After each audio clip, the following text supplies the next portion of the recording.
what have we got?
Are y'all ready for me to take away the gameplay feed? Because I have to censor the file names.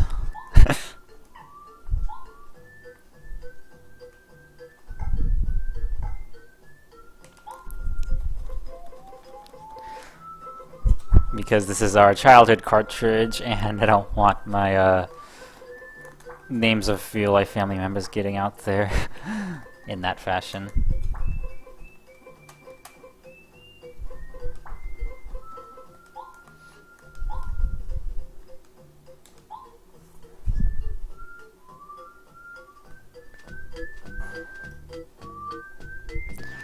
So we will be playing. I did erase one of the files. Not a big deal though.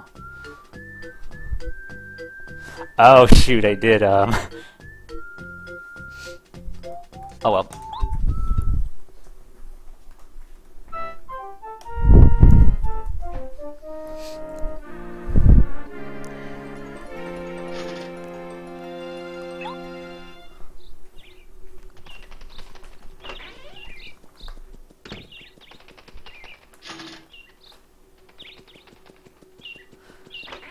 Welcome, Gordo Goku, or you're just popping in, it seems. If you check out my Twitch highlights, you will see I did an epic Virtual Boy Wario Land 100% speedrun, where I now have an in-game time PB of, I assume by run he means just like leave in a few moments. I now have 100% PB of 24:03 in Virtual Boy Wario Land, which actually puts me at 3rd place on the leaderboard. So I actually beat someone and got a really good run that I'm actually decently proud of. Shit. Shoot, I mean.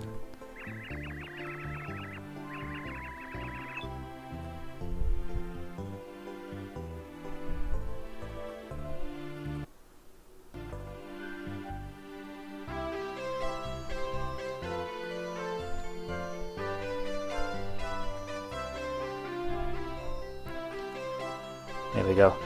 This game has a really generous amount of overscan.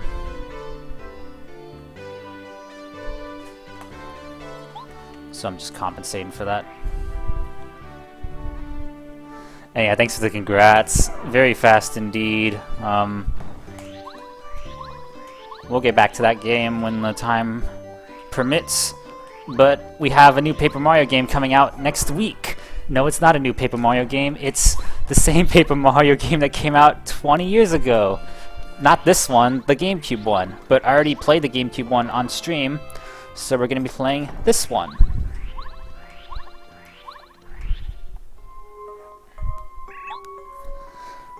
But we don't have much time, so we're going to try to beat the whole game this stream. Which will probably take me like a while, but I've done long streams before, so plus I prepared, so we can handle this.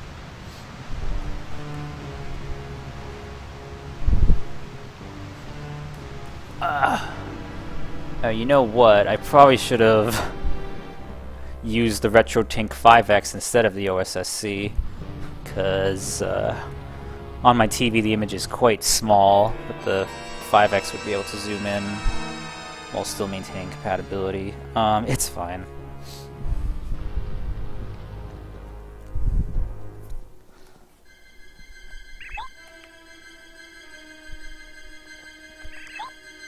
So this is a game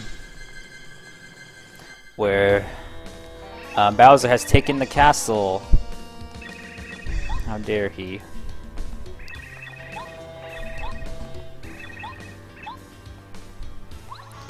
With Mario, we must stop him.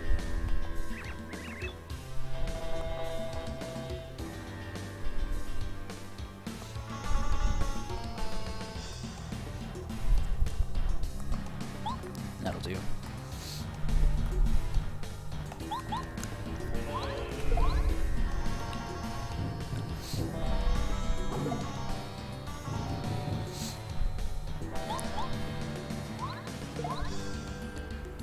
Yeah, fairly typical normal Mario plot.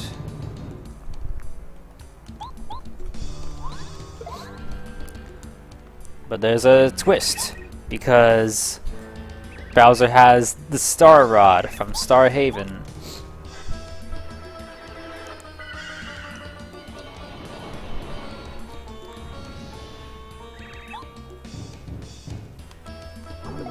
So Bowser's more powerful than usual, and what's this?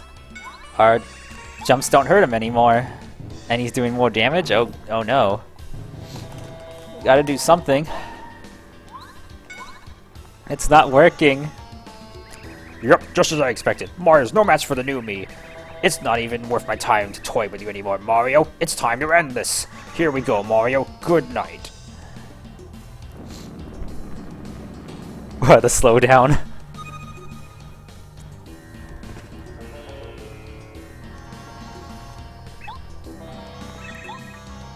So, Bowser wins. With the power of his rod, indeed. And, oh! Mario's dead. GG.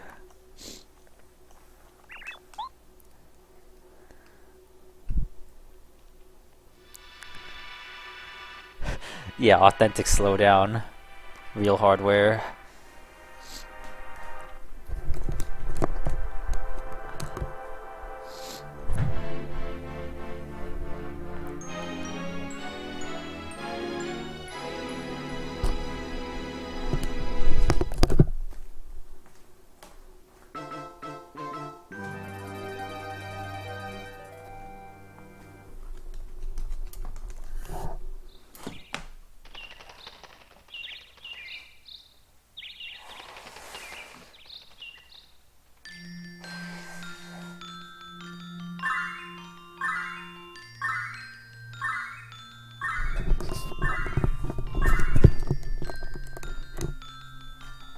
Rest in peace, Mari.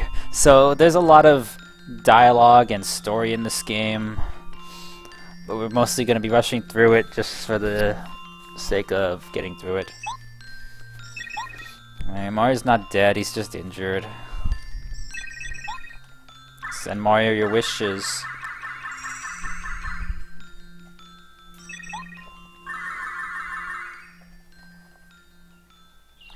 Who do we have here? Evil HD8. Welcome to the stream. Welcome to the Paper Mario extravaganza. We'll see if I can beat this game today.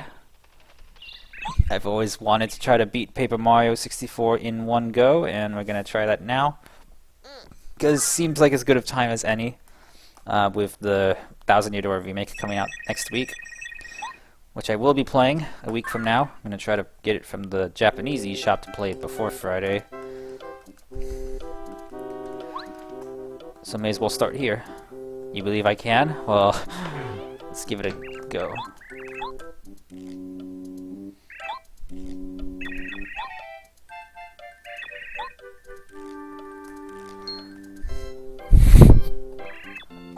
A star of a mustache. Something, something.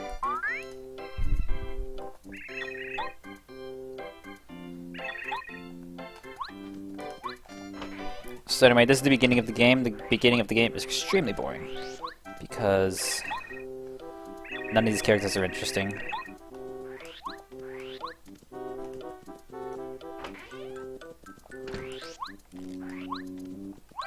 How do you manage to buy stuff from the Japanese eShop? You have to make a separate Nintendo account.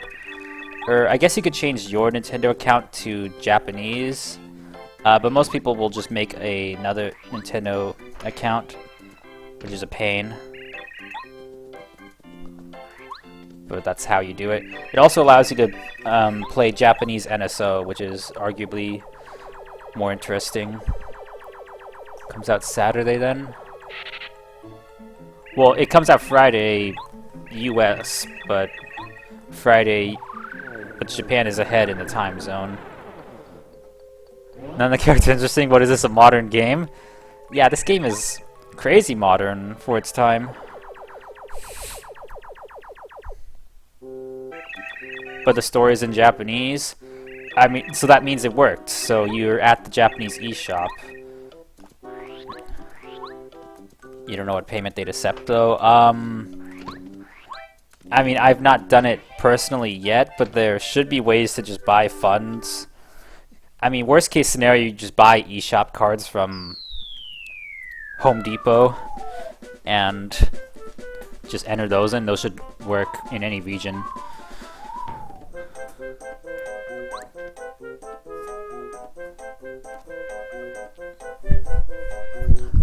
Although I'm not sure. I've not done it personally. You can't read the damn store. Google Translate.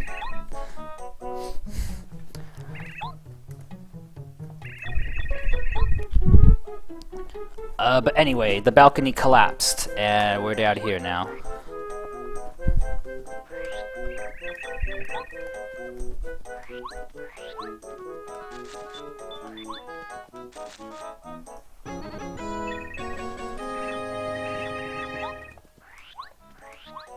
Oh yeah, so Australia is actually the best because Australia is the farthest ahead with time zones, and it's in English. So Australia is actually better to set for early games.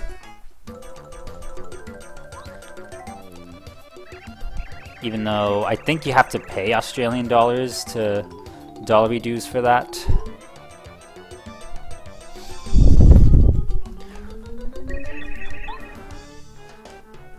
Or maybe it comes out to the same. I don't know how exchange. I've never bought anything from the Australian eShop, but I may give that a try instead of the Japanese one. My account's just set to Japanese. Well, I have a secondary Nintendo account that I swap between. It was Australian, but then I changed it to Japanese so I could get Japanese NSO. But I might change it back to Australian to get Paper Mario early. I think first party games are like 80 AUD. So kinda crazy amounts. $80 bucks or dollar dues.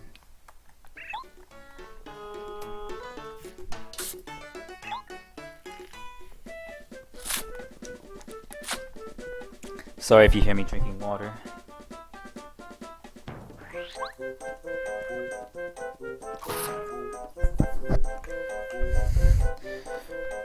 Remember to hydrate, everyone. They're 80 Canadian. Maybe I'm wrong. I haven't actually looked at the Australian eShop in a long time, so maybe I'm wrong. If it's $90 bucks, then that's crazy. Don't quote me, I don't know, but yeah, if they're both like 80 for the respective countries, that's a little strange.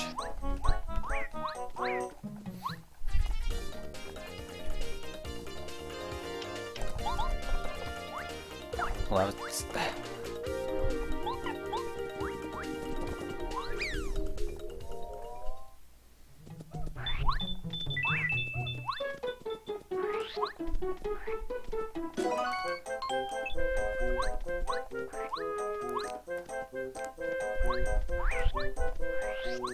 $79.95 bucks in Australia.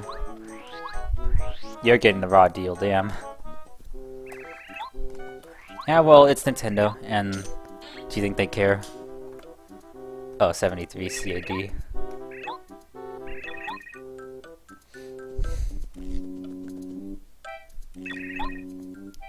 Maybe I'm totally off base, because I thought, like, PS5 games are like 100 Australian dollar bucks.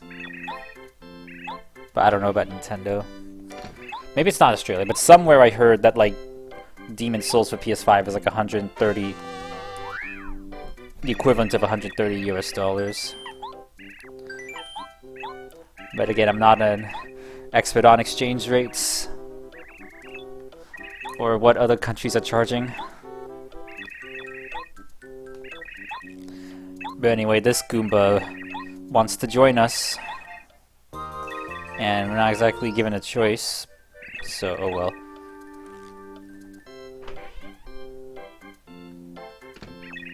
Oh, it did come up as $79 bucks. Okay, so it's official. Oh, I forgot to do the... I forgot to find this girl's doll. I was supposed to hit a tree in the other area. Oh well. Many AAA games are 90 now. It's crazy. Yeah! Who has that kind of money to just buy games willy-nilly?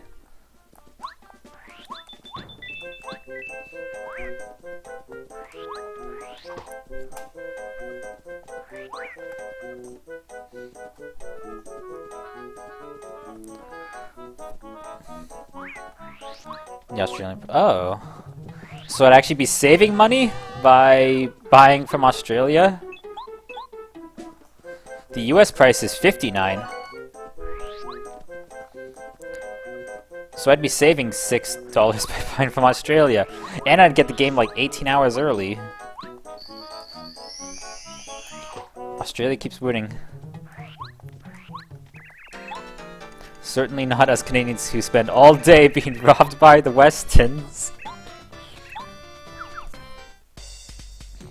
Definitely not. I mean, the last time I bought a new video game was Mario vs. Donkey Kong.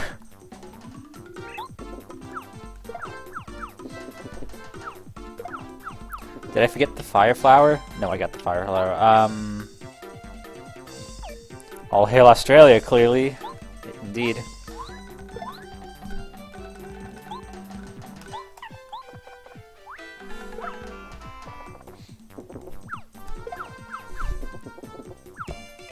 They gift us Bluey and they gift us cheap games.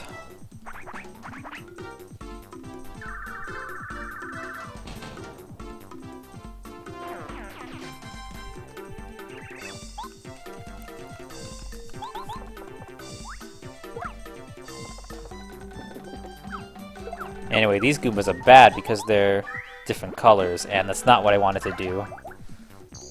Oh well. You ready to give up on anything? Yeah, just give up on the economy. Screw spending money anywhere.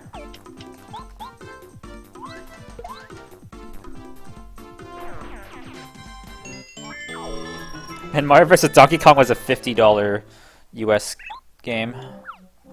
So last time I bought a full price game was Mario RPG on Switch.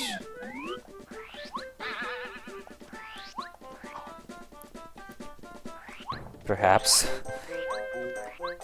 Yeah, I don't know the price would be in France. Now we're in a... You already gave up on the economy, not willingly. Darn. But you did. Anyway, somehow the sky is darker even though we're just a few meters from bright sky.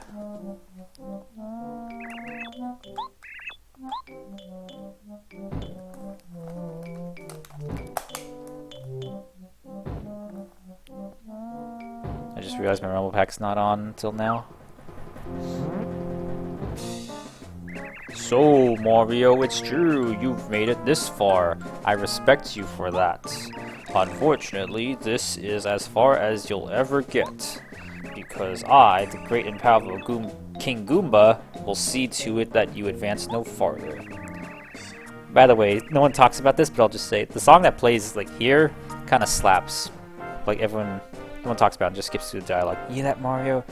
No farther. No, not one step. Are you scared, little man? Bah-ha-ha. Yeah, so scared, alright. You want to say you're sorry? Wow, that King Goomba is really huge. I'm sure he's no match for you, though, Mario. Let's get him. Ready to meet my wrath, Mario? You better be.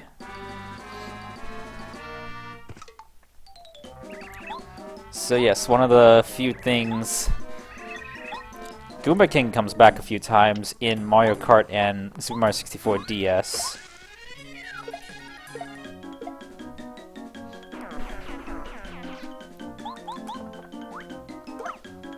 Which is funny because Nintendo's notorious for not acknowledging Paper Mario at all.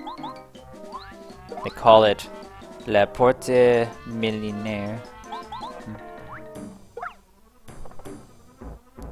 Don't remember the GameCube translating the title. It is interesting that they are using the Japanese logo in all regions now. And it's kind of Japanese box art too.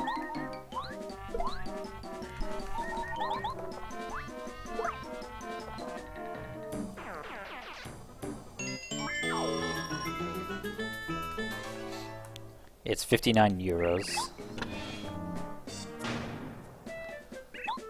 Victory! Red Goomba, you're positive that you hid the switch well, right? Of course, King Goomba. I hid it in the grass outside the fortress. Outside the... You idiot! You didn't hide it in here? Mario will find it for sure. Oh, do you think? You know, you might be right. King Goomba, maybe we ought to trick Mario before he tries to... It's more expensive than Australia.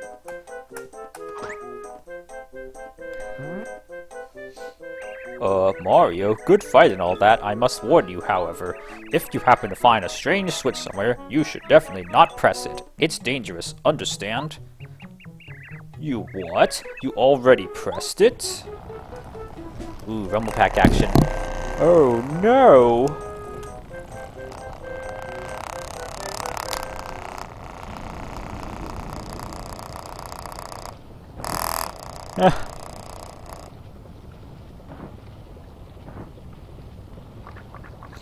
So my Rumble Pack is weird, and it doesn't work unless you like unplug it and plug it back in while the game's already running. From cold boot and already plugged in, it doesn't turn on. Look, the bridge. Yes, 60 USD.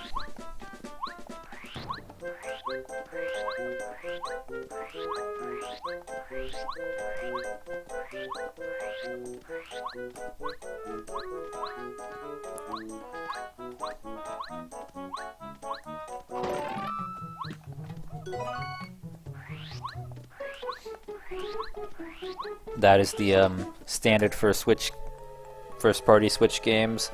Although now with the PS5 and Xbox Series generation, first-party games from those console makers are now 70 USD. So something like, I don't know, God of War Ragnarok is $69.99 US for the PlayStation 5 version, I think.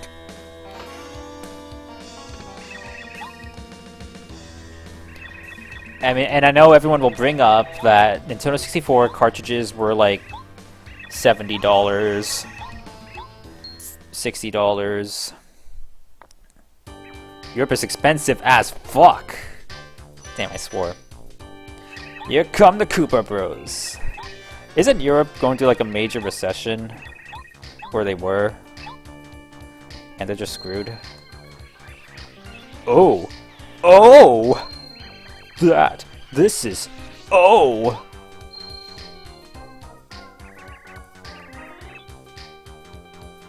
How'd you like that, King Bowser? How was it? Oh yeah, excellent, really. I'm not easily impressed, either. Mario won't have a chance if you finish him with that attack. By the way, my Koopa Bros, about to capture Star Spirit, I've locked him in your fortress. Who's guarding him right now? Nobody, sir. You know we're here, and so... You idiots! Use your heads! Get back to the fortress and guard the Star Spirit! Isn't every country going through a major recession? I think US kind of isn't in a recession, kind of is. I don't know, I don't pay attention to the wider world. Outside of my very narrow, sphere of influence. But yeah, everyone's kind of screwed worldwide. The kid eating grocery sure isn't helping.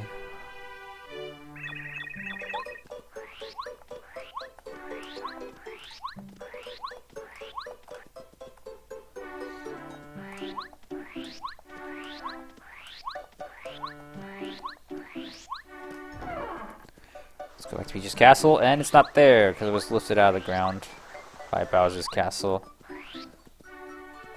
So 1, how did Bowser manage to build a giant castle under Peach's castle without her ever noticing? And 2, how's the thing flying?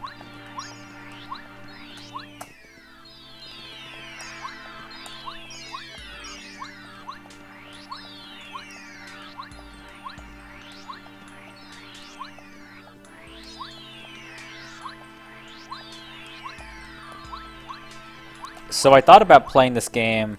I mean, I knew for this stream I was gonna play it on N64 with a real cartridge.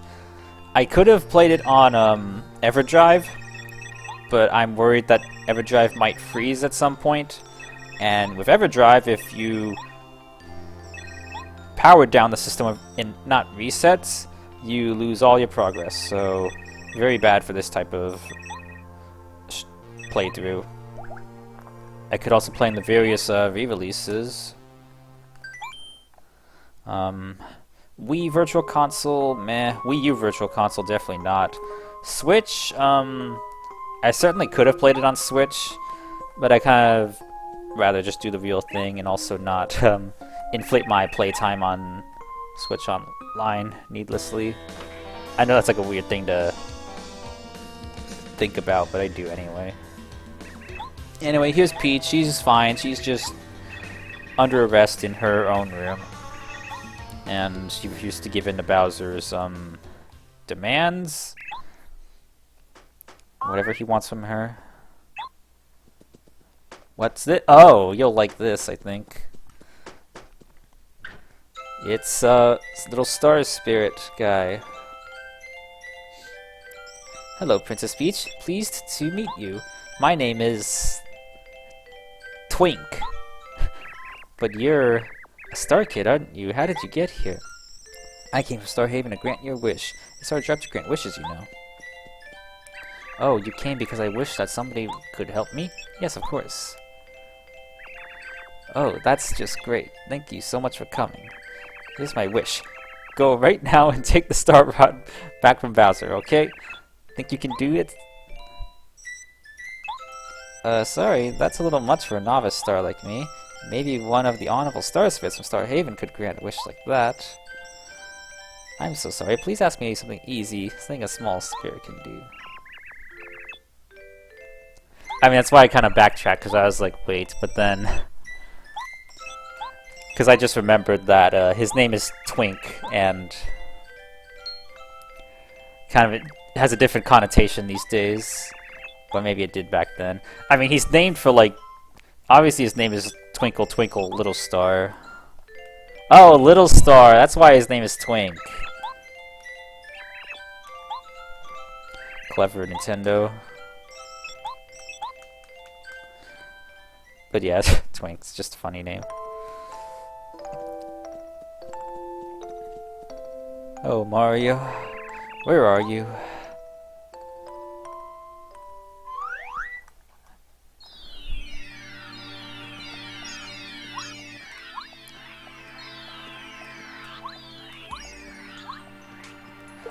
No, it's because he's a twink, definitely.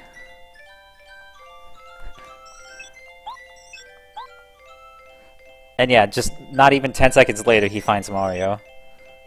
I'm Twink. Princess Peach asked me to bring something to you. Ah, yes, here it is. Take this. It's a lucky star.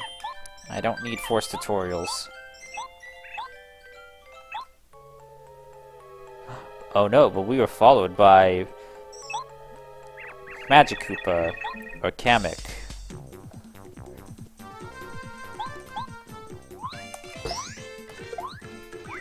But now we have action commands, which means we can double jump off enemies. If you time it properly. And now I'm thinking I maybe should have played on my CRT for the zero latency. But it's fine, the OSSC is also pretty much zero latency. It's just lag from the TV. So yes, this game introduces Kammy Koopa as Bowser's side. At Bowser's side, but every other Mario game besides Paper Mario 1 and 2 pretend that Kammy Koopa doesn't exist and just default to Kamek, the Magic Koopa. Whereas Kamek is the name of the Magic Koopa. Magic Koopa is a species, but he is Gamic. It's Mario lore, it's confusing.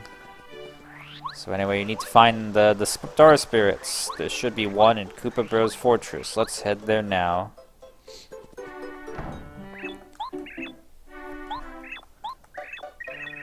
Or we don't know that yet. We just know that Merlin is looking for us, but we don't care about that.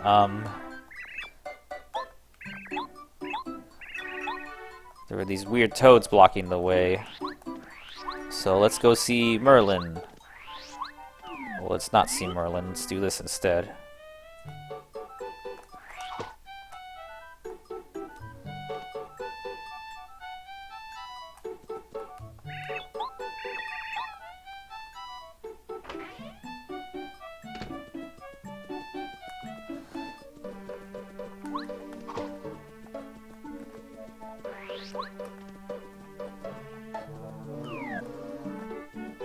Where's Mario?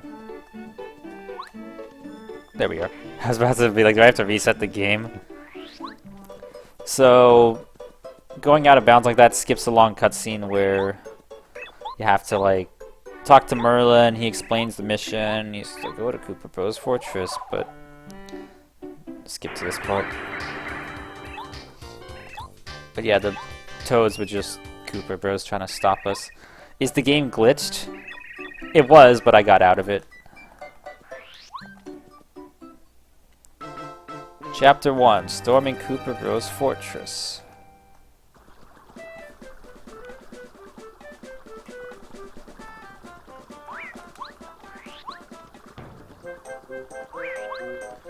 Here's where we get, not there.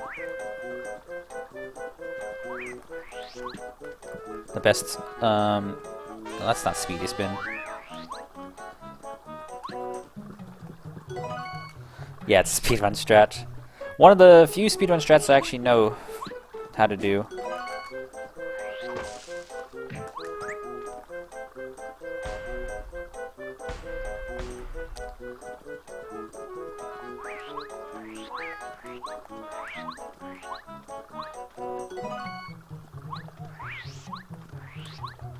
So in general, in the speedrun, you want to like spin and do as short of a hop as possible, because jumping through the air is slower than spinning. But spinning, the acceleration, deceleration, so you want to like do that a bunch. So here's Koopa Village, but there's something happening. Fuzzies are taking their shells for some reason.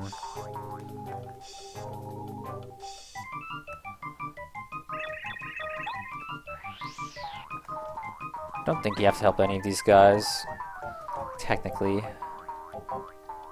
It's just a nice thing to do.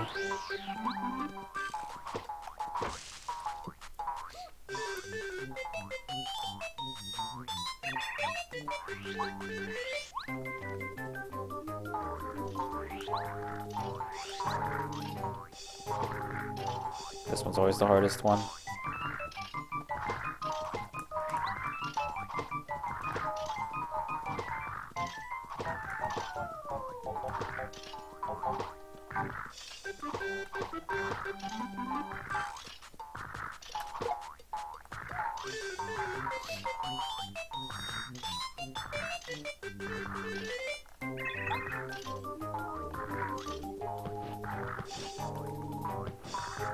Not sure why I'm helping these guys. They don't reward you with anything. All that matters is that greenhouse.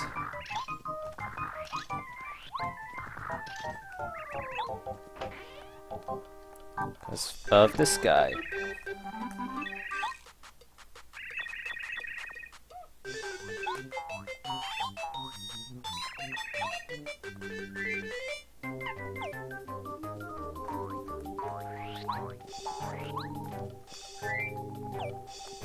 Whatever, it'll be fun.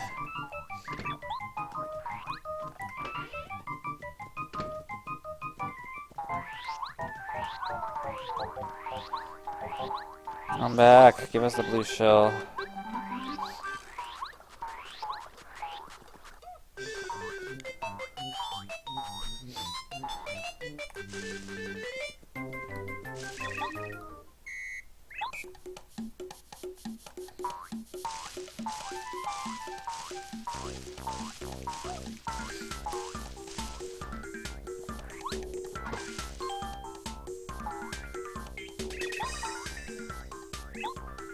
Just follow the shell, hit the right tree.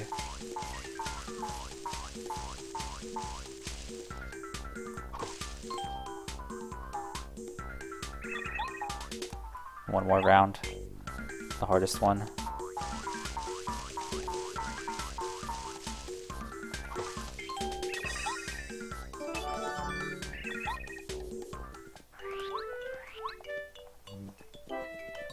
Mario, there you are. I realize I have to take a stand against these fuzzies.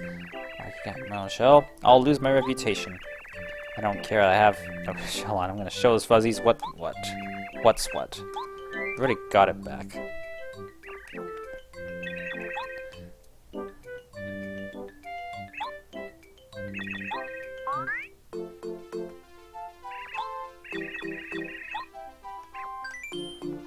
We'll take him up on his offer, and now we have another party member. Who does that? Oh wait, the fuzzies want revenge. So Cooper is useful. He has shell toss.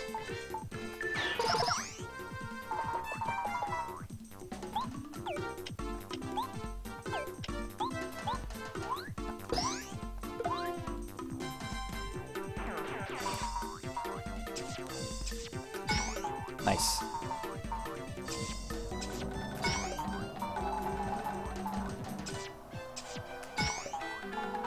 The triple block.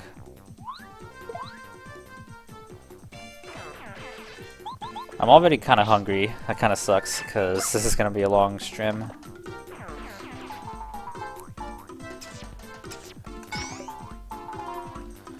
Shame I don't have anybody to make me a sandwich in the middle of...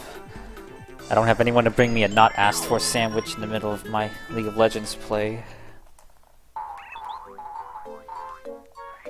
I have to make food all by myself somehow. I know, I'll order food from DoorDash. But not really, because talk about the economy being bad. I don't know how. That's just another way to waste money. But that's besides the point. We have Cooper now, which means we can advance to Koopa Bros Village.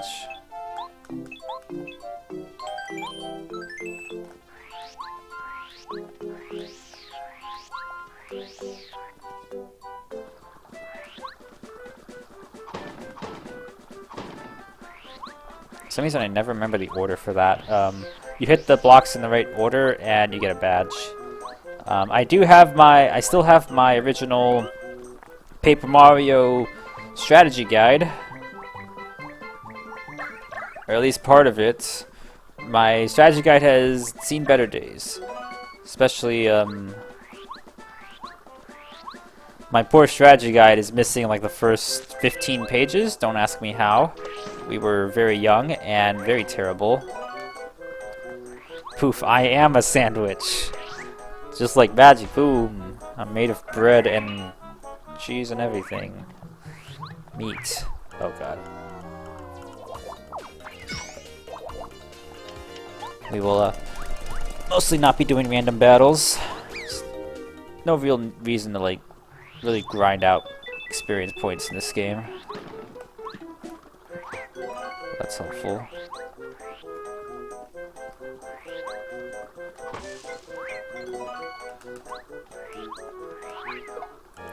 I was looking away from the TV. That's a lot of enemies.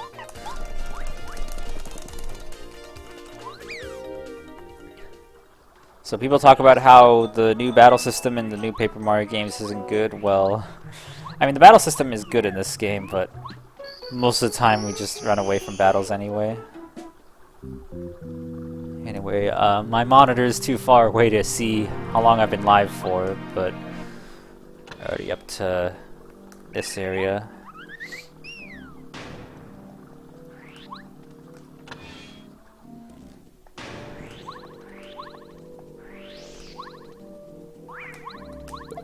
So enemies can first strike you on the battlefield, but you can first strike them as well.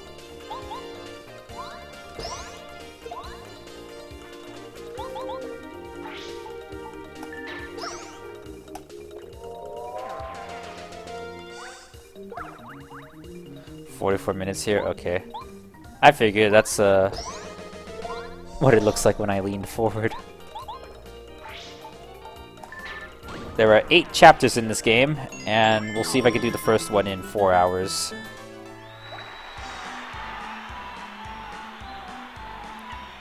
Just pick one.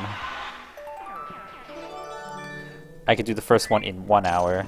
Did I say 4 hours for one chapter? It'll take forever.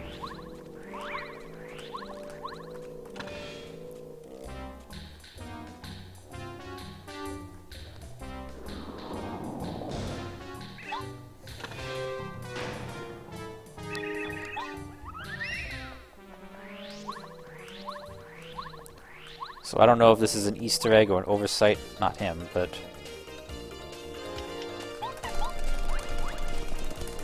my hands are going to be sore from mashing later. You can enter through the same way he did.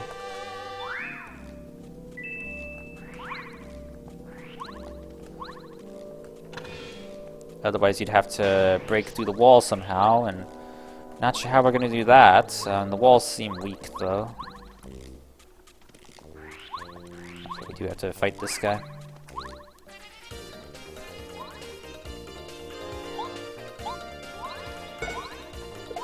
This fight's gonna take a while.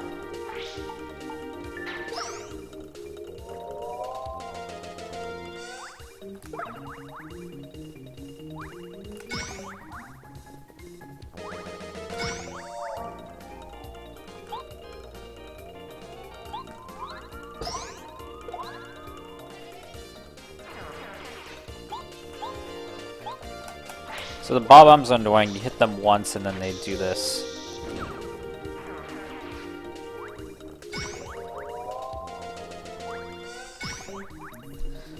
But if you light the fuse and then use Cooper, easy way to avoid damage. You just gotta do it one at a time for all of them.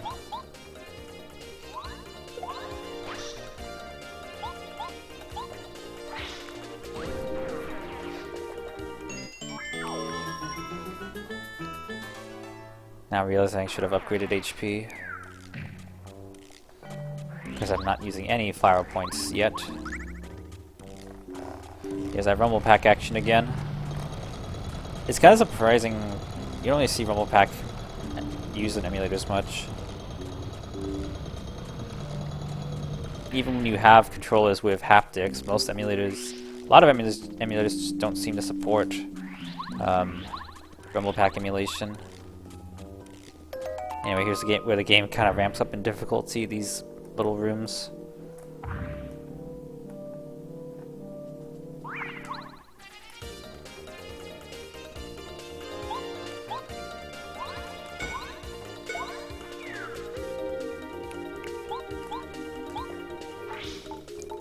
So you better be good at blocking enemy attacks, because there's a lot of enemies.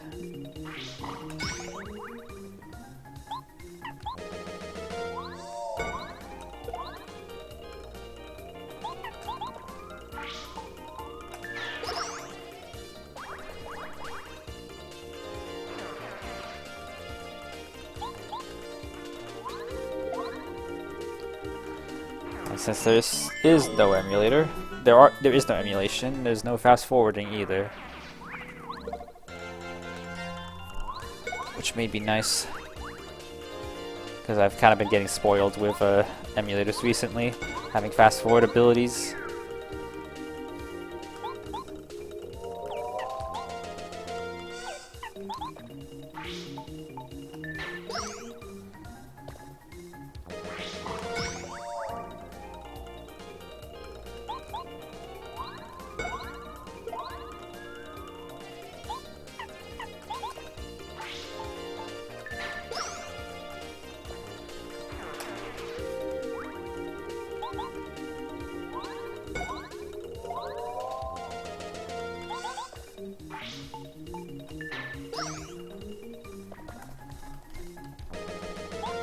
Okay.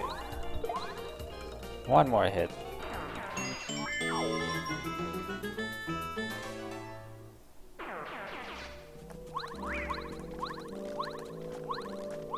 Jump on him. Jeez.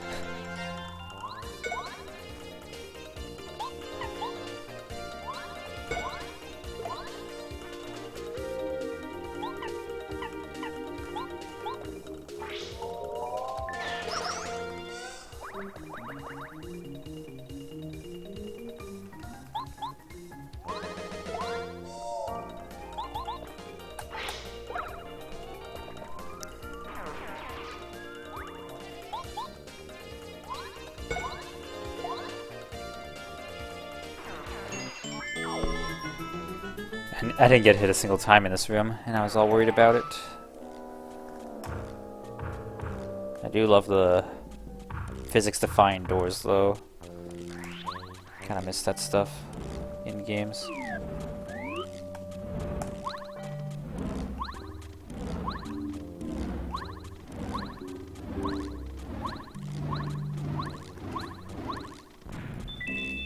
Because, you know, jump over flames, you get coins. It's like that Mario Party minigame.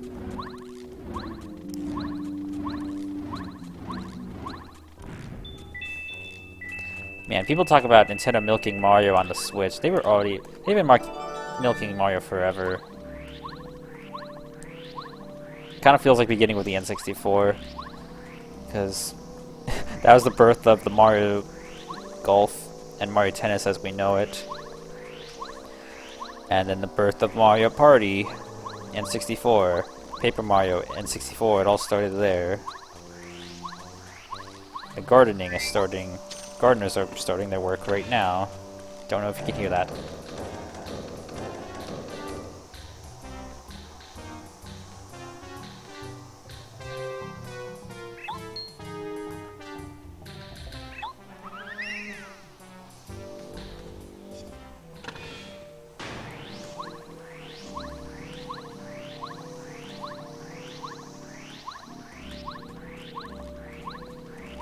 Of course, all the series I just named actually have continuations on Switch. Mario Party, Mario Sports. That's what that noise is, yeah. Although it just started up, so if you heard something earlier, I'm not sure what that could have been. It's quiet now, I think. Oh yeah, Mario Kart. It became a franchise on the N64. Well, yeah, its first sequel was on the N64, even though it started on Super Nintendo.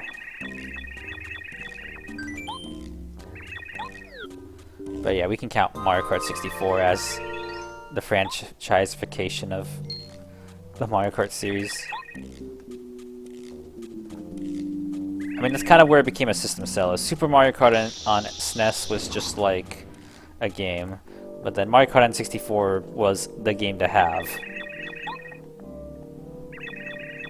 Mostly because I guess racing in 3D made a lot more sense than racing in Mode 7.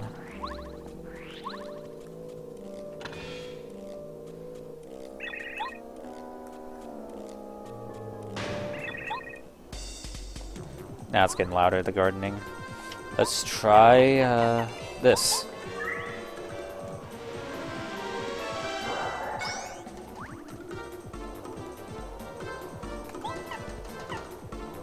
I guess this is what happens when you stream during the weekday where there's not much going on. I should just stream on the weekend. Yeah, I work one of the weekend days, and the other, I'm usually expected to do something. Or I make plans to do something.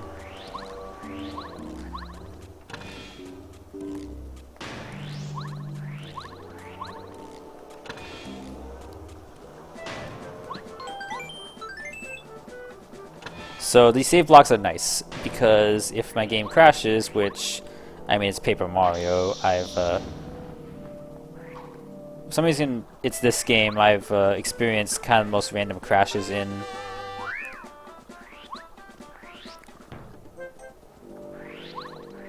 Like, I just have memories of like going through certain parts of the game and just getting the crash screen more than most N64 games. I did dust off my cartridge with a dry Q-tip before playing it, though. Plus, you know, aging hardware could just freeze for no reason. Which is why I didn't want to play on EverDrive, because if that were to happen, I'd lose all my progress, even with the save blocks. So, real cartridge actually writes to SRAM in real time.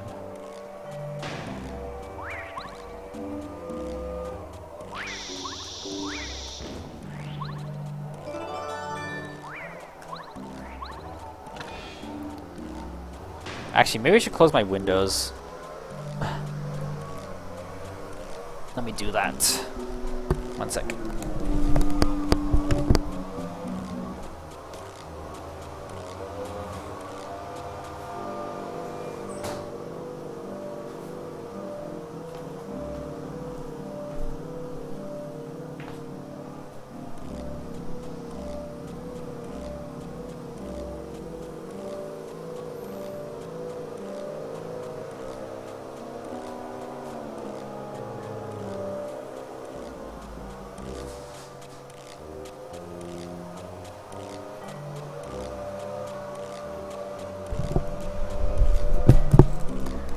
There. It's gonna get overly hot and this place, but now my windows are closed. I'm kidding, kind of. Last week was really warm. This week's been better. I have a fan in this room if I need to cool off.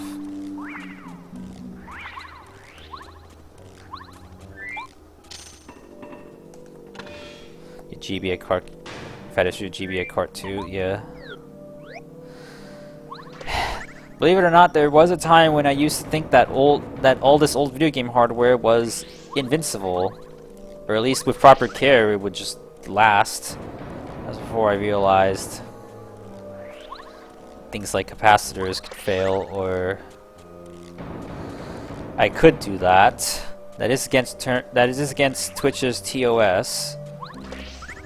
Or maybe it isn't now. I don't know. They keep flip-flopping their policy on that. Although I'd rather not, actually. Either way. And there's no cam anyway, so it's not like it matters. I'd just rather not, because even though there'd be no way for y'all to know, I would know. Bootleg doesn't save directly to SRAM. Oh. So it kind of works like... That's what you mean. So, yeah, it kind of works like the EverDrive 64 in that case. Which is odd, because EverDrive 64 is like a product that was made by a reputable developer. And it's still, it's like that for technical reasons, although there is a more expensive EverDrive X7, which does write to SRAM in real time. But it's like twice the price and doesn't do much else besides write to SRAM. Although I do kind of like, you do have the option of, if you don't want to save, you can just turn off your system even in games with autosave. It's kind of a weird thing to like think of as a feature, but I kind of do. As far as TOS cares, yeah, whatever, as long as they don't see you. I'm mostly joking about that anyway. I should be careful about joking about Twitch TOS, because you never know who might be listening and what they might not like me saying. Who knows? I don't know. Yeah, the bootleg works is definitely shittier than EverDrive. The way it works is shittier than EverDrive, true. But it's just kind of funny that they're both hamstrung by just technical limitations. By similar technical limitations, it seems like.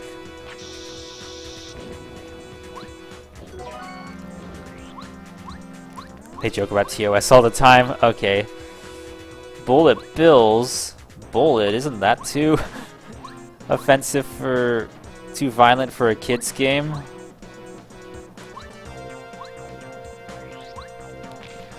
Oh yeah, so the auto demo that plays at the beginning of... I think you should try Paper Mario on your N64 emulator, because the auto demo that plays is actually a really good benchmark for emulators, because it'll show you parts of the game, some parts really far into the game too, actually, with all kinds of different lighting setups. And it's a really good benchmark, because some emulators really struggle with areas with special lighting. And the auto demo is a really easy way to just see that, because it just plays as soon as you boot up the game. I've done that with like various like phone versions of N64 emulators just to see like, wow, this is really good, or go, wow, this really sucks. You just can't do it for real life. Sadly, it just tried to compile Z64, it failed. Aww. Sad.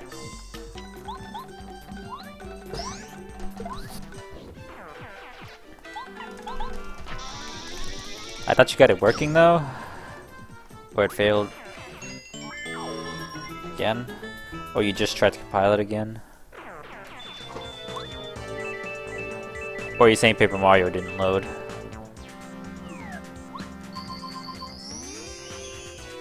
Because Paper Mario is one difficult game to emulate in some cases. You're hoping for software Donkey Kong music. Yeah, so for some reason when you enter the room it does the Donkey Kong arcade theme, the do do do do do.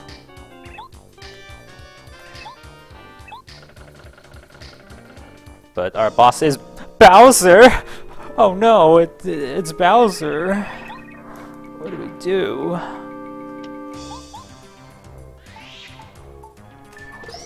We're not ready to fight Bowser yet. Z64 is the video plugin, software GPU emulation, okay. Oh no, Bowser's invincible, he's too strong.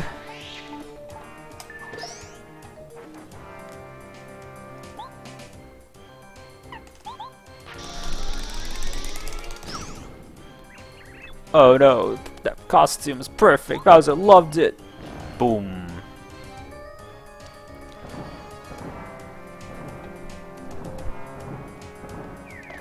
But no, the real fight is the Koopa Bros with awesome music.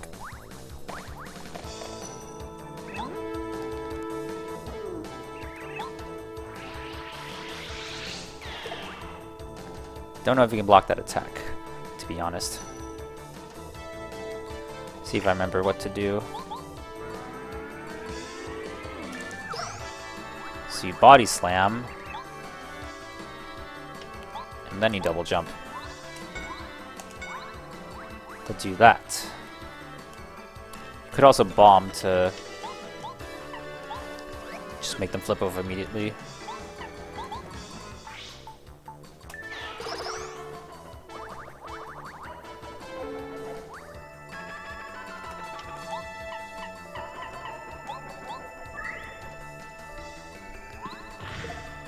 Just flip them all back over.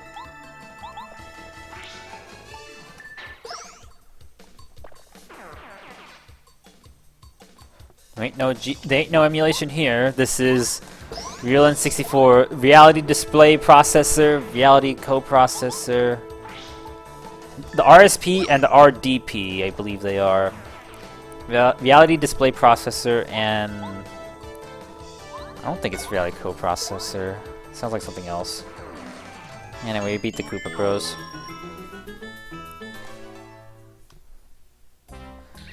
With what, 4 megabytes of RAM? Well, I have the expansion pack plugged in, but it doesn't do anything for this game. Oh, funny. These guys are such simps for Peach. They put a picture of Princess Peach inside the shell of their Bowser creation. It's a little strange to me.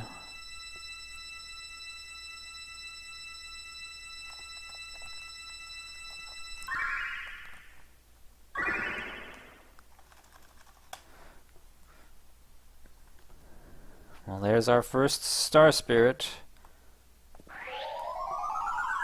If there's one YouTuber I recommend watching, it's Kaze Imin.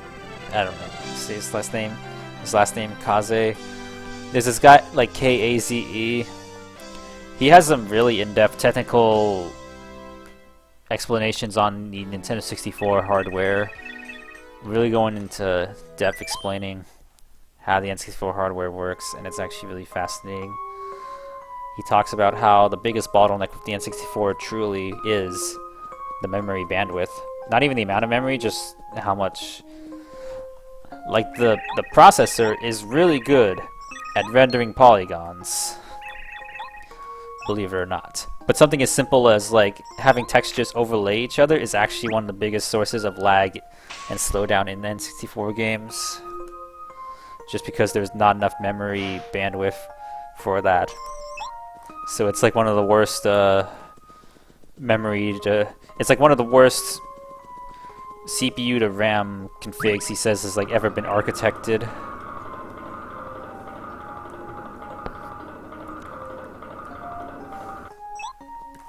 Which kind of goes with like what Nintendo themselves has said about the N64, basically saying how the N64 was kind of over-engineered on purpose, kind of just focusing on raw speed, just focusing on that peak speed compute-wise with little regard for other stuff. Anyway, this is Bowser's Diary. Let's keep reading. Koopa Bros got beaten. Wow, he writes quickly. One of the worst? I think so. I mean, be outlandish to say, like, to just outright say, like, it is, but he says, like, it's pretty bad. The memory speed on the N64 is really bad.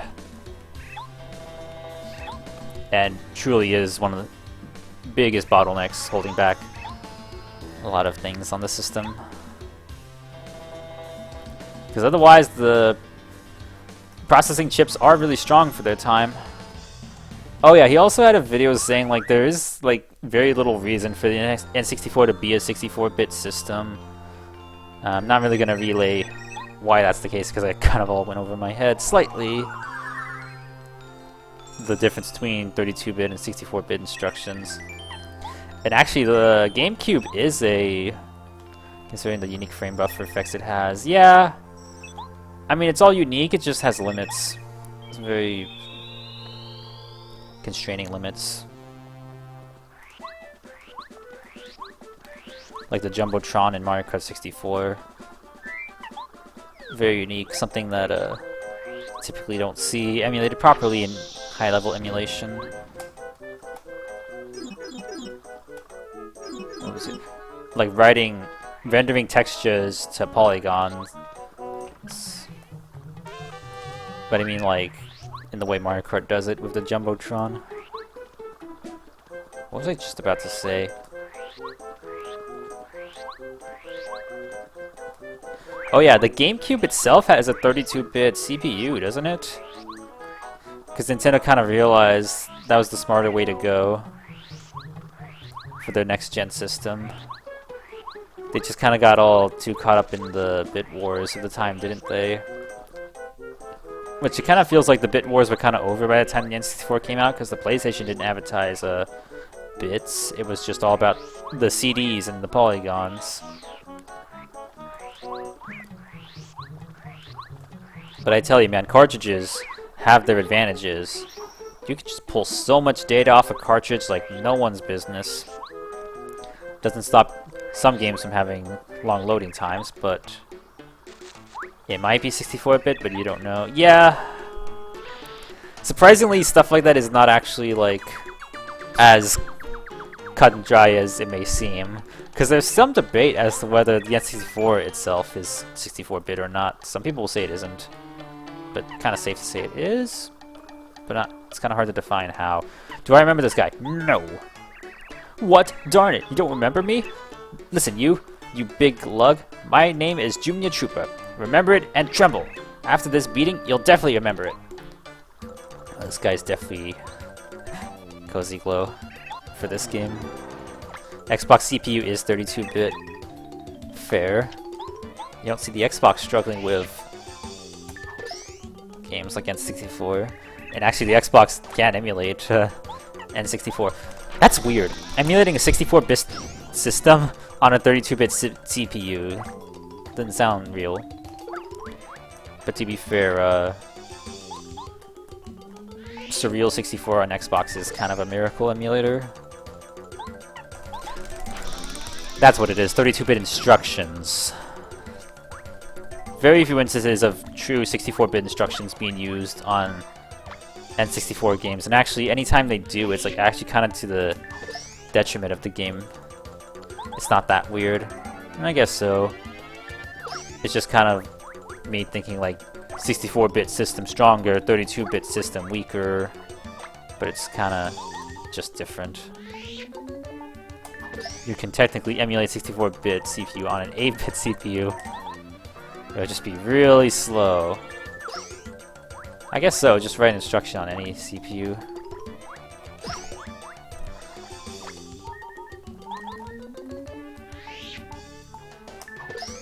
You know there's a Game Boy emulator for the Virtual Boy?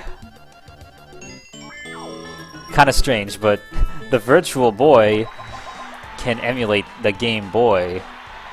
Not very well, but you can. Especially on real hardware, it's nowhere near full speed, but still kinda funny. Having a retro emulator on a retro system. I mean, there's all kinds of examples of that. There's a PS1 emulator. There's a NES emulator for PS1. All kinds of stuff. NES emulators for DOS. Yes, literally on Virtual Boy. So, with the use of a homebrew cart or emulator, you can play Game Boy on. Oh no, I don't have enough coins. What a loser I am. Not rich enough, feels bad. You can emulate Game Boy at full speed on a 286. Nice. I mean, it doesn't take much to emulate Game Boy. That's what people kind of figured out pretty quickly. Game Boy wasn't a hard system to open up and reverse engineer.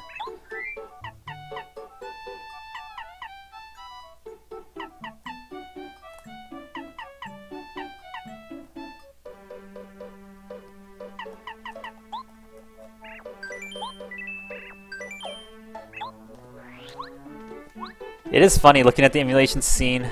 If you had a 286, you'd try that. Like, the first PS1 emulator came out while the PS1 was still on the market, which was a big issue for Sony. And I guess we're still seeing the same thing kinda with Switch emulator being out while the Switch is still the current system. But still, imagining that like back in the day, like, yeah, computers are pretty robust now, and the Switch has been thoroughly hacked. But the idea of like back then, because remember PCs sucked back then, but PS1 emulation on 90s PCs, pretty crazy. You've never used such an old PC before. Me either.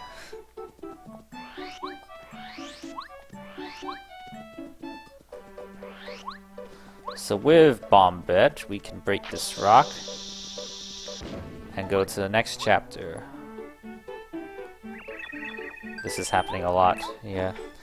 Although, I guess in the modern systems, PS3 is taking a while to emulate. Xbox 360 kind of took a while to emulate. Kind of towards the end of the Xbox 360 generation, we start to see it.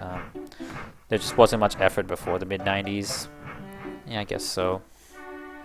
Be right back, okay.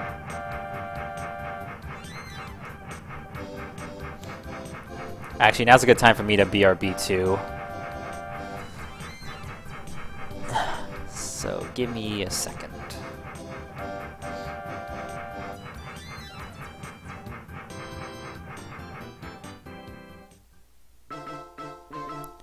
Because if you wait on this screen, you do get an Easter egg, which y'all can experience while I use the restroom.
So yeah, original Mario Bros. Theme, pretty cool. Not the full thing, but most of it.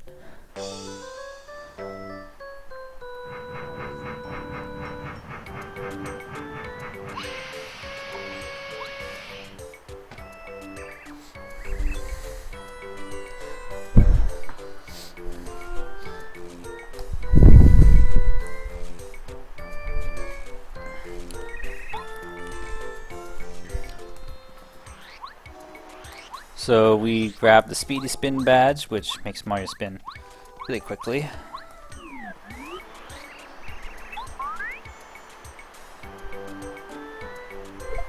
Very useful for speed and traversal.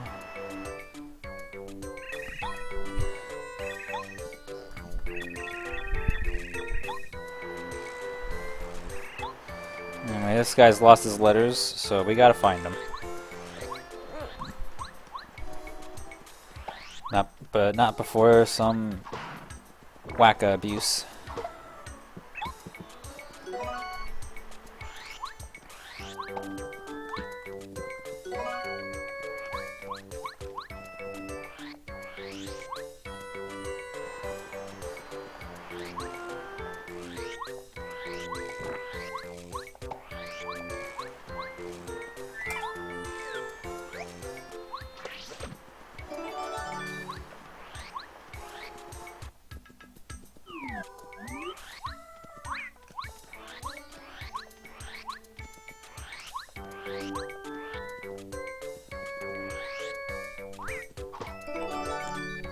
Really nice if this game is getting a remake someday. Although honestly, if I had to choose between this getting a remake and Super Paper Mario, I may honestly side with Super Paper Mario. Just because this game is already so good as it is. But I mean, and yeah, Super Paper Mario is good as it is as well.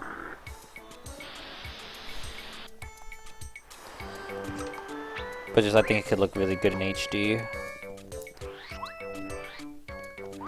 This game kind of has a really distinct style.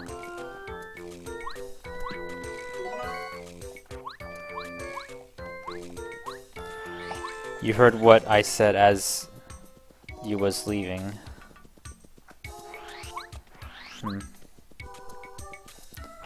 Hello, Babas. Good to see you. Welcome to the chill stream.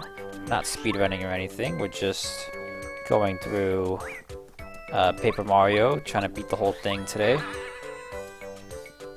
The Switch, you think, got lucky by having really simple hardware? Oh yeah, with emulation. Salute. Salute.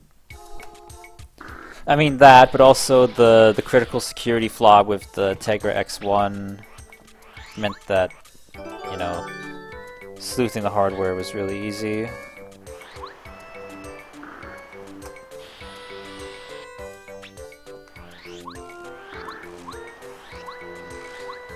Because when you look at the latest systems, PS4 emulation's like barely gotten started.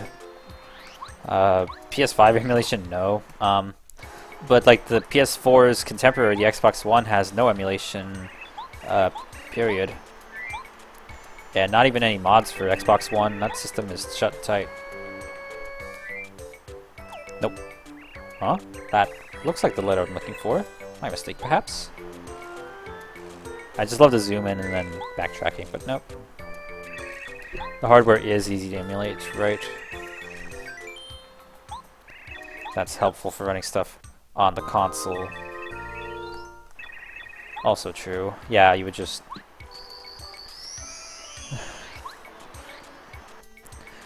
The hardware being broken wide open makes it easy to run whatever test software on it. No one cares about Xbox. That's the other thing. I may have talked about this a few times, but honestly, like, people care about Xbox 360. No one cares about Xbox One. There's only one emulator. There's only one game is on Wii Play. I can't speak, but basically it's saying, like, it'd be really awesome if Rare Replay was on Windows. And I agree. Like, that's like the one game that actually makes Xbox One worth a damn. Xbox One was like a complete wash of a generation. Like, I don't think there's... I think the reason why there's no, I mean, people like to use the term jailbreak these days. There's no jailbreak for the any Xbox One console is because no one cares. There's no emulation for it because no one cares. Like, what are you gonna do? Emulate Recore? That game has a PC port. Quantum Break, all pretty middling games, honestly, but they all have PC ports.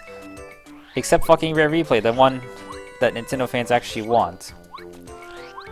The one game you'd want to buy. Exactly. So, I mean, we're coming up with the 10th anniversary of that game. Why not do a 10th anniversary version, you know, that also gets a PC release?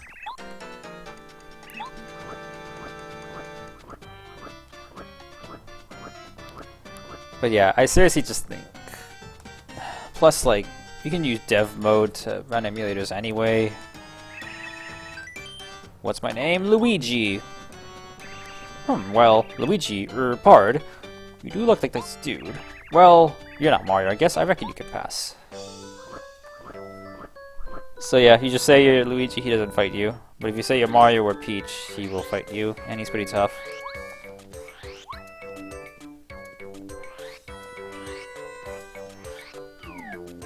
Plus, like, the Xbox One is like a really secure system from a technical security level. Microsoft does something pretty devious with the Xbox One. It's ever since Xbox One and Xbox Series, it's impossible to open a system and set it up without connecting to the internet and updating to the latest version. So even if someone did come up with an exploit for any Xbox One system via software, Microsoft would just patch it out in software, and no one would be able to take advantage of it. Like, even if there was like an older firmware that had an exploit, it'd be impossible to get that firmware because of things like eFuses preventing downgrading as well. So they really make it impossible to mod the system. Plus, it's the Xbox One. Who gives a damn?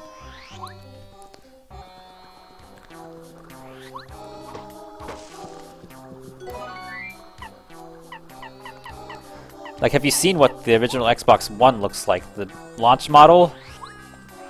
Like, they say... Like, also... Switch has eFuses? I didn't know that. I know PlayStation never did eFuses.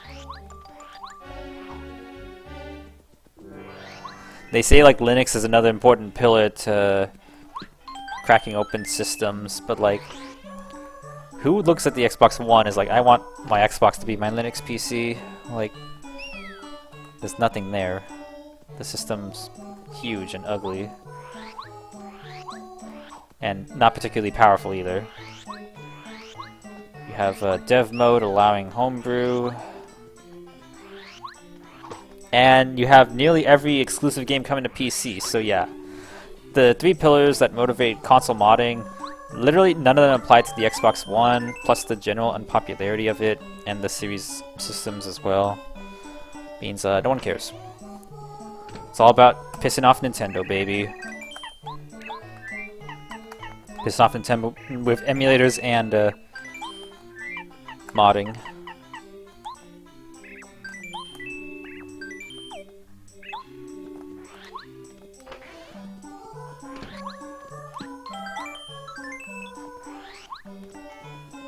and you at least have people trying with Sony. People want PS4 emulator for Bloodborne.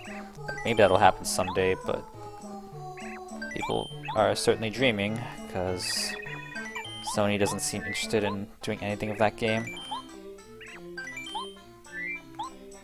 But like, that's the point. The PS4 has exclusive games not on PC that people want to play, so that's why PS4 emulation is so, and PS4 homebrewing is desirable.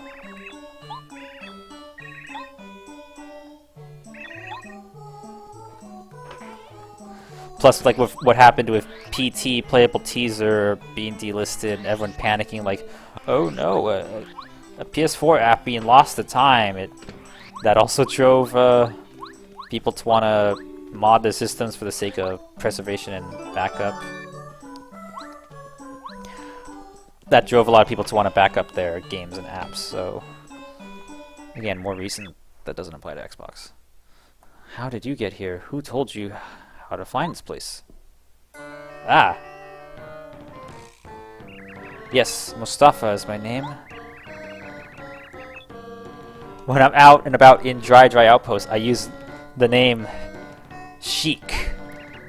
You look nice enough, You look nice enough. I'm a good judge of character. I've been watching you ever since you came to town. I still can't believe you found me without being told.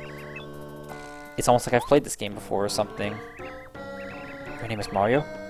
I heard that you want to go to Dry Ruins.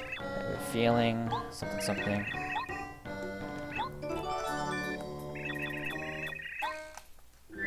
So what's funny is not only does he go by Sheik if you use Goombario, da-da-da-dum, Sheik revealed his true self. I guess that means he's the boss everyone talks about. So yeah, kind of double Zelda reference there. Glide 64 MK2 seems way more accurate than Rice. Okay. That's good. Maybe now you'll try Paper Mario. What was I saying? Like, I recently watched a video where someone tried to make the argument that emulating frame buffer correctly, you think. Someone tried to make an argument that Microsoft has never understood gaming, even in their oldest Xbox, basically arguing that they got lucky with Halo. They got lucky with partnering up, because Bungie was already making Halo, and they got lucky stumbling across that game, which would become a huge system seller for Xbox. The puzzle pieces look okay in Banjo. Good. Seems to run slower maybe because the stream is also open. And Twitch is too resource intensive. But I'd honestly argue, like, Xbox 360 generation, they really understood, like, the importance of a robust online infrastructure. Like, you compare Xbox Live to early PSN, it's night and day. And you did have a lot of exclusive Xbox and Xbox 360 games come out. That really made the systems worthwhile. And it all came to a screeching halt with Xbox One, and they never fully recovered in some respects. You know, I'm using real Twitch. Most of the games Microsoft made for Windows 95 stunk. Also, good argument to bring up.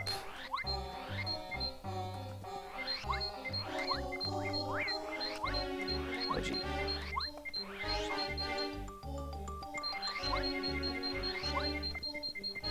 Anyway, I know exactly where the stone goes, so I'll just put it there. Your Twitch chat.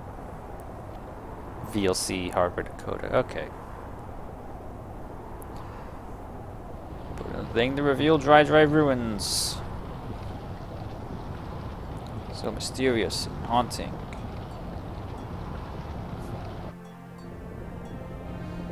My cat is meowing, but I don't see where he is.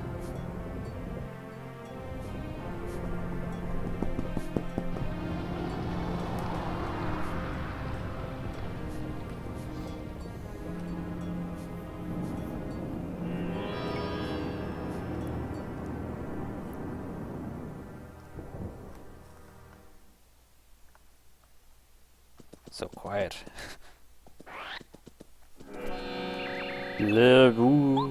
I'm the huge scary Tutankoopa, remorseless king of the desert. Who dare set foot in this My palace of the sands, speak and be known. Be gone from this place now, or a disaster will befall you. Microsoft had standout games like Madness franchise. Oh yeah, Midtown Madness. And Hellbender was shit. Fair. Like, I don't know what else I would say. Microsoft, especially now, just doesn't understand that talent is not something you buy, it's something you foster over years.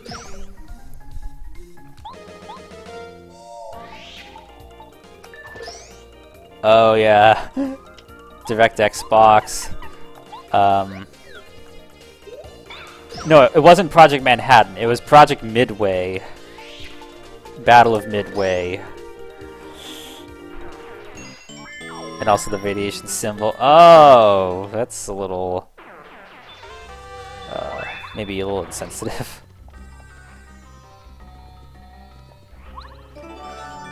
Like, Microsoft thinks they could just shut down the studios they did and just think, man, we have plenty of talent in our studios, or we'll just acquire more studios. Like, no, that's... Talent is not something you buy for your studio, it's something you nurture and foster for years and years. Like, you assemble a studio like 343, very insensitive, and you just expect that you gather all the best talents in the industry, put them in a room, and they're just gonna pump out quality Halo games, and then they don't, and you wonder why. It's because if you don't work well with someone, or you don't have good overhead or good boss, then you're gonna make a shit product. That's unfortunate. I mean, white people, you never know what's gonna come out.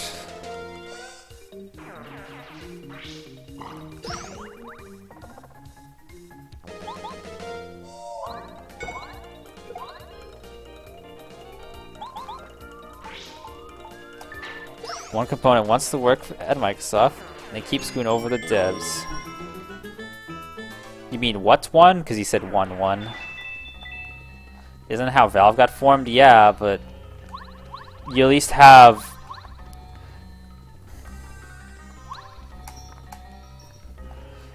You need to have good overhead leadership and a plan. I mean, Valve made it... I mean, you can get good results from having the best talent in the industry all come together, but every time Microsoft does that, they just seem to suck at keeping it going. And the studios they do have always just are just crippled by the end.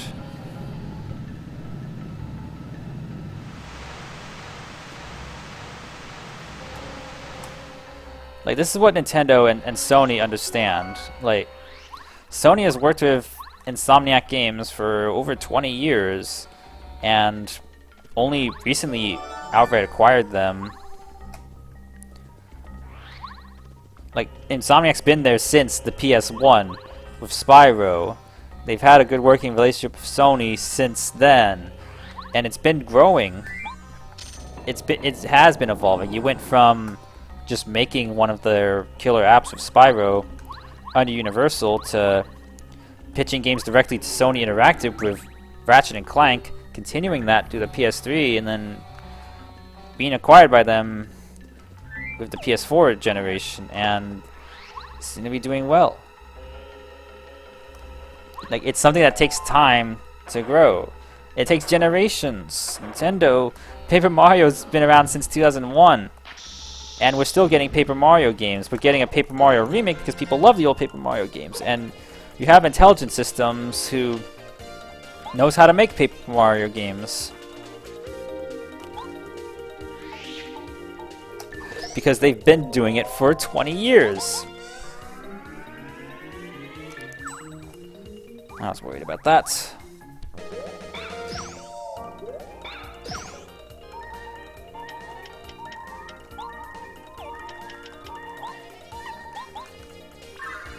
And like, yeah, the first Paper Mario is a good game. Thousand Year Door improved it. Well, okay, the Paper Mario series evolution is a whole other story.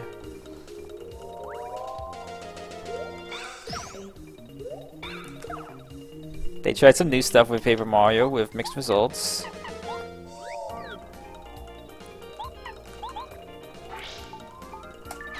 But now they're going back to what made the series great with the remake. Forgot about that. Shoot.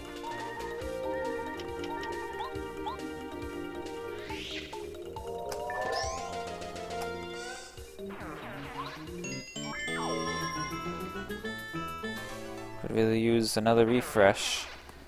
The ability, not a stream refresh.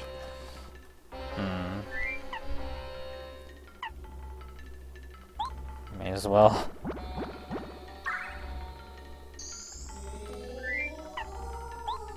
Wait, wasn't I was supposed to give the lemon to someone? Oh well.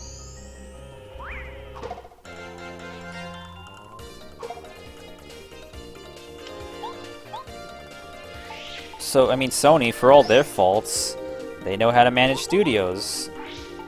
Microsoft and their infinite money, they just don't. Nintendo, so tightly knit and vertically integrated, you know. They've, I don't know, Japanese dev culture is very different. But they seem to be making games very consistently and goodly.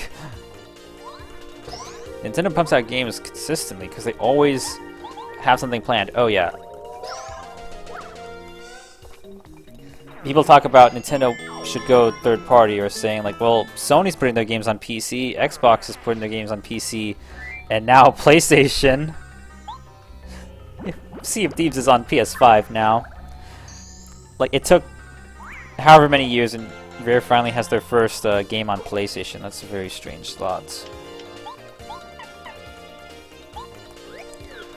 But people talk about, you know, the endless benefits of Nintendo putting their games on PC, forgetting about Nintendo's bottom line completely.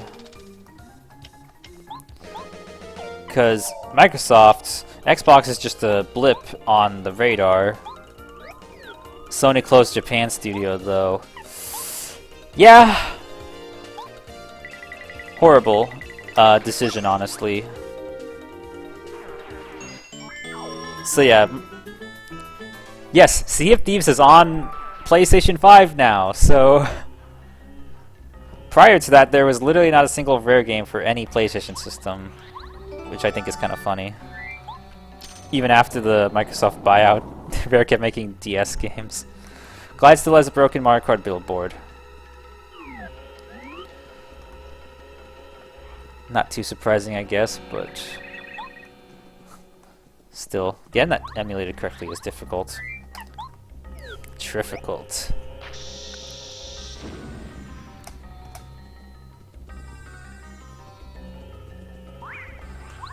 I mean, I guess Nintendo's not perfect either.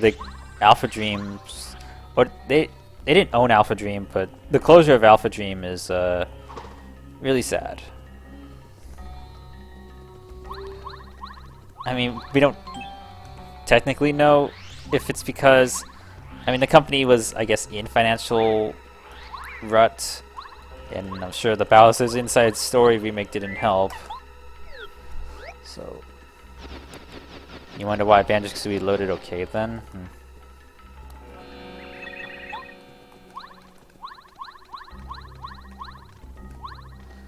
I wonder a lot of things.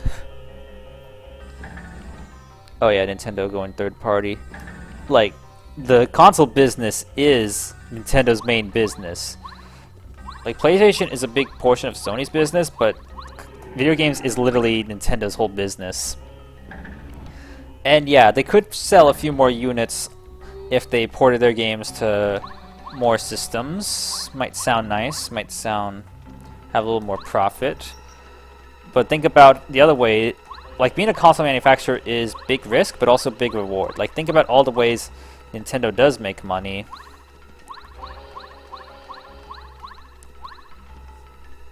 Come on. Oop.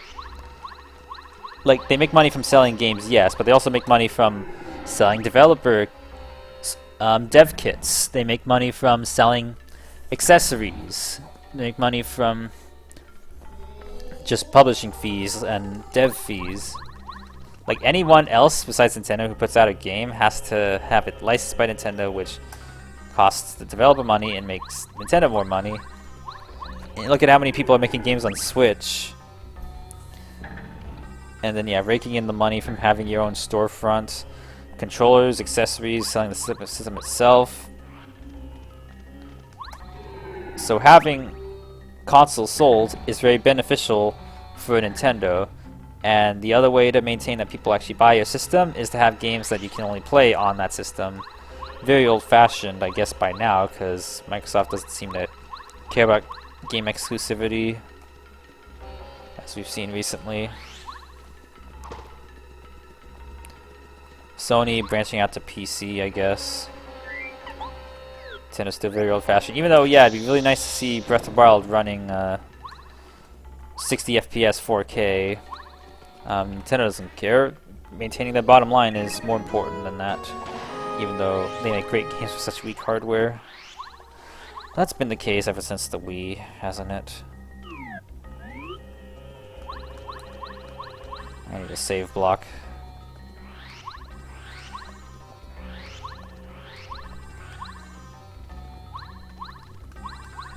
So it is not in Nintendo's best interest to port their games to PC or other systems. Is the long and short of it. I guess Microsoft thinks it's in their best interest to just like, we don't care about selling consoles. We already know everyone hates Xbox. Let's just be a publisher and just have our games on as many places as possible. Which is a very defeatist like mindset, but it's what they do. And we see them in turmoil again and again, so...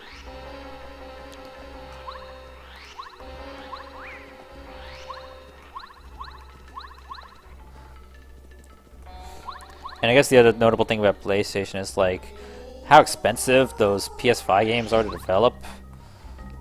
Like, according to the leaks, Spider-Man, the latest Spider-Man game, literally cost $325 million to make, which is insane. I think a lot of that is licensing fee, but that's still insane. So imagine like that's how much money the game costs to make, and then how much, and it's a single-player game, how much money does it make from software sales? Probably not too much, more than that. So then, if it makes, let's say it does sell like 20 million units, and it does it break even? Then you've not, you know, generated any revenue. If it generates some revenue, cool. Is that enough revenue for the sequel? Or not enough revenue for the sequel, then you've still made no money. It's such a razor-thin margin business model, making these expensive games.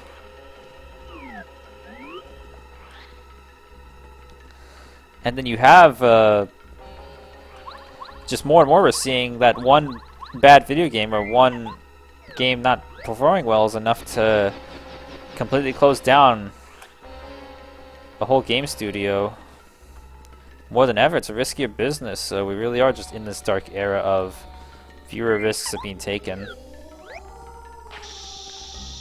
I mean, we're seeing that in every industry, aren't we? In television, movies, and games, just focusing on what works and taking little risks because things just cost too much to make. And with the recession, I don't know, I just prefer when things were simpler and we had Paper Mario just be an awesome game come out. I mean, Paper Mario did take the entire N64 life generation to come out, to be fair, but that used to be the exception, not the norm. It's pretty much the norm now.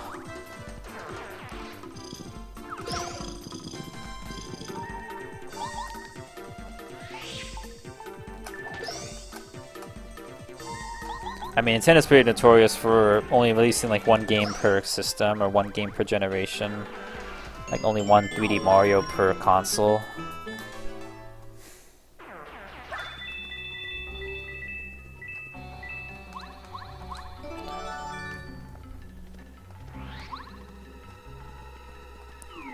But I mean, that was mostly because they just chose to do it that way. Now it's like just, I don't know.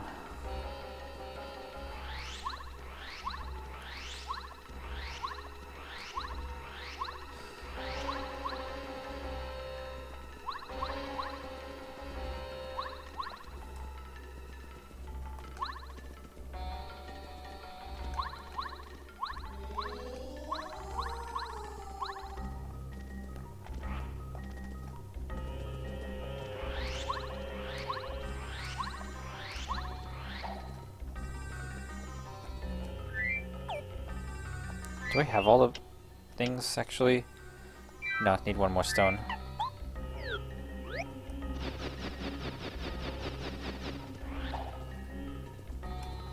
But it's not here, it's in the other room. Like, to give you an example on what poor emulation looks like, some emulators, I particularly remember like what my old Android phone did for this game way back when.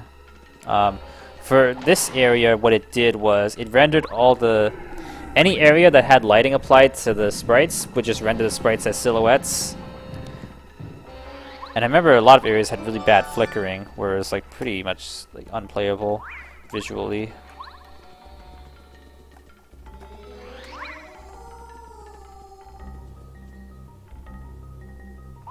Okay, I see now. That's actually a map of the ruins.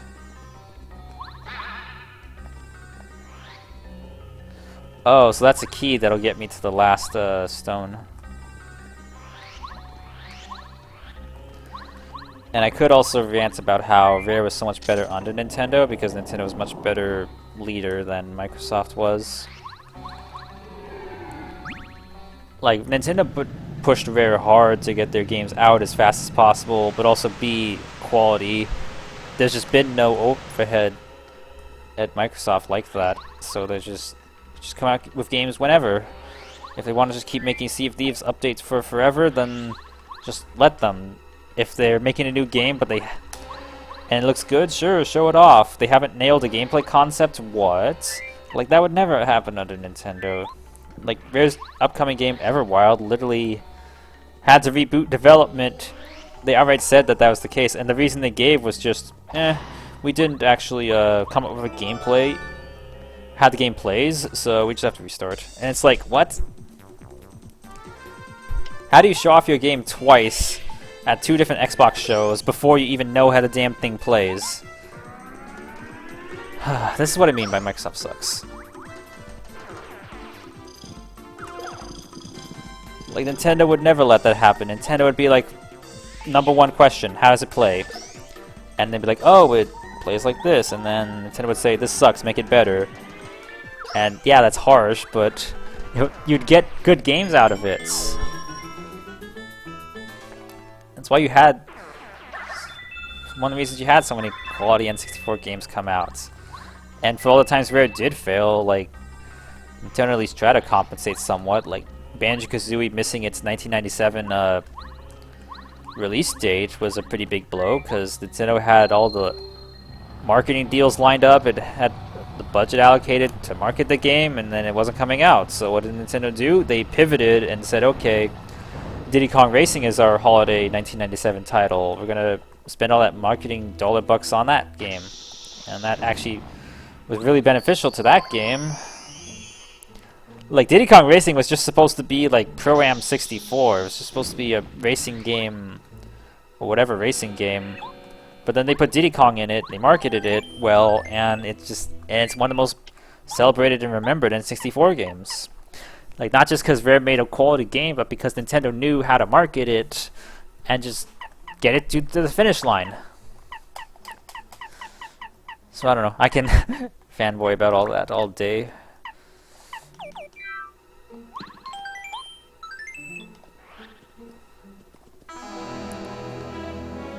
We're at the boss now.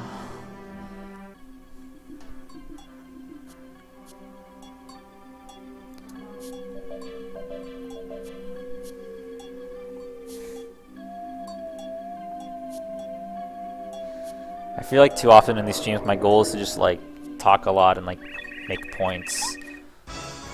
Magical times indeed, yeah.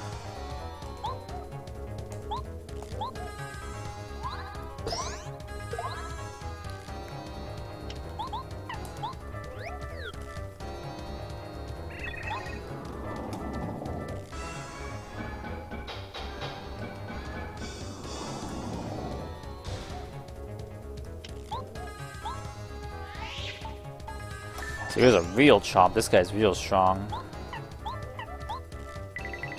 Normal. I see.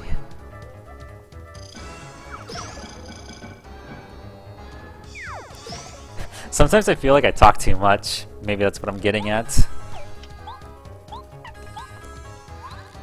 And I kind of say that now because my voice is starting to already kind of fatigue. And we have a lot of game to go still. Oof.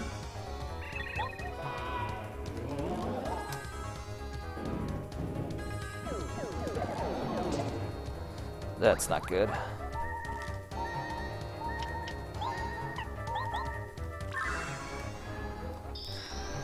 You know, sometimes maybe people like to just chill, and I mean, it's important to bring stuff up. It's important to have discussion, but people also like to just chill and zen out to a stream, you know? Jeez.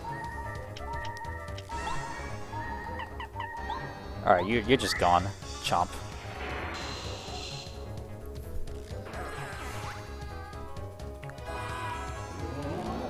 I'm gonna lose all my hit points because the rock's gonna fall on me again. Nope. Self-inflicted damage.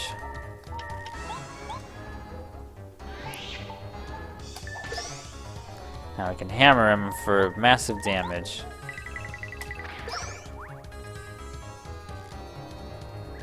Ouch. What are you doing? That hurt. I'm the king of the desert, you rude man. Take this.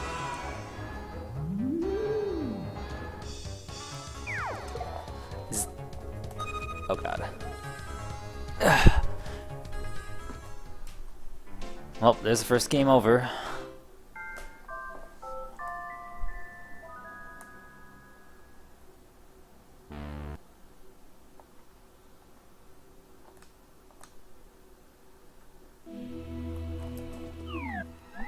It's nice to zen out to someone talking, yeah.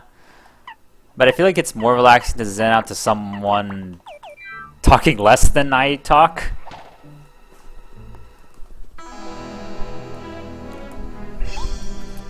You know? So, I don't know. I've said my piece on the run is invalid. I mean, technically not. You can real-time speedrun, you just keep going. But I guess no death run, invalid.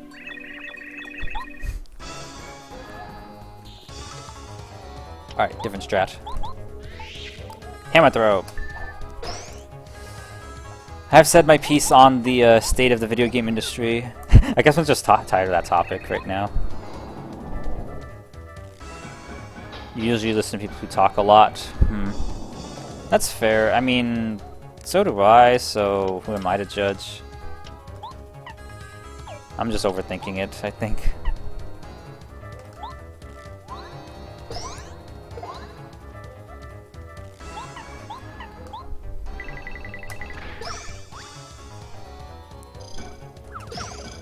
Reloading was a warp or something. You game over, you go back to the file select screen. I just blacked it out because, again, real names of people on the file select. Also, I may as well say, one of the files on this cartridge has 93 hours. You've been feeling tired about video games, you don't know what to do there. Yeah, that's what I kind of figure. Video games are a bit of a tired topic. Sad topic. It's all just depression. You don't know what your logic is.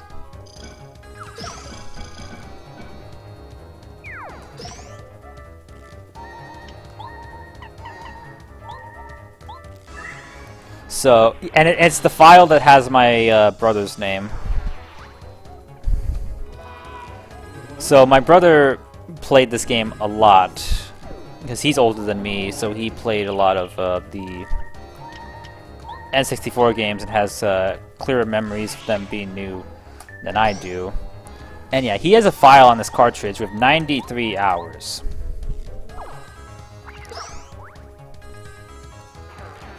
I mean, to be fair, I have a save file on Thousand Year Door with 99 plus hours. So that's just to give you an idea of how much we loved this game. So the Paper Mario series does mean a lot to us.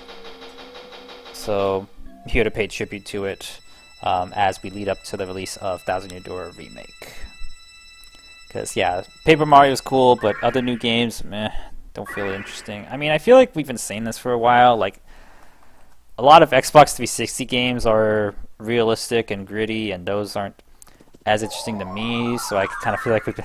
But Xbox 360 was a long time ago, so I feel like we've just been saying this for a while. Or maybe the industry's just in a rut where it doesn't know what to do. I don't know, there's innovative games, there's interesting games when you know where to look. I mean, it's kind of funny, one of my favorite games of all time now is Virtual Boy Wario Land, a game that came out in 1995 that I didn't play until 2024. Like, yeah, there's a wealth of retro games to discover, technically. But just, where do you begin with that? And then, Red Viper emulator came out, got me to try Wario Land, and I was like, holy shit, this game's amazing, and we have a problem. Why, Kimmy Cooper? What's got you so riled up? You look upset. Psst, psst, psst. What? The Star Spirit flew away from Tubba Blubba's castle? King Bowser, keep your voice down. Princess Peach might be listening. Yes, right. Tell me the details over there.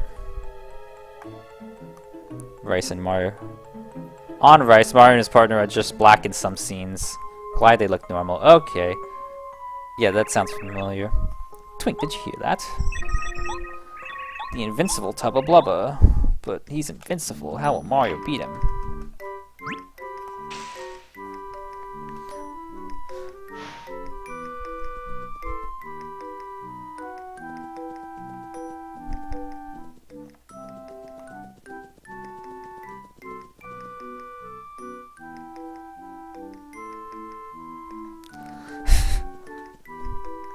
You like this very, I don't know what you call this music, but it's very... It's music, alright. Rice is slowing down. Do you think the pie just can't walk and chew gum? Fair. There's some guards here.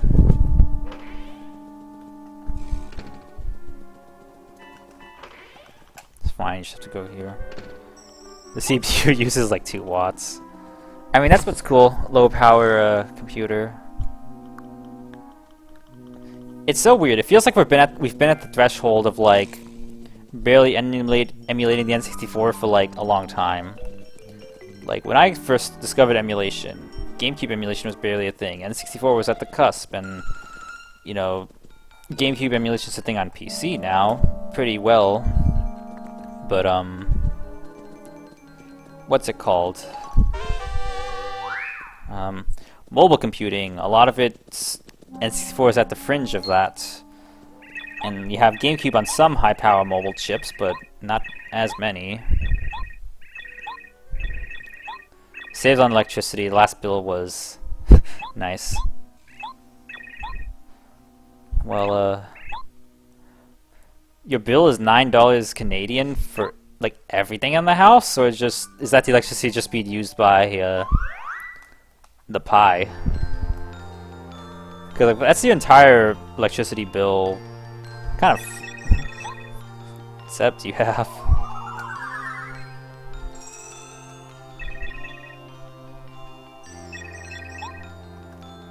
Raspberry Pi can do GameCube, but very slow. Fair. Actually, that does kind of remind me. Like, I think when I was messing around with my modded Switch, you know, before I forgot how to use a modded Switch, more or less. I think one of the settings I accidentally turned off. I don't remember what the setting was. I'm just guessing that it was the JIT layer, because I did something, and GameCube emulation went from slow to like 1 frame every minute. Like, not even kidding. Electricity is cheap there. Well, electricity is not cheap in Techland. Because everyone's frickin' using it for everything. You avoid turning on most stuff during the day when electricity is expensive. That's right. So I'm doing the... But I thought electricity was more expensive, like, during... like... prime time hours, for lack of a better word. I didn't get the artifact. Oh wait, yeah I did.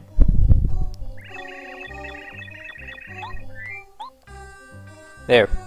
Stealing a priceless relic from a temple. How how nice. Interpreters are too hard for modern CPUs. How that works. You have hydropower. Nice. Somehow I don't know what kind of power we use in Techland. I mean, I'm using a lot of electricity by having my laptop charging, N64 on, TV on. But I will say, it does feel nice just playing Switch in handheld mode because very little energy consumption, and when it's hot, you know, you don't have to turn on your TV and everything gets so warm.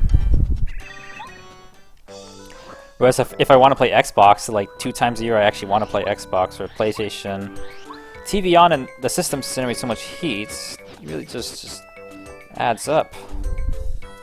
Electricity generation probably costs more, 7 to 11 p.m. But the rate during then is lower. The rate is most during the afternoon, huh? Did I get the seed? Yeah, I did.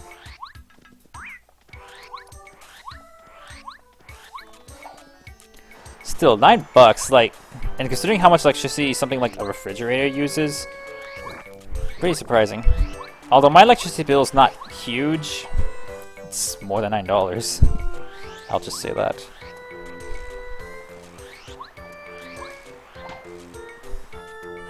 I am definitely very conscious about electricity, not just price-wise, but just kind of in general. Like, I will not turn on my lights unless I absolutely have to. Like, I'm not the kind of person who just leaves their lights on willy-nilly. Devices making a lot of heat isn't a major disadvantage. And you have a newer fridge. Nice. Fridge is definitely the most power-hungry thing I own. I don't know how old it is, but it's a fridge. Oh, I guess my oven. My oven is an electricity oven. Cooper's in the floor! Why you do that, Cooper? You sometimes have lights on, it depends. Well, for reference, I have no lights on right now, because I have plenty of light coming through my window, and you have LED lights anyway. Kind of same. Are these LED lights? I'm looking at them, and I have no idea. Oh yeah, they must be, because they're adjustable. So, I have a weird mix of... resistive heat is a big consumer. Oh yeah, of electricity. Avoid running the oven during expensive hours. I should look up what those hours are. Although I am really hungry, so maybe I should consider doing that sooner than later. I didn't see anything. No, you must have. Like, I'll say this, sometimes my electricity bill is randomly, like, twice the price it is compared to other months, and I'm not really sure why. It could literally be, like, expensive hours or shit. Since you're stuck in the basement, you have a lamp on. It'd be nice to go upstairs. If you were to go upstairs, you wouldn't put a light on. I think we just head out to the next chapter.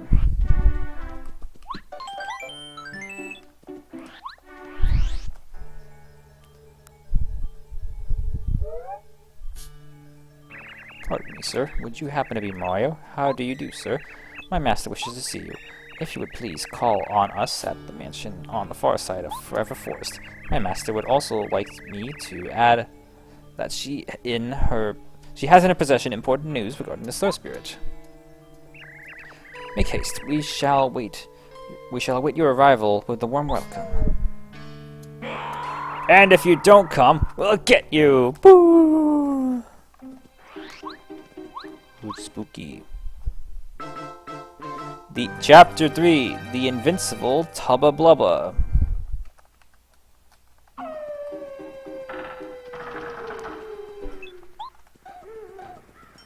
Alright, I'm never usually very good at navigating this. Oh, you know what? No, I'm not gonna get up and get my strategy guide. Because if I get up, my cat might get up, and I don't like to disturb him.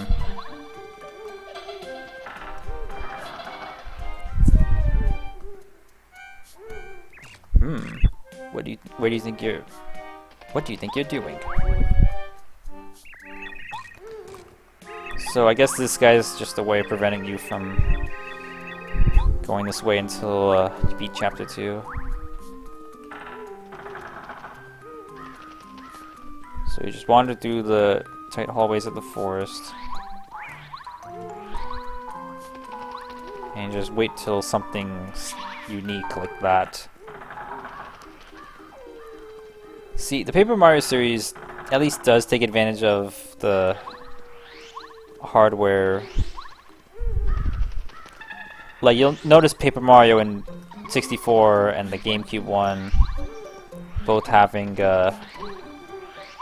really small interconnected rooms like this, whereas Origami King, Color Splash, they have massive rooms.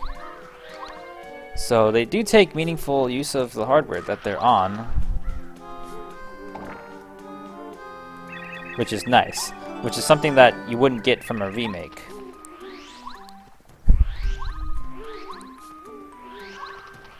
Now that's what kind of leaves me torn about remakes of games. Is you could have you could make a one-to-one remake of a game like this. Like, yeah, it could be realistic, it could be HD and look much nicer. But then you have, But then you have a really nice looking game that was designed with 1996 in mind, with 1996 hardware. Whereas you could make a new game with 2017 hardware in mind, where you're able to do more things, like have more enemies on screen, more larger maps, longer games. So like they could make a new Banjo-Kazooie game. They could remake a Banjo-Kazooie game.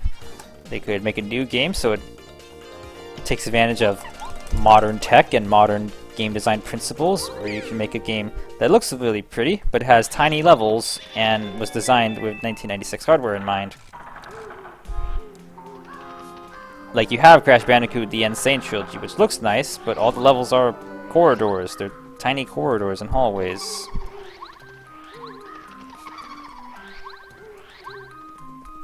So does it really take advantage of the hardware that it's on?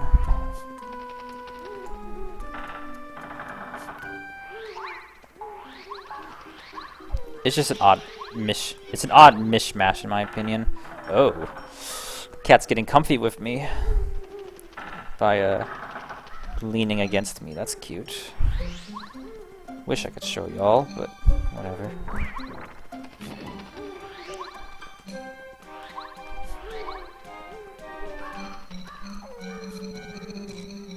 I think this is the way to go.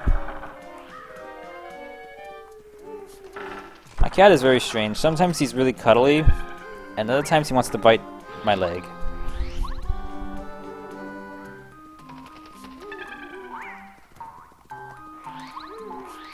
Like, sometimes he just wants to sit and sleep. Sometimes he wants to cuddle.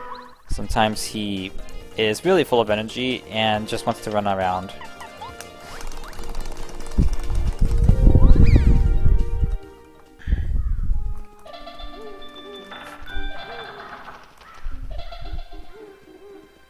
Should be the last room.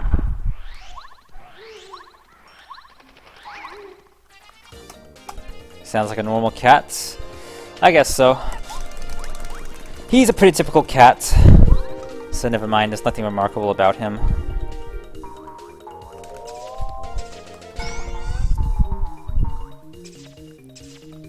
There's nothing remarkable about you.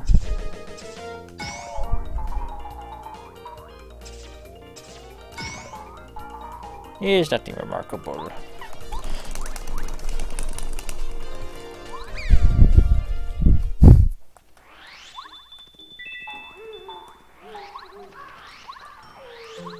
Here it is. If you have business at Boo's Mansion, come this way.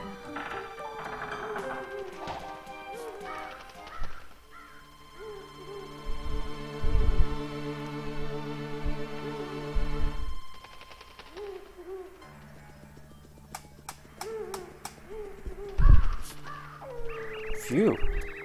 Well, it looks like we finally made it out of that spooky forest. Oh yeah, maybe I should explore the Toad Town sewers at some point. Maybe after Chapter 4.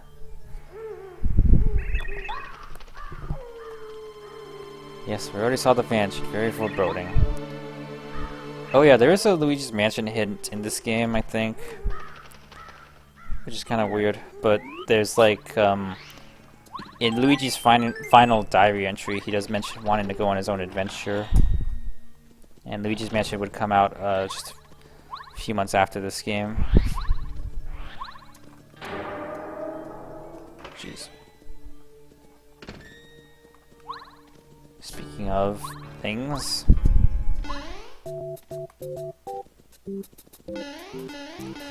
Ugh, that sound effect.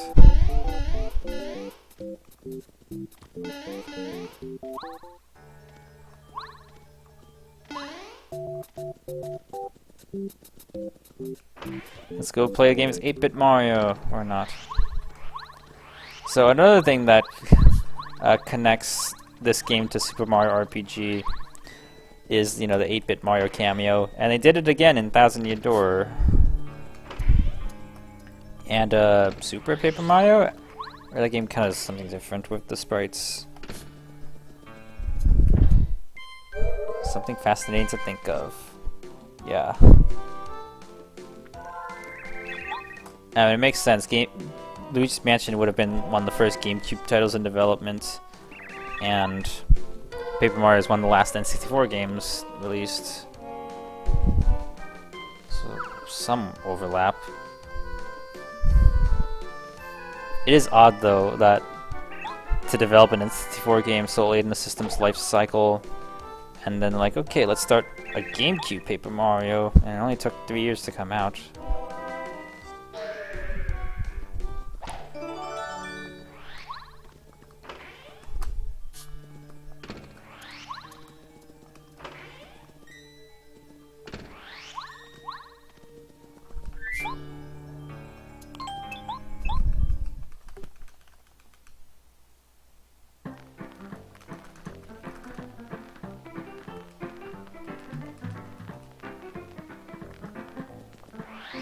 Whoop.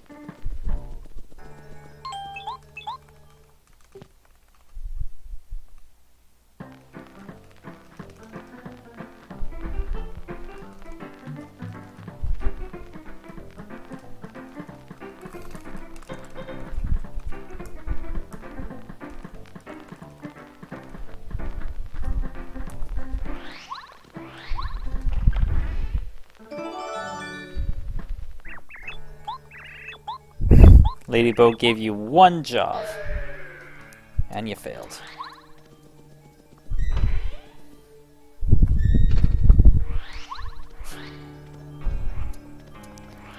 This part's a little odd. I guess the Boos intentionally set up like all these puzzles for Mario to solve to prove something. 'Cause, I mean, it's not like they're trying to keep you out. They do want business with you, and yet they make it tricky anyway. Anyway, now that we have to wait, we can keep that closed, or keep this part open. Ooh, treasure chest. Ah!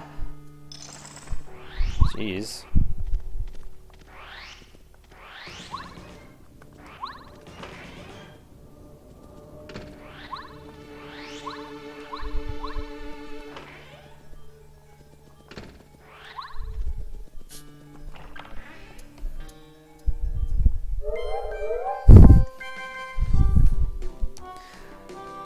Anyway, we do the same thing except for the super boots.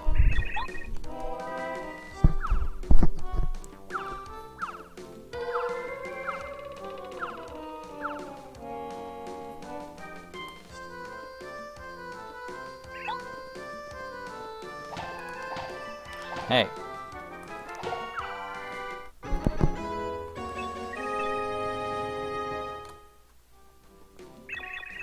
Boo-hoo. Oh, you know what? As soon as I get off the couch, my cat is gonna steal my spot.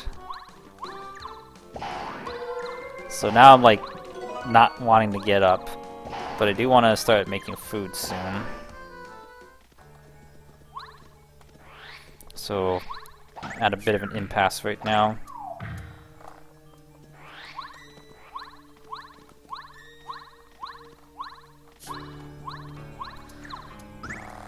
He wants my spot because it's the warmest spot on the couch. He likes how I've implanted made my mark on the couch. You know what happens with couches.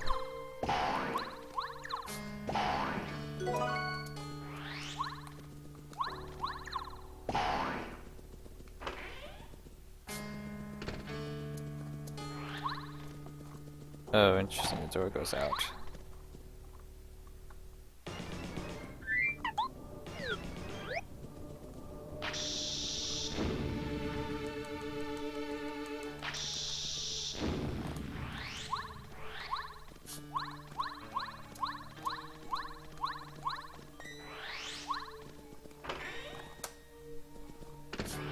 I remember now, it's this one. And yes, it is a very warm spot.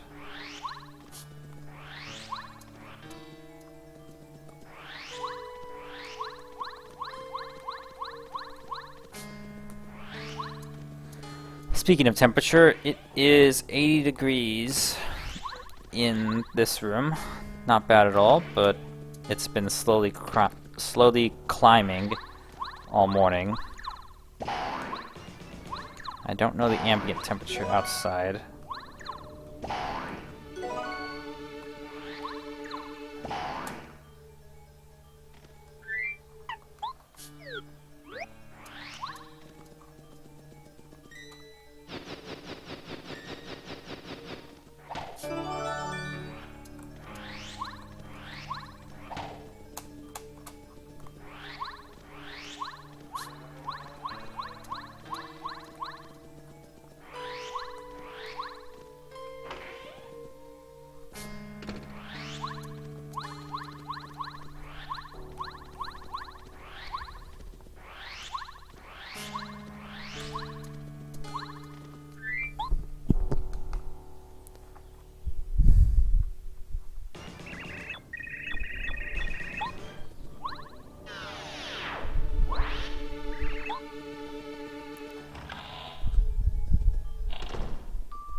Gweeheeheehaha. You finally arrived.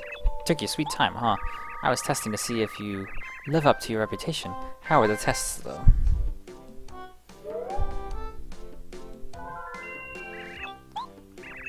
So this is Bo and Bootler. Basically, just... they're boos. They own a mansion. Good for them. But this guy, Tubba Blubba, has been eating the booze, so... she'll help us if we help her, as in... she has the Star Spirit.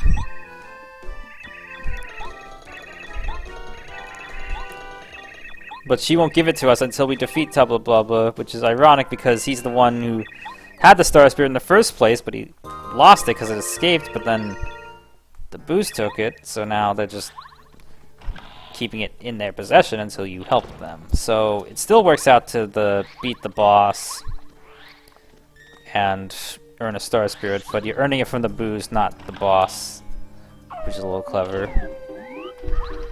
I always thought it was clever. Clevar, one of the Star Spirits, is named Cleavar. What the heck is this guy's name? Eldstar. Oh yeah, try pausing in Paper Mario. Actually, you can't pause the game until you play through the game, and then after the Bowser battle. But pausing is pretty notorious for the emulators to get wrong. Like, some emulators will literally take like 7 seconds to load the pause menu. And then when they do, you have glitched graphics. So, see how quick it is here?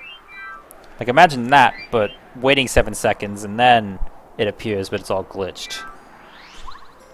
Granted, that does involve playing a little bit of the game. Ah, shoot. Let's fight the Hyper Goomba anyway.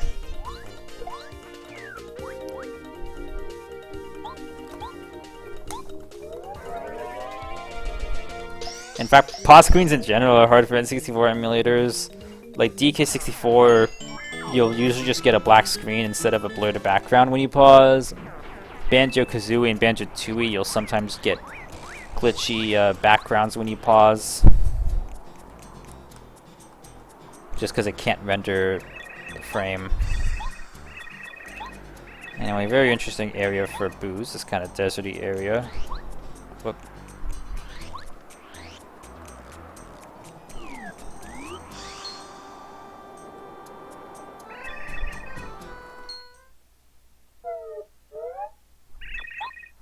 Mario, hide.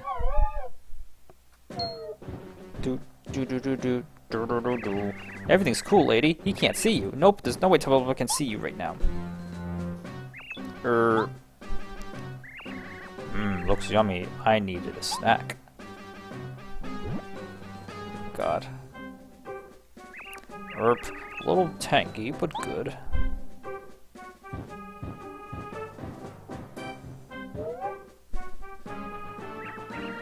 Oh, Stanley! The horror of it all.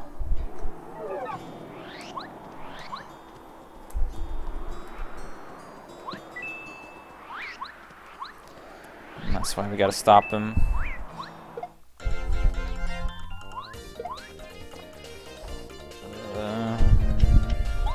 Too many enemies.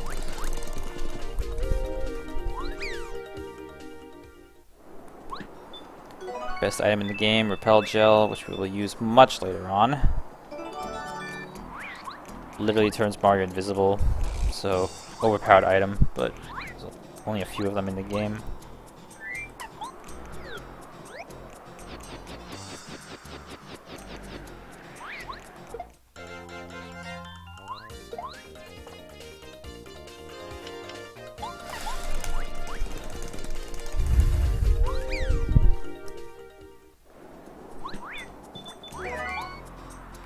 Gosh.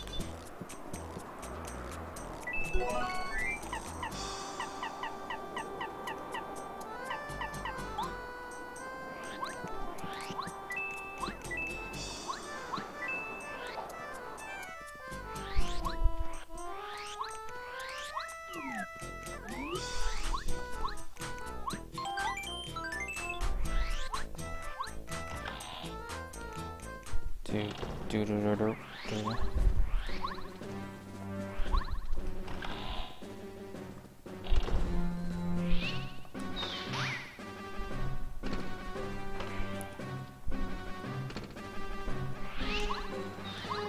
Here's Tub of Love's castle. I always find it odd they call it a castle, but it's like a house. It's like a weird cottage thingy. Or it's a mansion in its own right.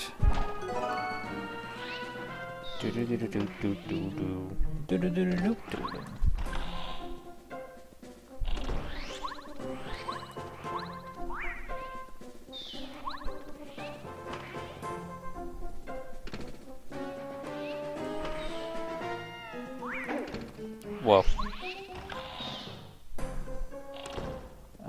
2 stairwells?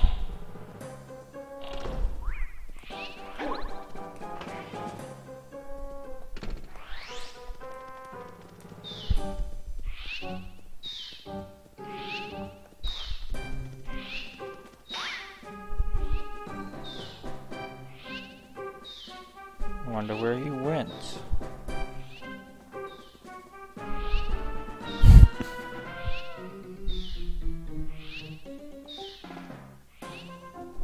Oh god, he can't go up the stairs. What? Oh, it's... yeah, to get you back up.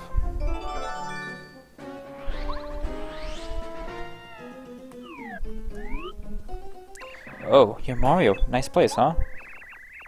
As a matter of fact, I came to this castle with my friends to try to find Tubba weak point. We managed to find out that there's something important hidden in Tubba room on the highest floor. But once I got separated from my friends, I just had to hide. But you can go. First, you need to get to the... yeah. So if you're ever playing holding an N64 controller and your hands get warm, just move your left hand to the to the D-pad prong, and it's so cold because it's not being held.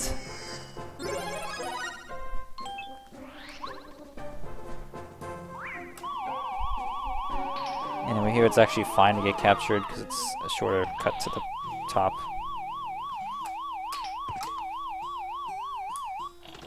These things will try to catch us and throw us out. Use my ability to turn us invisible. Yeah.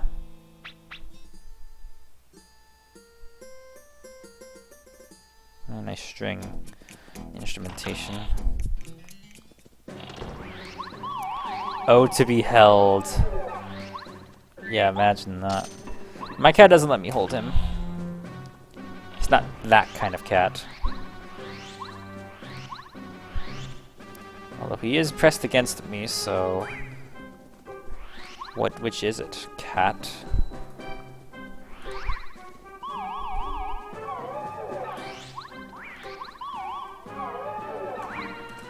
You know what's sad to think about? I don't think any pony has ever held Cozy Glow.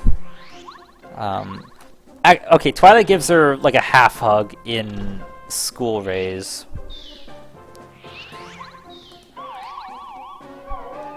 But I think Cozy really could have used the hug. Oh god.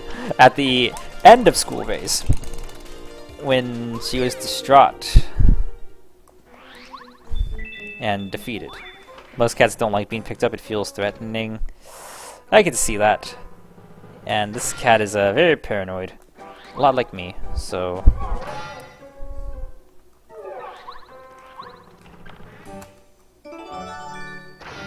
Also, the first 3 Paper Marios all have a room like this. A spike room where you have to use the game's respective invisibility power to get through it. Just another clever thing that ties the games together.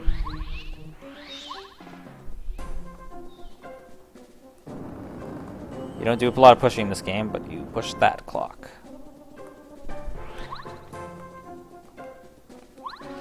So yeah, whatever my cat's feeling warm right now. He's feeling safe because he is next to his I'd say his owner, but cats always think they're the leader, don't they?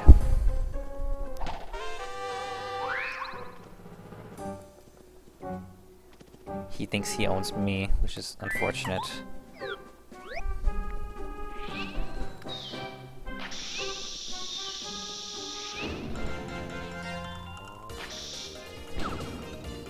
It's a lot of clubbers.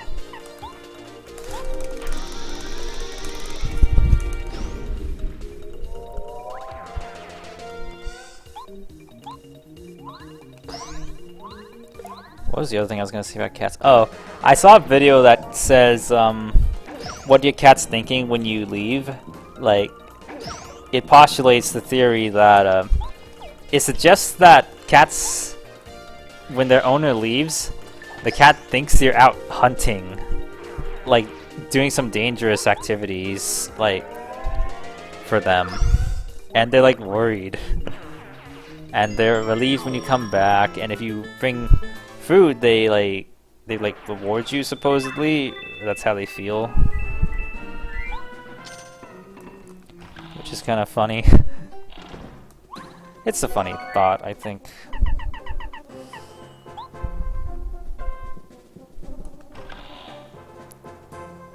This cat thinks I'm doing stuff.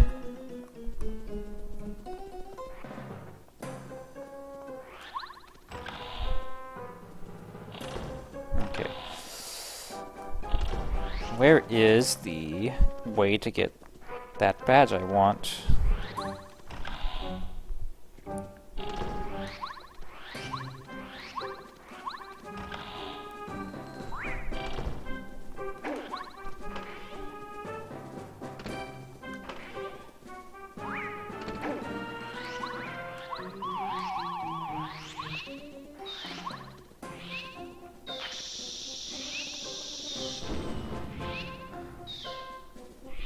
So always come home with cat treats, yeah. Perhaps I should.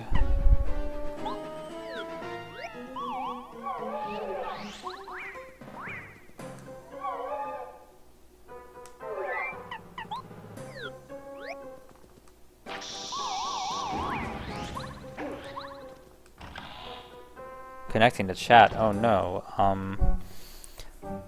Welcome to chat room. OBS seems fine. Hope I don't have internet issues again.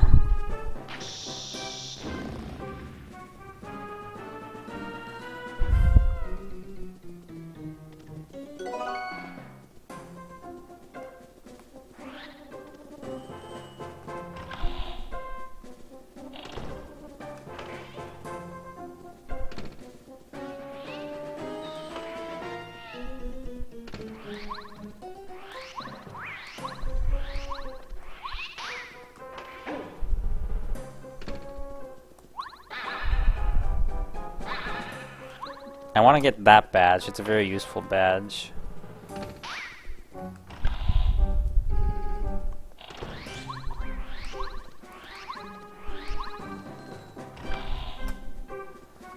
I had one stream the other day, it was a late night stream, but like, where my internet just couldn't upload anything. And like, I couldn't download very much either, like everything was being slow. Not sure what the deal of that was. Seems normal now, though.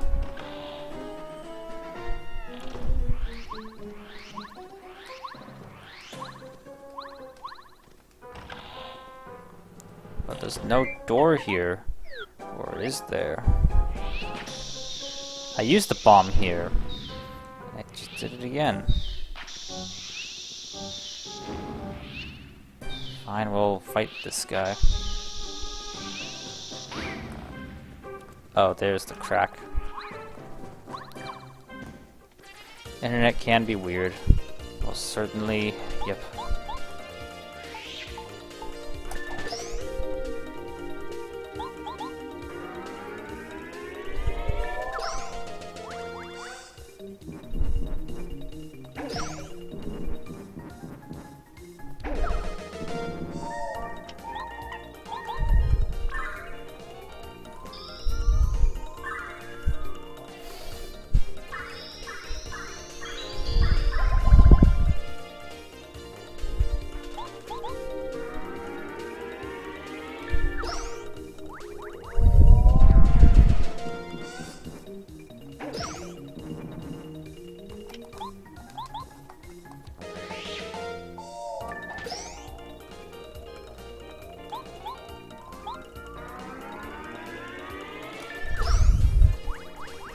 So you may be noticing that we don't use the Goomba partner anymore. And it's because he's pretty much the worst party member. And there's like no reason to ever use him again after you even get the second one. But like chapter 1 gives you 3 party members by the time you get to the end of it. Which is kind of cool because then it's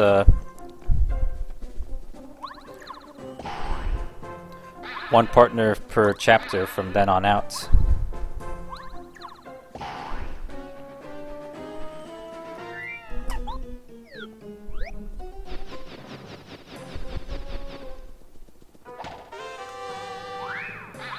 Yeah, it took way longer to get than probably needed to, but oh well.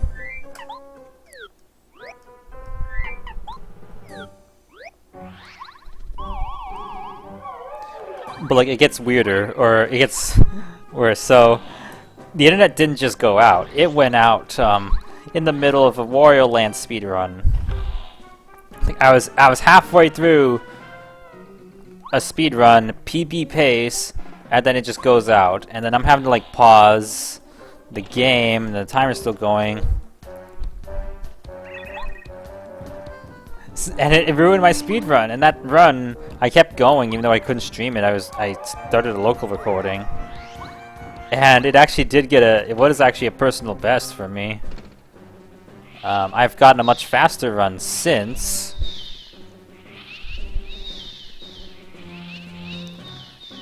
But it's just funny that for a while my fastest time was a run that was cut off.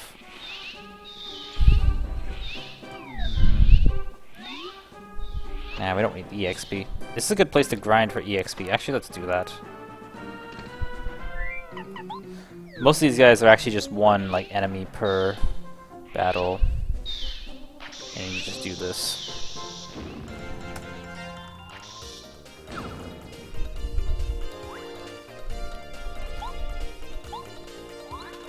So really handy tip, use Bombette on the battlefield or on the playfield because it does bomb damage without using any flower points.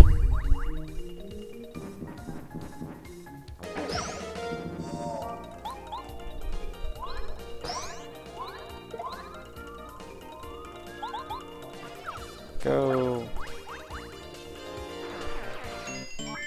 This guy's a 10 per person, wow.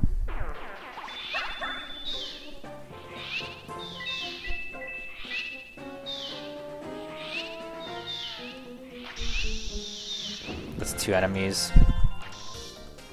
Okay, maybe I'm maybe I'm mistaken. I thought it was, for some reason I told myself it's all of them are 1 per battle, but then one of them is like has 4. But maybe I'm thinking of a different instance, cause so far both these battles have had 2 enemies. E.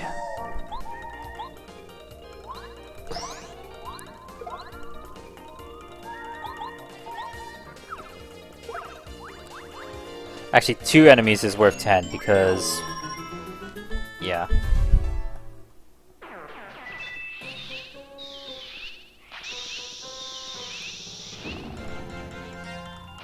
Okay, there's one lonely clubber.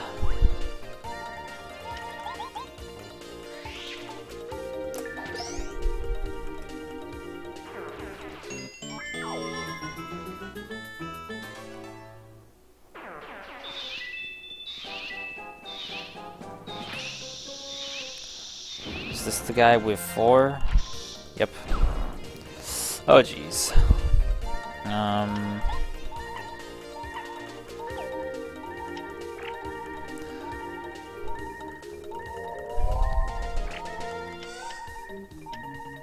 Do you like the danger sound?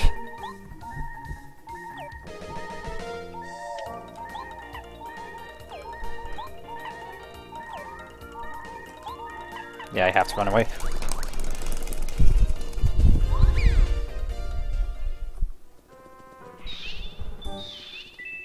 I mean, I could have technically won if I blocked every attack, but that'd be unlikely. You don't think it's annoying? Good, because my family used to think it was very annoying. Like, my brother would always complain about it, like, just that trope in video games of having to have some kind of sound indicator that you're low on health. Like, Zelda Ocarina of Time is also notorious for that. Some people find them annoying, some people don't think they're a big deal.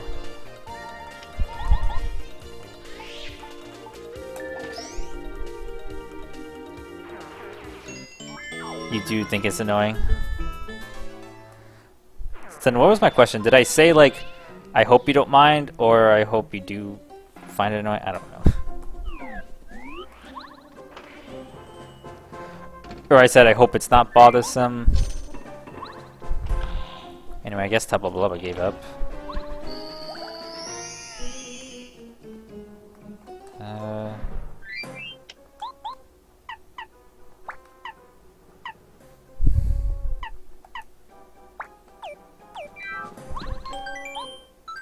You forgot as well. Oh. Or Lamau. L-M-A-O.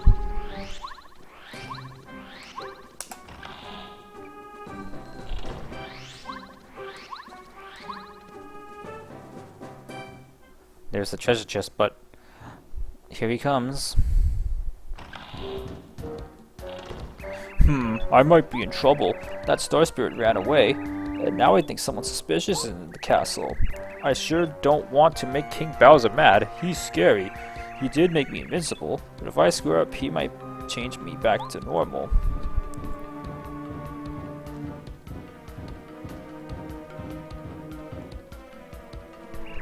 Time for some beauty rest. Don't just sleep like that. What the heck is Mario doing? And it's a key who talks. Hi there, I'm Yaki, a faithful and chatty follower of Master Tubba Blubba. My very important job is to guard his valuables, but you don't look like Master Tubba Blubba at all. That means You've come to steal me. The magical key that unlocks the door to Windy Mill at the front of Gusty Gulch.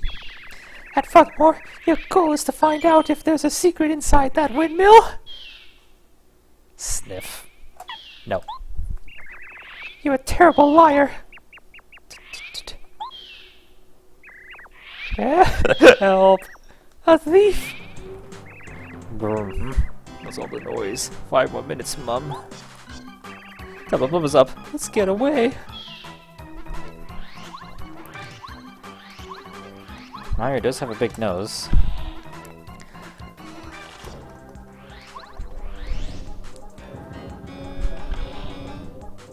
Hey, you! Steve, stop! Do you like frames? Well, count these frames. Ah! It's so slow on real hardware!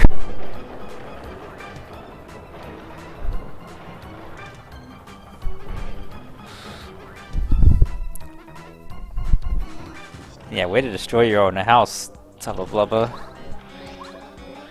Play through the game and get to that part on Raspberry Pi, see which plugin has the faster frame rate. I think on Switch and Wii U it's nearly lagless, that part. But it chugs! Literally unplayable.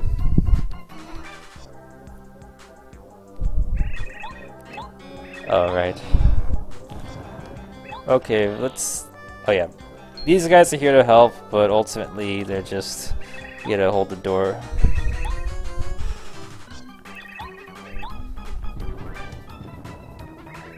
E. I know why you put the E there, but still.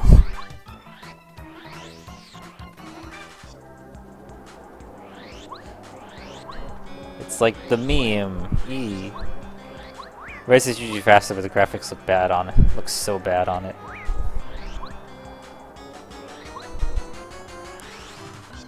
I mean, what are we gonna do when, eventually when there's so few working N64s remaining? Like, will emulation finally be... Will good N64 emulation finally be ubiquitous? Like, I mean, it kind of is, but just most people don't care about it, because most people just... Like, someone tried to, like, say that, like, N64 emulation is really good, is getting really accurate, just doesn't get attention. That kind of emulation doesn't get attention because people are interested in... Well, I'm just conjecturing. People are mostly interested in either, you know, running it on low-power mobile chips, or on the PC, people just care about the decomp ports. Oh, this is funny. No entry. They do need to make new N64s. I mean, of all the retro systems, we really do need more new N64s. Really, no entry allowed. Enter. Absolutely no entry allowed. Enter. Who are you? What? Mario? Did someone tell you that I'm the secret strength of Tubba Blubba? No.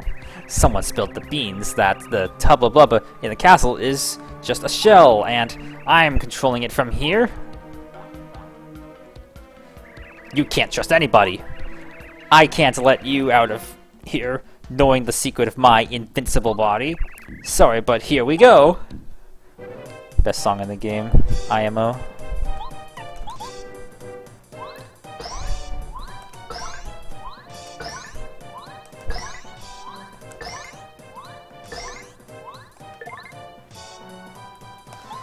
Here we go and slap him.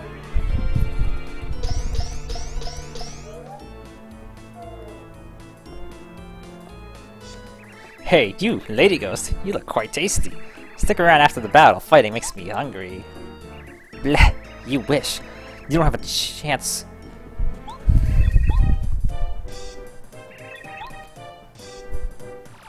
Like, is that the promise with the Mr. project? Like, is the point of Mr. like hardware preservation, so that you have a hardware accurate, hardware-based solution to emulating old systems? Like, emulation, hardware or software, is just gonna be the end goal eventually, isn't it?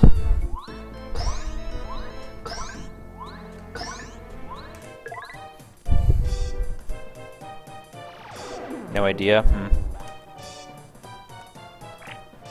Like I said, I was interested in Mister, but not so much now, because like it's just more N64 or more retro games that I would just play the retro games I already have on it, and why not just play the games I already have on the systems I have, or more convenient ways. So I don't know, it's more an enthusiast project, isn't it? Oy.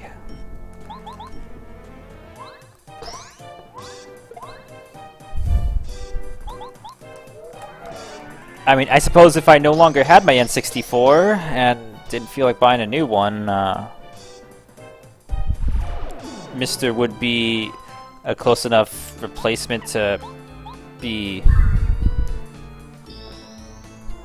I think it does output 240p via analog, because it's just doing exactly what the original chips did. Although I don't know a ton about Mister. Although Mister and composite isn't really a thing, it kind of is, but it's not great, apparently. Which is a shame, because the only CRT I have is composite only.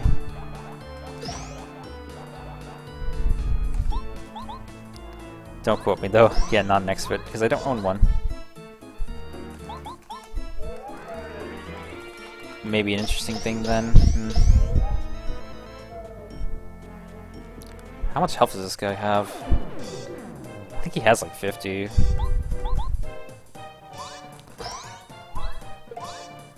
That was weird. Owie, I'm hurting. I mean, interesting if true, less interesting if not true. VGA, I was about to say it definitely has, but I second guessing because I don't know. I'm thinking the OSSC has VGA in, which has its uses definitely. I know some Virtual Boy mods use VGA out for the connector type. Oh yeah. So if I ever had a video out modded Virtual Boy, that's how I would play that, but that's pretty pie in the sky thought. You might leave around 3 my time. That's fine.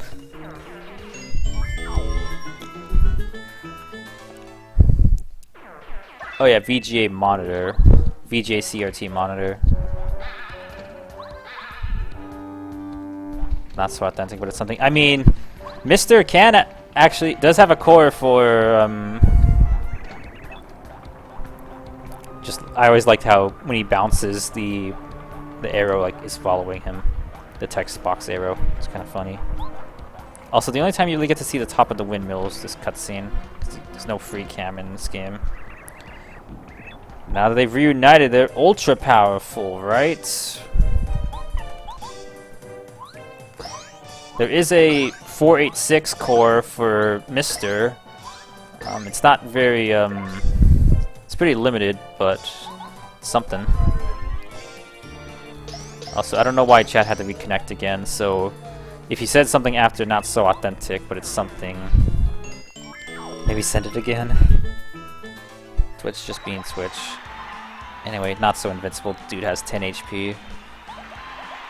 But I don't. I have 15 HP since I leveled up. And yeah, I guess reuniting him with his heart makes him no longer invincible.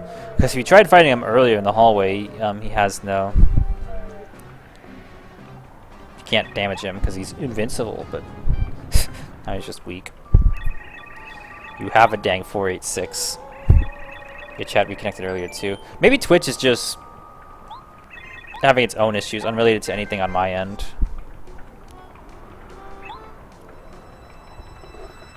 I mean, it's not unheard of for Twitch to have outages while I'm trying to have a stream.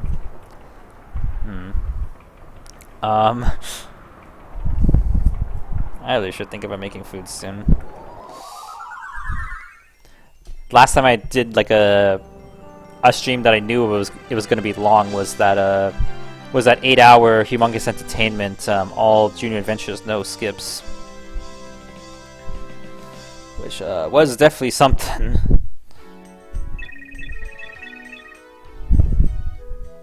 This will not be 8 hours, but it will still be pretty substantial. And I remember my stream had to reconnect halfway through that. I don't quite know why, though. It's a long time ago.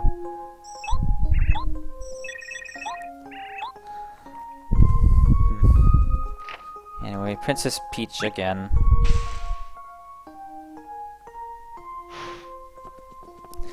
I will say, playing this game all the way through in one sitting is very strange. Because normally, you know, if I want to play Paper Mario, I'll just play it a little bit at a time, maybe a chapter per day. But playing the whole game in one sitting makes, like, these Peach sections feel very formulaic and repetitious. It's like, oh, Peach again. Haven't seen Peach in a long time. Tubba Blubba was defeated. Well, that's strange because you told me he was invincible! How can you beat someone who's invincible? Grr, foot stomp. Grr, stupid Mario. I guess maybe he found out the secret that made Tubba Blubba not quite so invincible. And then he beat him. Gah, I despise Mario. Really. You filthiness. We have to come up with another tactic, and quickly. Mario will most likely go to Shy Guy's toy box next. Yes, so we should prepare something there for his arrival. I won't be satisfied just having him beaten up anymore. What we need to do is find his weak points and completely humiliate him. Yeah! Kamikuba, you've got to find out what Mario hates, and... You're too old to play games for 8 hours? I mean, so am I. I don't do this often. I just had to set aside a day to just basically do nothing but play games for y'all live. Watching a stream for 3 hours? For the love of... I mean, that's what I think of too, is like, oh, playing a video game, waste of time. Staring at a computer screen, not a waste of time, because I could get up and do something at any moment, but then I don't. Or I could be... I'm multitasking. I'm getting work done. I don't know. Video games. Why? Why is Princess Peach here? What is going on with those guards? No, wait, hang on. This is actually good timing. I guess I'm basing my voice off the Mario Sunshine voice, which is a good reference in all honesty. We're just discussing the weak points of our mutual friend Mario. So, Princess Peach, what do you know about his weaknesses, huh? And listen, you must be honest. Which of these things does Mario hate most? Mario hates mushrooms. I see. Excellent. Is there another thing that fills him with dread? The Thunder Rage. Horrible item. Good, good. And what about those things? Which of the things does he hate? Mario hates soda. Mario hates Pokey. Oh, excellent. Perfect. Thanks, Princess. Gwahahaha. Be sure Mario can't avoid these things. He hates. We'll beat him for sure. Psychological. Did you get all that, Kamikuba? Get going immediately. It reminds you of Mr. Ratburn. I'm not so sure we can entirely trust what Princess tells us about Mario's weak points, but I'll do as you say. Of course you will. My tactics are brilliant. They're pure art. So, Kamikuba, you have Princess Peach taken back to her room immediately. Finally, we will at the end of Mario. No, not again! Anyway, Twink's just like, oopsies. Sorry for touching you, cat.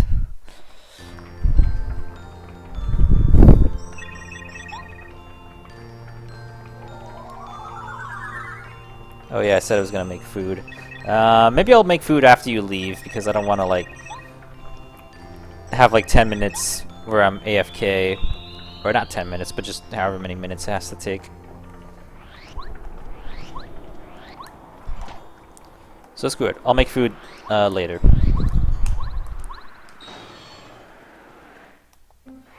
But then it's kind of like, oh, I don't want you to make it. I don't want you to feel like that you're starving me. So you know what? I will just make food now. So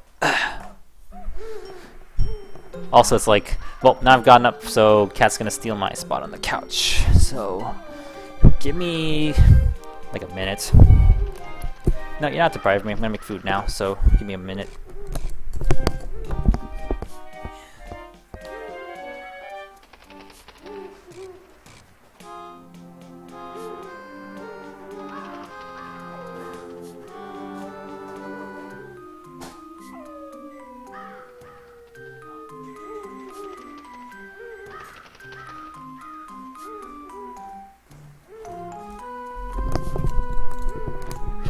And I'm back. That didn't take long at all. All I did was just take my pizza out of the freezer and just turned on the oven. So now I gotta wait for the oven to preheat. No, wow, bugs, get off me. I'm so lost.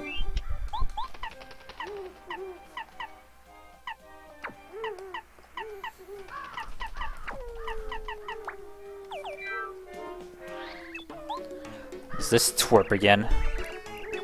Mario, oh I mean, aha! Mario, you unlucky to run into me again. I don't know what voice to give this stupid kid. Yeah, that was me beeping, setting the oven time. Oh, the temperature. More power! Max power! Haha, yeah, that's right. Let's see how you like the new and improved Junior Koopa. Dude keeps typing his own name. What a dweeb.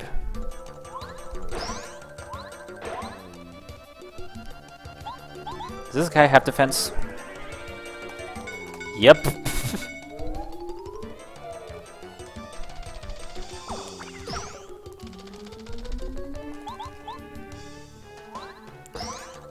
Shouldn't the kid have a twerpy voice? Yeah, but I don't know how to make a twerpy voice.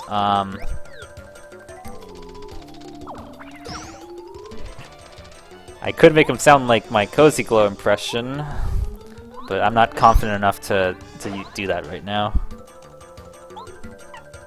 Let's see, that's 4, and that's 5.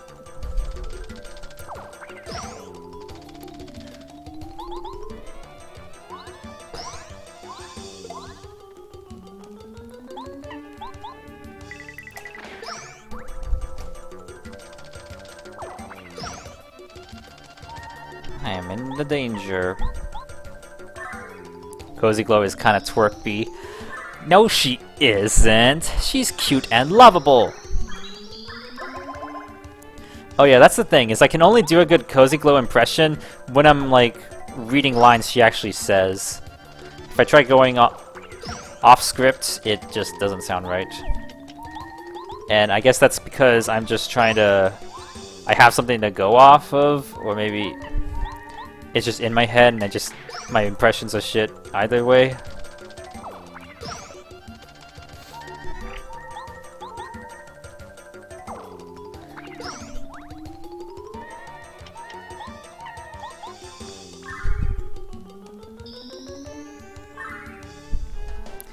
This is not the real me! I'm cute and lovable! That took every bit of soul I had to do.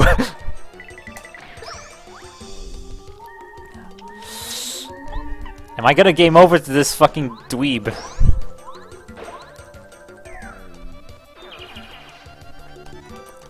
Nope.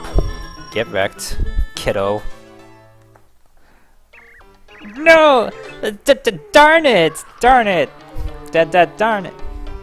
It's way off because it's me just doing it, but like... I had the energy, I just don't sound like a little filly. Surprise, surprise.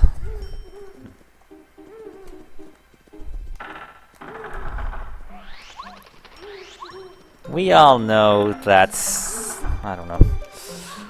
I'm also not a professional voice actor. It's time to retire and never do voice work again.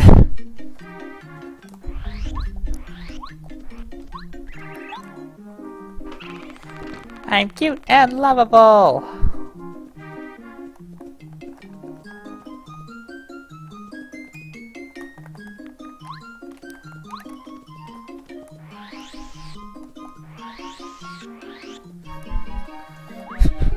Anyway, Toad Town.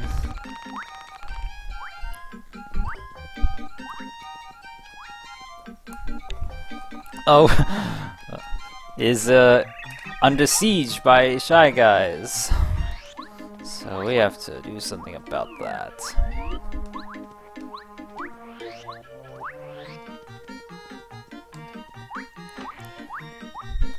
Get out of here.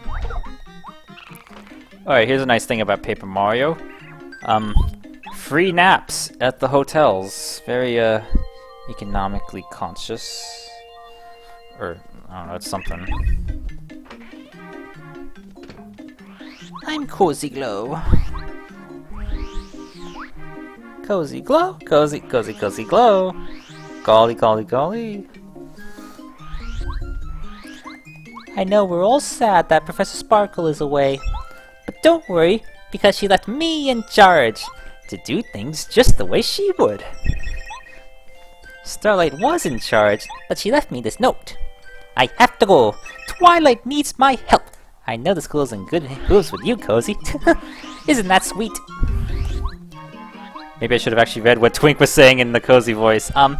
Mario, it's, Peach says that the next Star Spirit is in Shy Guy's toy box. I don't know where it is, though. And then that sounded totally different. Because, again, it's not a line from the show, so I just have to... I have nothing to go. I mean, that's kind of how she sounds, is... I mean, that's her running the School of Friendship. Where she kind of tries to sound all... School of Friendship-y. Chapter 4, Trials of the Toy Box.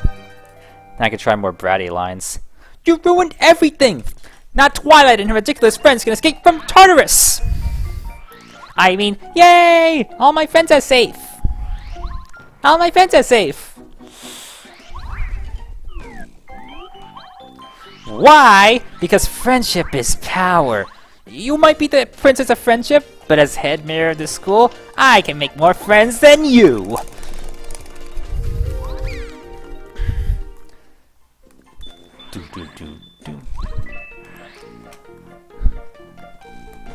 Okay, I think I'm done with the voice gymnastics. It's getting to be a bit much.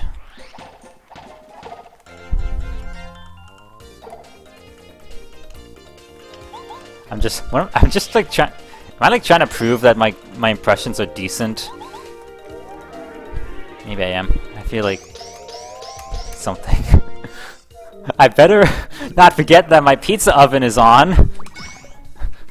I better especially not forget that it's on while the pizza's in the oven.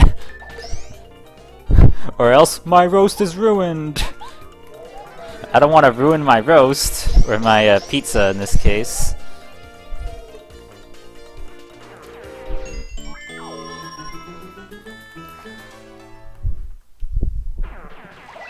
I don't need to prove anything. I know. I just feel like I do. Psychology, you know.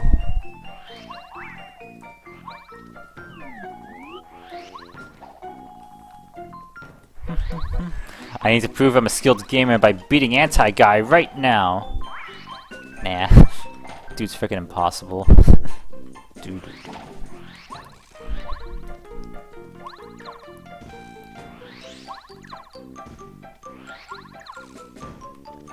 You learned recently that roasts in particular are hard to ruin. Like, do you basically have to burn down your house to ruin it?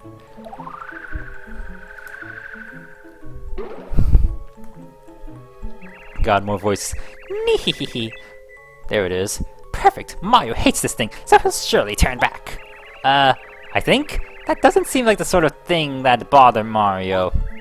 I wonder if I should really trust what Peach says. Well, it doesn't matter. King Bowser ordered it. And he's the boss! That's pretty off, whatever. I mean, the baffling thing about that episode, short whatever, is the fact... like, how the fuck does he just forget to turn off his oven? And put out the fire? Like, how's that not his first instinct, rather than Like, he really just doesn't want to disappoint Chalmers. Super Nintendo Chalmers.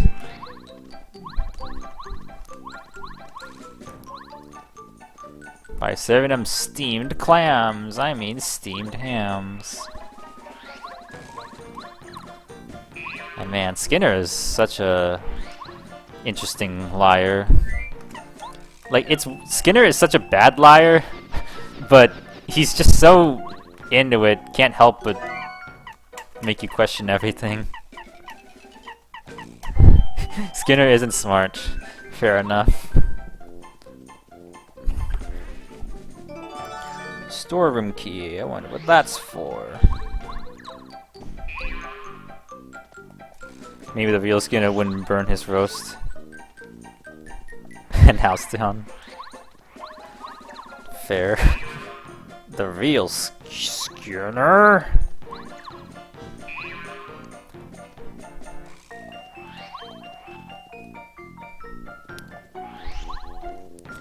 Anyway, time to put my roast in the oven.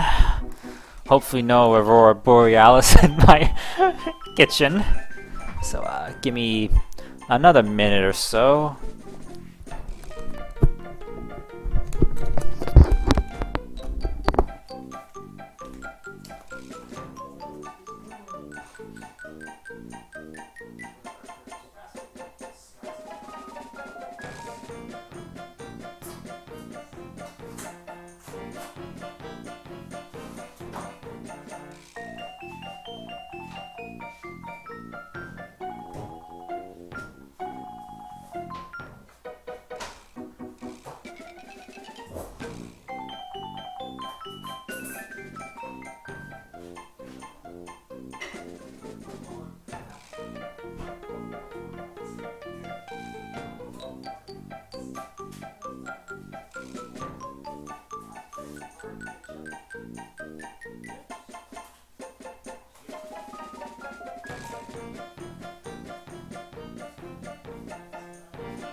Well, I'm back, and the cat has not moved over and taken my spot on the couch. Very kind of him.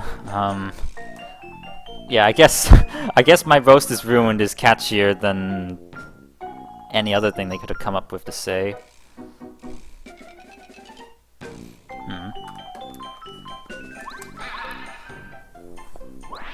Now the cat has left the couch. Very strange behavior. I mean, thinking about the time now, if this were a work day, I'd have to be at work now. Were I talking to somebody? No, I was talking to myself, like I do a lot. So I guess you kind of heard that just barely. I was trying to remember more of the episode quotes. Connecting to chat, connecting to chat. Welcome to chat.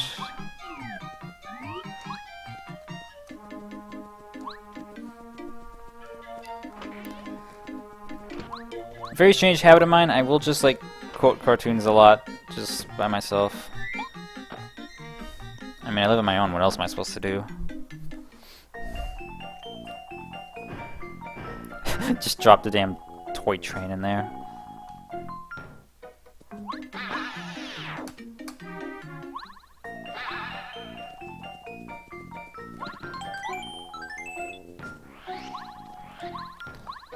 Very interesting train station. Giant buttons.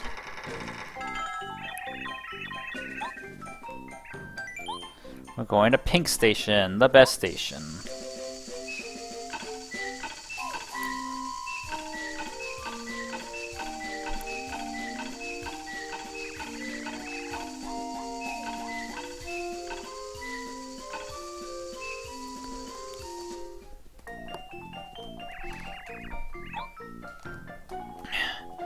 So there's 4 stations, as you can see by the map. It's Cammy again with Thunder Rage. Dreadful.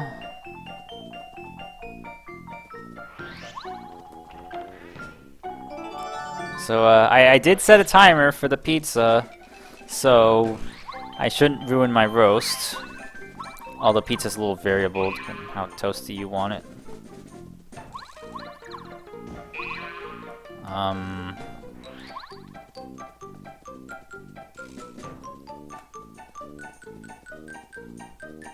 There he is.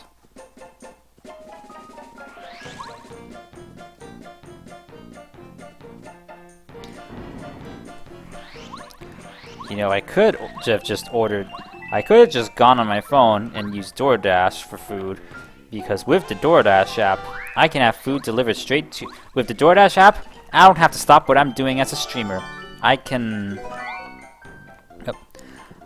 keep on gaming to y'all and have food brought to my setup. Use the coupon code Paper Mario 65. Not really. I mean, here I am like singing the praises of frozen food, but someone told me like, so I don't know. Like, do they add extra sodium to frozen items, and is that not a good thing? Because I honestly don't know. What about taking a half hour to decide what to order? Sounds like a you problem, or not you, but I mean, it's not a DoorDash issue, that's just... I mean, just be like me and have only like 3 foods you eat over and over again. You have no idea? Okay. Just be like me and eat the same things over and over without any second thoughts. Like, what am I making? Frozen pizza. Is it because I like frozen pizza? Yeah, I like frozen pizza, but would it be nice to have some variety now and again? It is a you problem. You're caring too much, hun. Well, whatever. Just down to syrup. Just to get out of my pocket. Cake.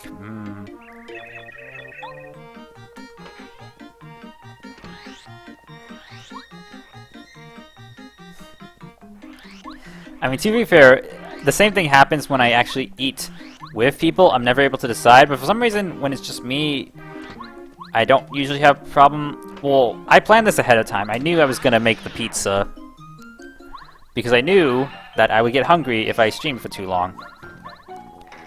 Now, should I be eating something healthier, like raspberries or blueberries? Maybe. But that's a me problem.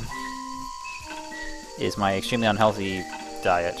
Not extremely unhealthy, but I don't eat like any fruits and barely any vegetables. Maybe you're just hungry, bingo.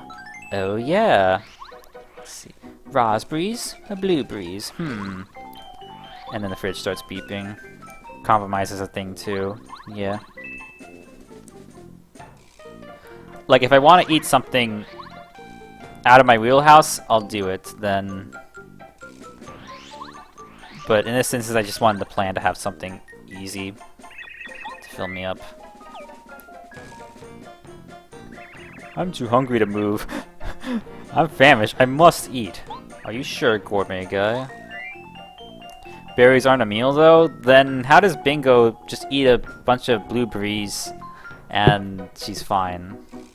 Or she's not hungry from that. Maybe because she's so tiny. I could sure use cake, but I don't know. Sweets. Oh! Oh! Oh! Delicious! This is lip-smacking good!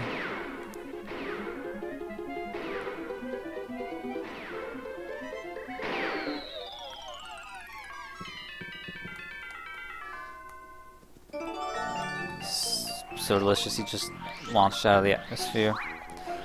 So, although Bingo's fridge has a beeper. Surprisingly, mine doesn't. Oh god. My fridge does not beep when it's open. Very strange, I know. And it actually like is not good because my fridge will like sometimes just be partly opened without me realizing.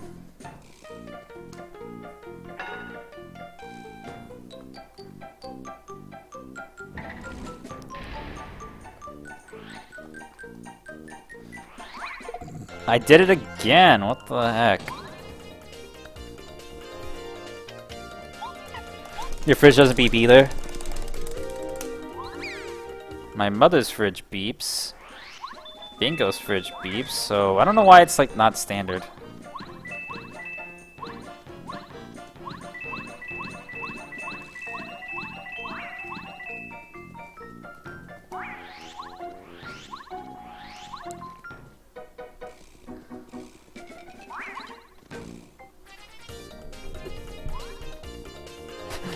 It only make when it's running. Nice. Wow, J2, you're not putting on a very entertaining stream. You're just running away from all the battles. Well, you've never seen a fridge that beeps? Maybe it only does exist. Maybe it does only exist on TV.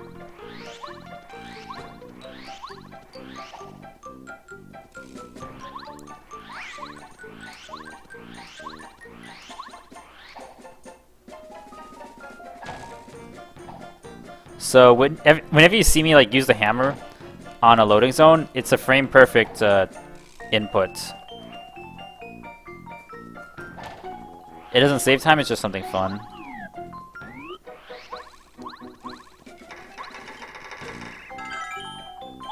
My mum is a TV. Reasonable conclusion.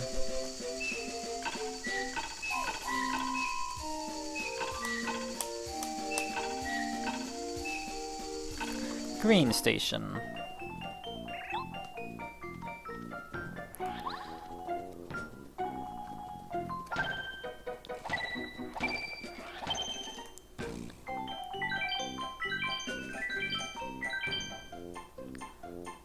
Wow, J2, how did you know what pattern to hit the boxes in? Well, I've played this game before.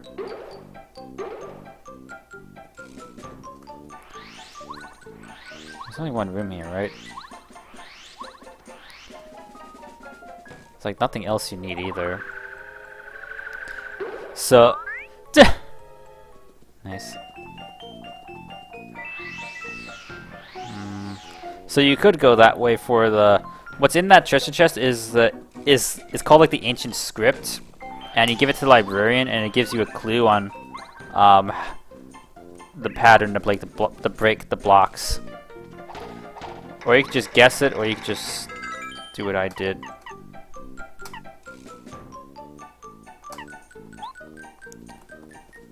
Anyway, red station's the final station. Green station's pathetic. Like this is literally it. I mean, if you do it the intended way, it's a little longer, but still pathetic. Red Station is where the action is, because this is where all the bosses... There's 2 boss battles.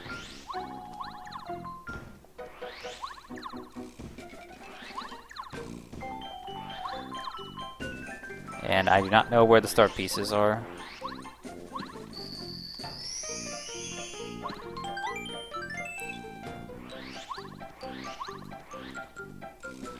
Although something weird today. Normally when I reply to my mother I say okay, but for some reason I said nice. Like, I guess that's okay, but like nice is something I say to mutuals online. I don't know, after I sent it I was just like, why did I say it that way?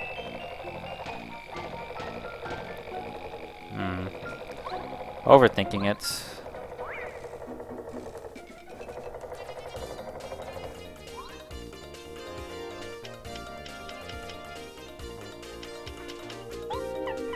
Okay, so here is Starstorm. So all the Shy Guys, regardless of what they are, have 7 HP. And so, conveniently, we just got a Star Spirit that inflicts 7 hits of damage onto every enemy.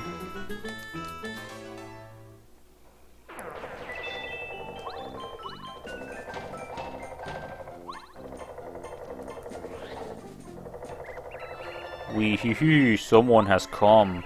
Someone is here in the dark.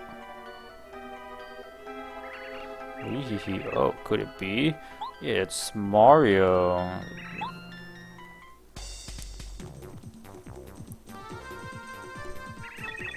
So I don't know how dark it is for you, but it's like not that dark on my TV. Damn it.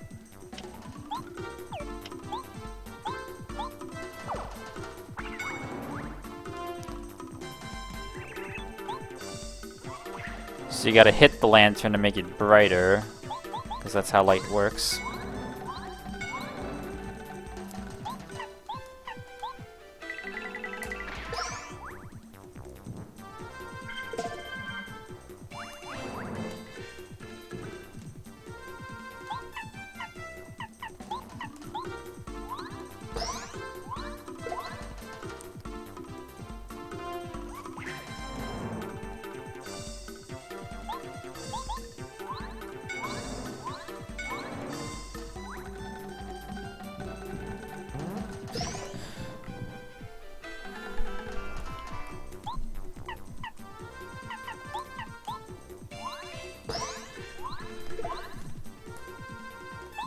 What even is this guy? Just big lantern ghost. Isn't this guy from Yoshi's Island? Oh yeah, so Paper Mario has actually quite a few Yoshi's Island references. In particular, Chapter 5 especially, because basically go to a Yoshi Island area.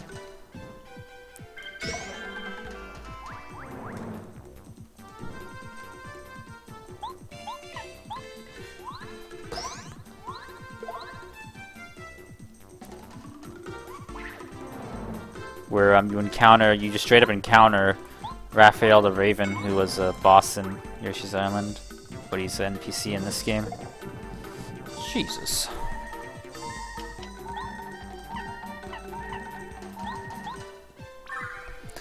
That's my timer going off, but I'm in... Mom, I'm gaming! I don't have time to get pizza out of the oven.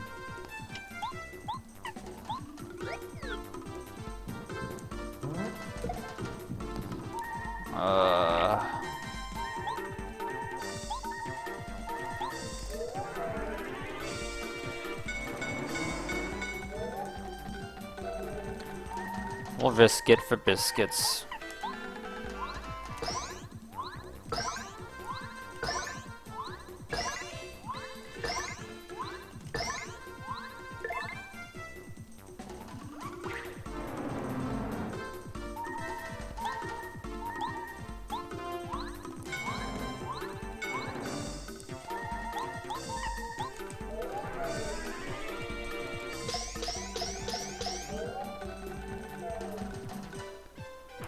Got him.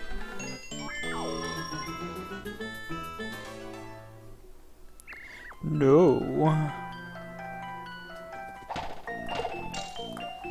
Now we get what?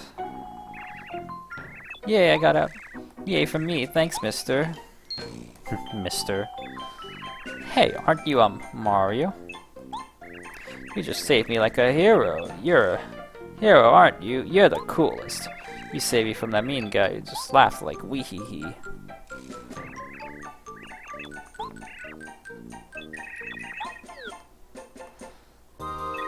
Watt has joined our party and use Watt to light the way, but she only works when she's being held for some reason. She also reveals hidden blocks, which is cool. Watt is one of the best party members in the game because she pierces through defense, which is really helpful. And then 10 seconds after getting her... Oh.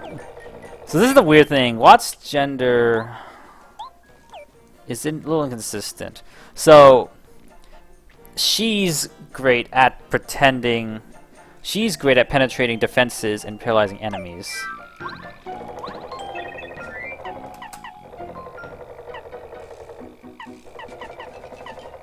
But here, Watt is referred to as he. Hill Master. But, I mean, that's just copy-pasted from everything else, so... We'll chalk that up to typo. Pretty sure Watt's a girl. A girl ball of electricity.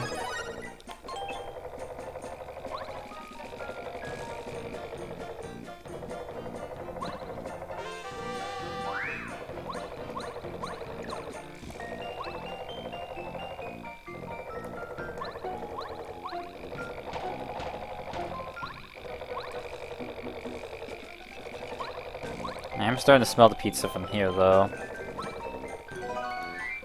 Volt Stream's not that useful. Not all of them. Bo is and Bombette are both she's.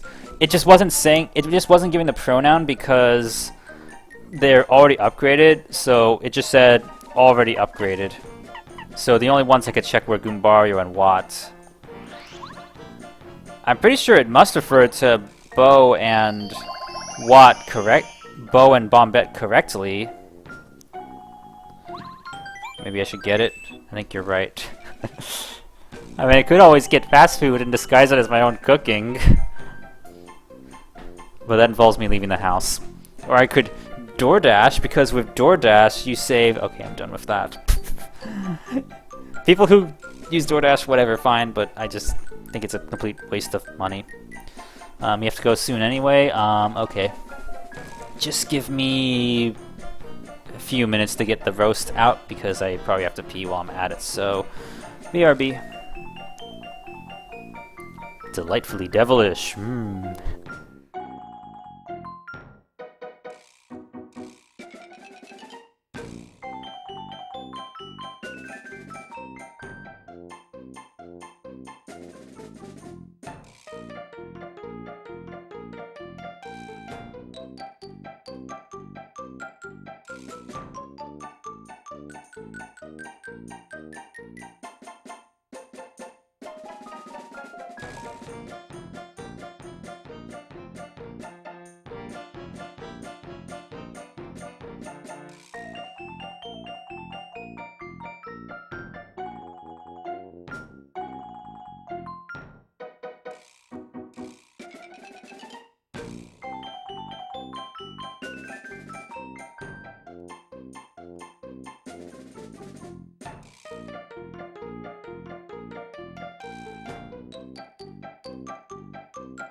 Rainbow Dash to the Hay Burger. Except Hay Burger is made from hay. It's no meat product.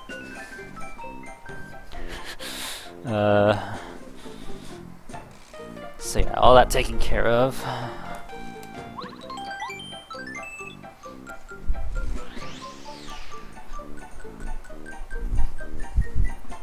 This might actually be an 8-hour stream, frick. Gotta pick up the pace.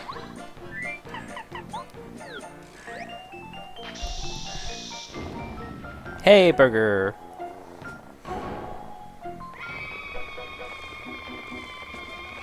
Well... yeah, they do that.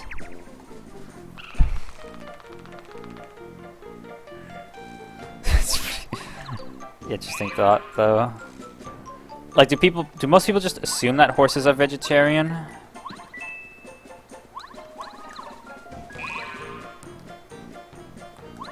Because in Friendship is Magic, they state that they are.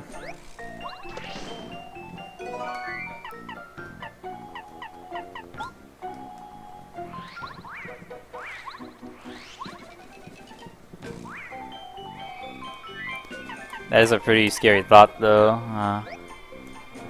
Someone like Twilight or Pinky just like seeing a chicken and then gulp. Also, Shy Guys have really high-pitched squeal for some reason.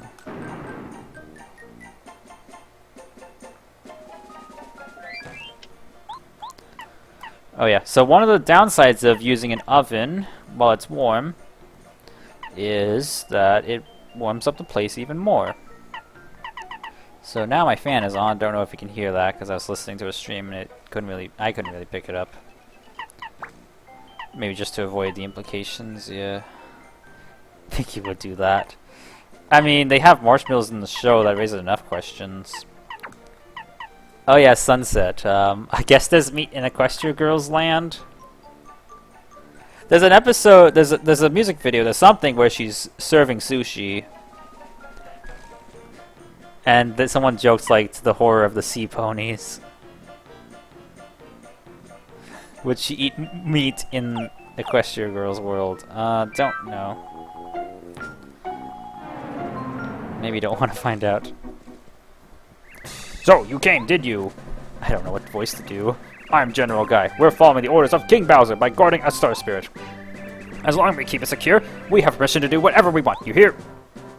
I don't care for you, sir. You are rude, and furthermore, you're trespassing in here. Our toy box is off limits to the likes of... Our toy box is off limits to the likes of you. The treasures inside this box are for Shy Guys only. And... I sound like Walter Wireless. And that... Star Spirit's fate is none of your business. Prepare to fight me, sir. Taste defeat. Every pony I have tasted fleesh.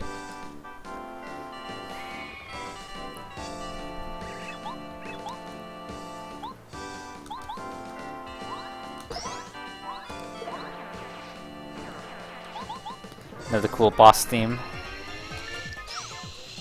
You're gonna go now? Okay. Thanks for stopping by, Sarah, and well, I mean, we're gonna try to finish the game, so we're gonna be on for quite a bit longer, so yeah, you go do what you need to do, and I'm just gonna game. Bluey the video game. Not quite. Bluey the computer game. But yeah, see ya.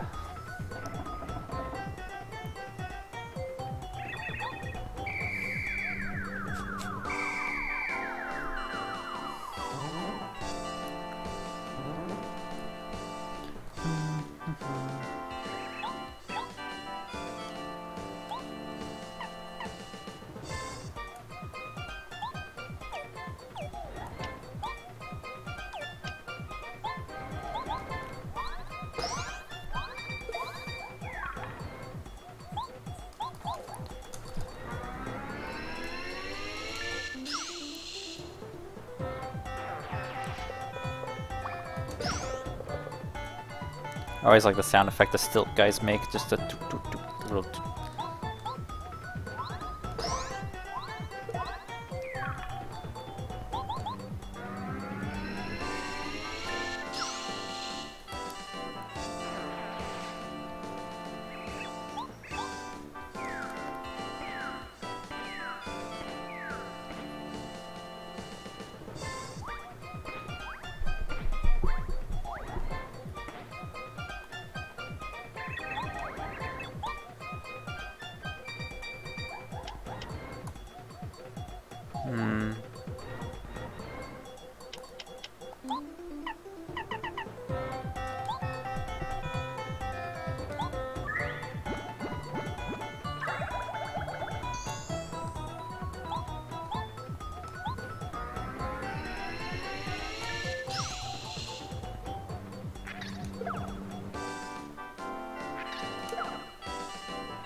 playing so lame, just using all these heal items.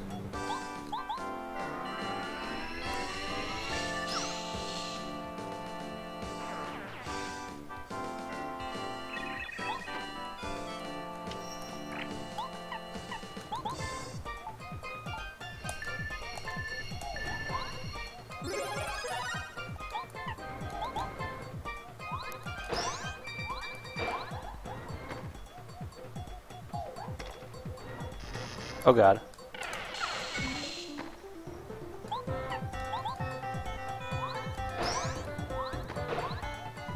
You can also attack the light bulb.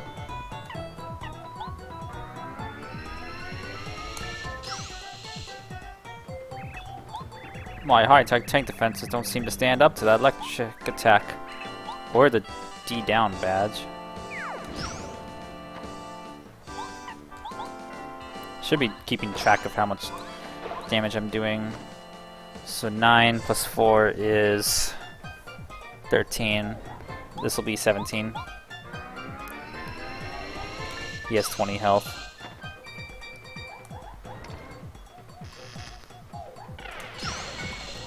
Nice. That should be the end of him. He only has 20 health.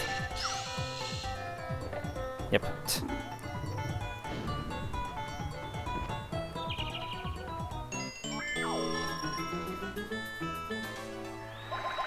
Level up.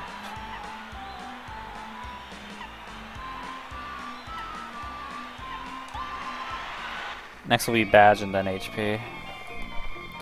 HP, the head pixie!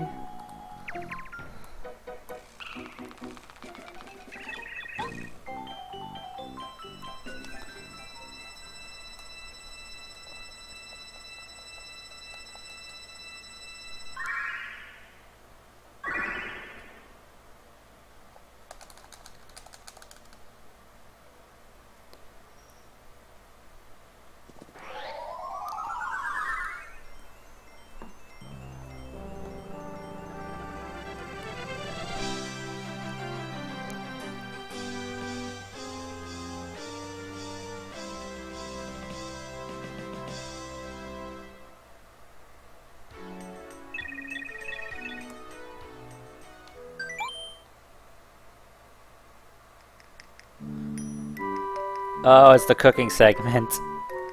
Ironic.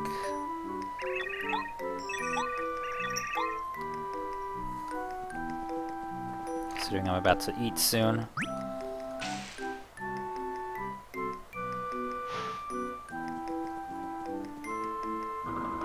Finally they figured, hey, let's just let you go through.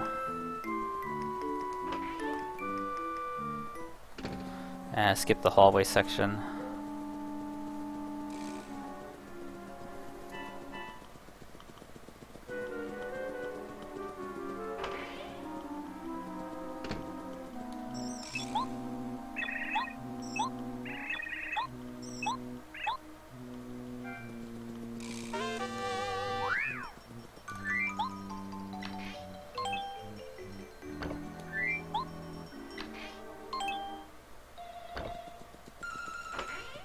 Like I said, so repetitious. We're back at Peach. Wasn't too long ago. Anyway, he's here somehow. And as expected, he's hungry.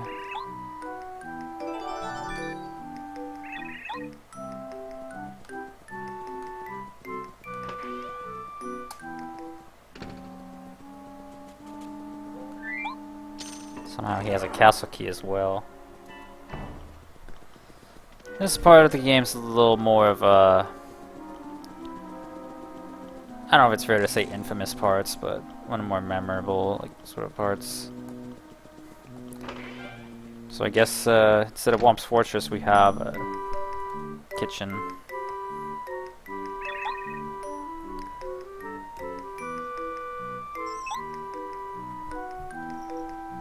Just follow the recipe, it's not too hard. Special strawberry cake. Sounds good, let's whip one up.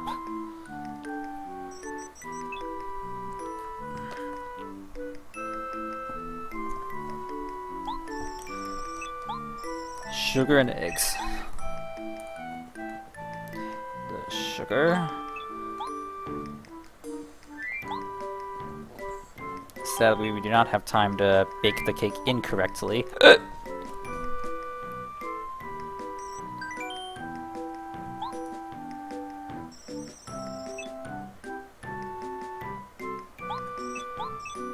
Mix the ingredients.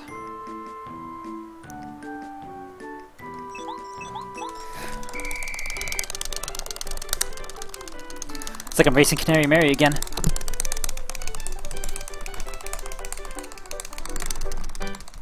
You don't have to do it that fast. It's just instinct. Flour and butter.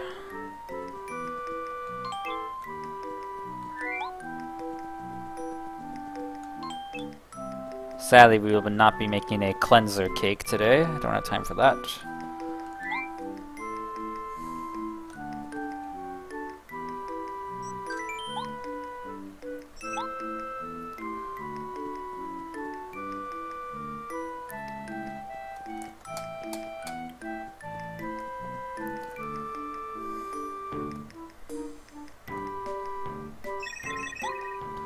Now we bake it for 30 seconds. I think you could do as little as 24 seconds.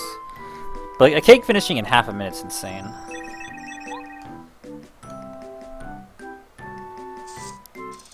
So back in the day, this genuinely was kind of hard. And as kids, we did actually like count aloud and try to time it. Nowadays, everyone has a cell phone with a timer built in, with a stopwatch. So we all just take this shit for granted nowadays, don't we? You can also bake the cake for 4 billion years, but got time for that.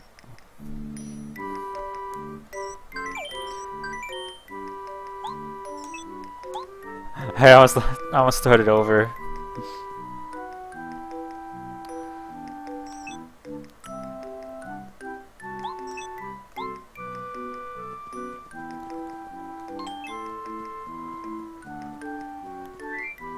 You're back for a few minutes?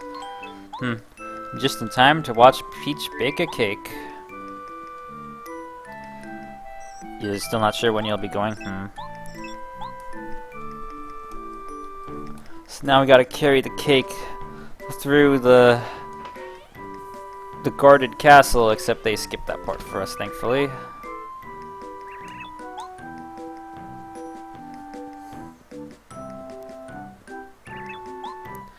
Now if I did it right, if I did it wrong, I'm resetting the whole game. Got it. It's very frustrating when you spend all the time on the cake and then he spits it out and you're not sure what you messed up. You might be going around 3:30 instead.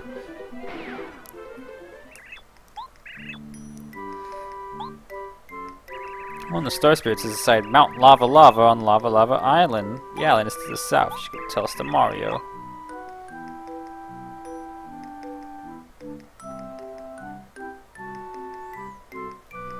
Well, I was gonna start eating soon.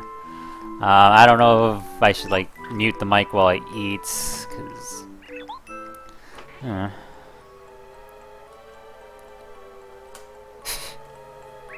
mean, it's fine. We're all chilling anyway, so yeah. I mean, I won't mute the mic. I'll just take the headset off my head and lean my head back while I chew. Try to keep that minimal. Phew, fresh air. After being cooped up in there for so long, I really could use some outdoor exercise. You personally do not have misophonia. My name is Muscular Mario. Thank you for saving me. My turn to help. Behold! I don't know, I still feel like it's kind of rude. Mario's energy grew up to 4. Mario can now use Chill Out, a new star power. It doesn't relate to chewing sounds. But also, like, chewing with a headset on my head's kind of uncomfortable. Because it's pressed against my head. I have news from the castle. Gasp! An honorable star spirit! Hi. I believe you are a twink, no? I should give him Scootaloo's voice. Yeah, youngster from Starhaven. What? You remember my name? Ha ha ha ha, why of course, we're like family. I'm so touched. Ho ho ho, don't make such a fuss, lad. I keep giving him a different voice every time. I'm sure you'll go on to do great things. I must go leave now. I'm Rainbow Dash. Goodbye, Mario. Goodbye, Twink Mario. Yes, it is. The 8 Bessie sounds. Wow, I talked with Muscular, the Honorable Star Spirit. I rarely have such a chance, even at Star Haven. I'm shaking. Oops, I'm sorry, I have some important news in the castle. Mount Lava Lava, Mount Lava. Lava Island. Twink Mario! If only.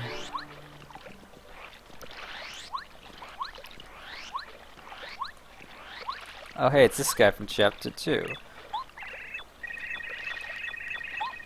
He also wants to go to the same island.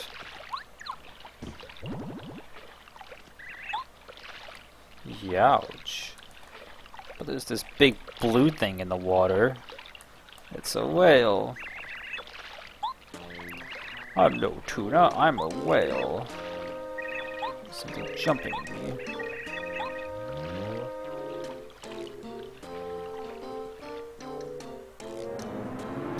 Hey.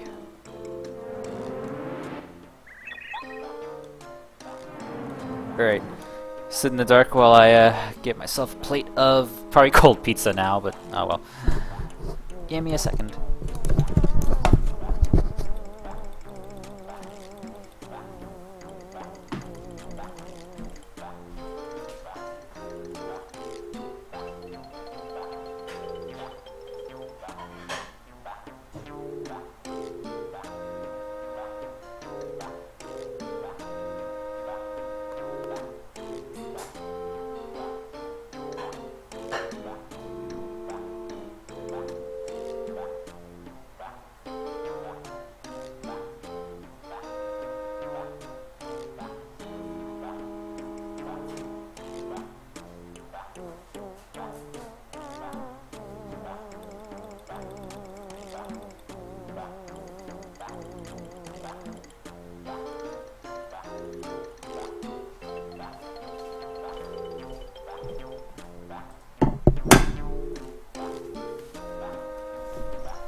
I tell you, when I eat, nothing quenches my hunger more, quite like a pizza, a fresh hot pizza from Papa John's Pizza.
Dr. Mario.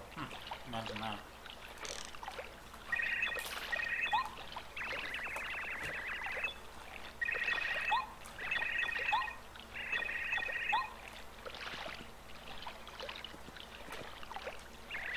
You still here? Okay.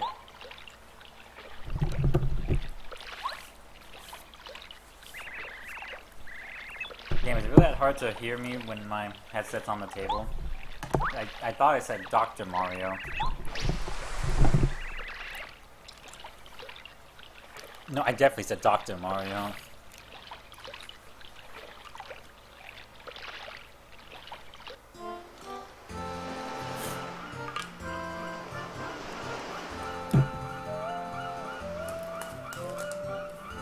Oh, it's just you? Okay. Chapter 5. Hot Times on Lava Lava Island.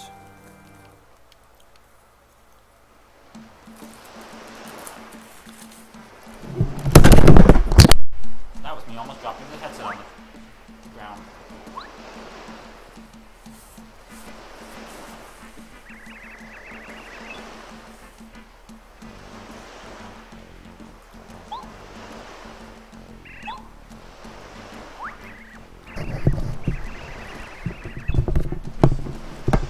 Yeah, sorry for that. Sorry, headphone users. I will say, it doesn't feel like I've been playing for... I mean, I've been playing for less than 4 hours. I've had streams that are around that length. But, like, man, I've never, like, sat down to, like, play through this much of Paper Mario at once. You are on speaker? Okay. So, I don't know, it feels pretty cool playing, like... The fact I actually started Paper Mario today, and I'm already this far. I mean, as I said, my brother has a save file with 93 hours. But, obviously, a lot of that's less than linear gameplay.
So, I don't know. The village leader and this guy have this weird, strange friendship.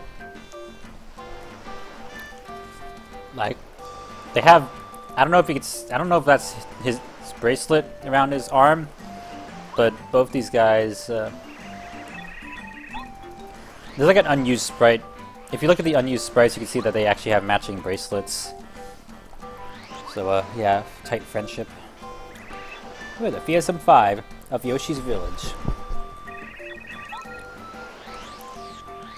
So yeah, this is just straight up the Yoshi's Island theme from Yoshi's Island.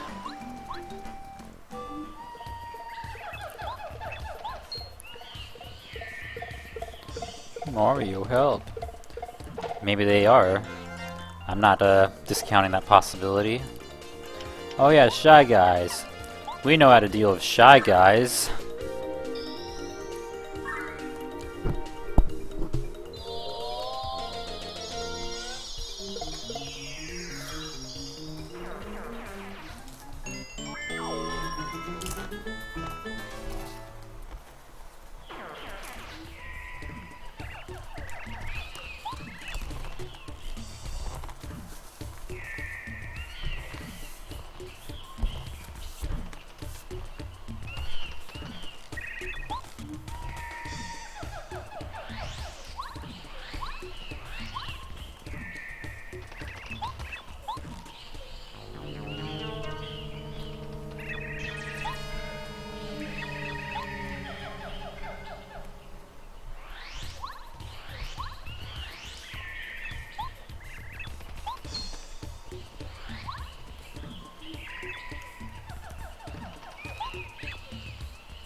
So somehow, just in the short amount of time we were away,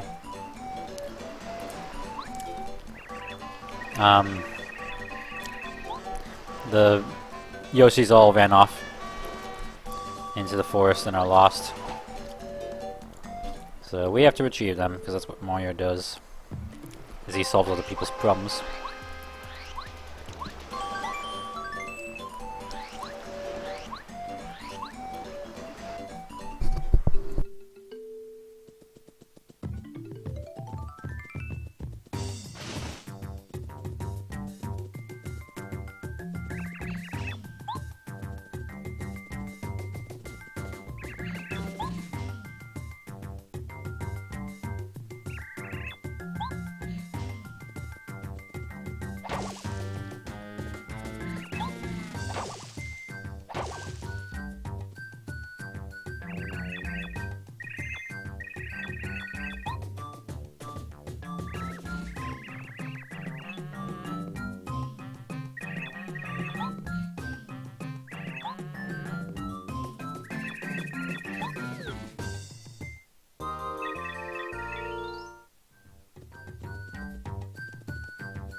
So let's check out the upgrade block again. Cause Sushi, another female. Okay, so it does know there is alternate text for she's. So Goombario, he'll master charge. Sushi, she'll master water block. So they really did just get it wrong for what? And I can't check Bombette or Bo, but I'm pretty sure they're referred to correctly.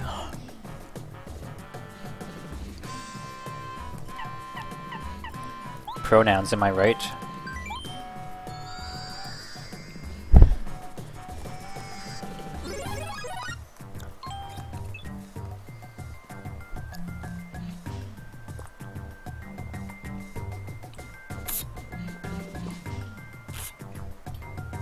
B gender icon what? Perhaps, that's one explanation.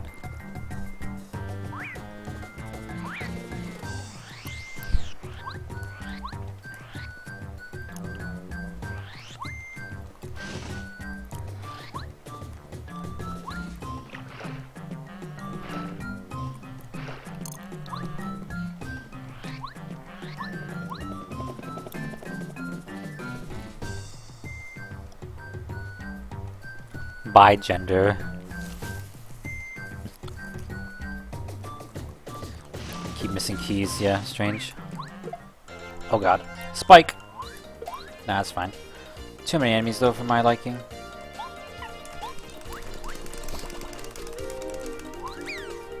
You did?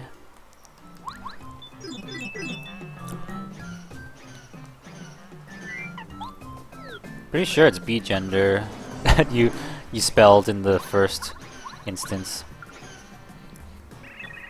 Yeah, you spelled it right the second time. I was about to say, if it's different for you and me, the Twitch chat, that'd be pretty strange.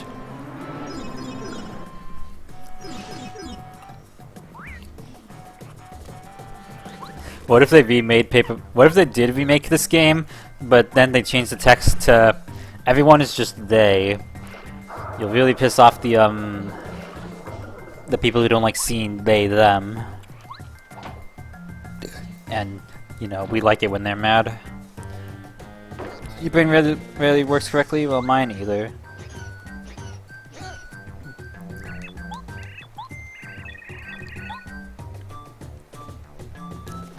At least I'm not these stupid Yoshis who went to play hide and seek in the dangerous swamp jungle-y area. Got all lost.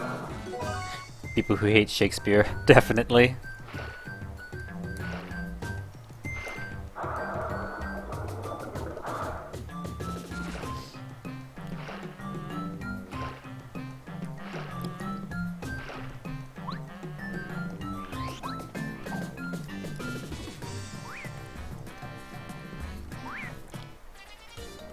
Although Shakespeare was probably an asshole, if we're being real. That's just speculation, though. It's just because pretty much most people from old times were all assholes. And there's a lot of assholes today as well, so, you know, not much has changed.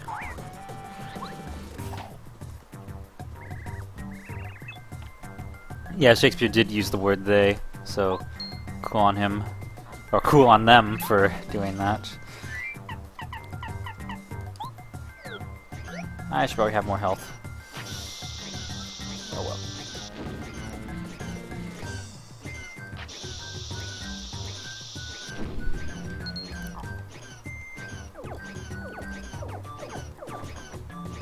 Chomp.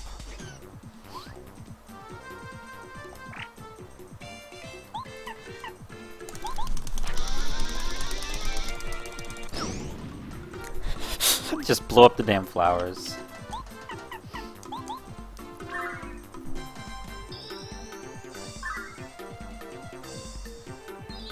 The first person...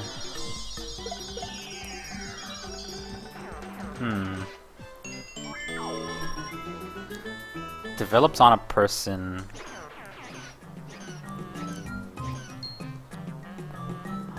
I guess that's an interesting point, that human nature... So you're saying like human nature is to default as an a-hole? Unless you're taught otherwise, but then... Dad, if babies come from parents and grown-ups have babies, who had the first baby? It's a joke. Okay. I don't know, I kind of got sucked into it because it kind of reminded me of something we've talked about in the... Something that came up in the Cozy Glow Discord server where someone brought up said an interesting point, basically saying like mercy breaks the cycle, so when My Little Pony ends the way it does, nothing is resolved because nothing's resolved. Like, if you're merciful to Cozy Glow, if you I'm missing Red Yoshi somehow. If you do something like that to Cozy, you're just encouraging her to... If you do something vengeful to her, which they did, you're just encouraging her to do something vengeful the next time she appears. If they're merciful to her, then that's less likely. So it is kind of like eye for an eye. and the world goes blind.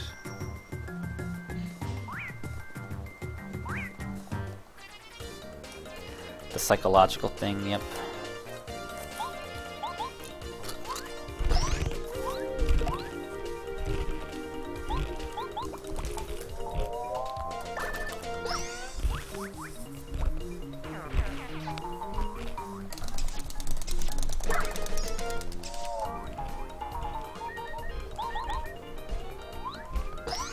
Yeah, exactly. The behavior gets passed down.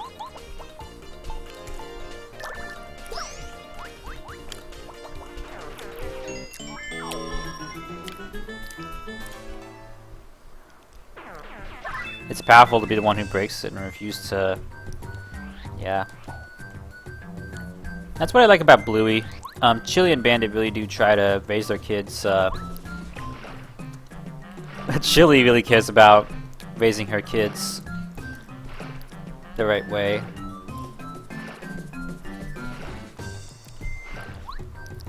Bandit sometimes cares. A lot of times he's pretty dodgy.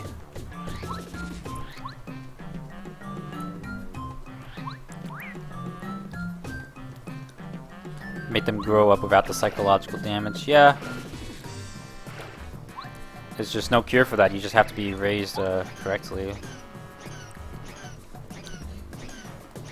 Be like Bluey in the world. Yep. And...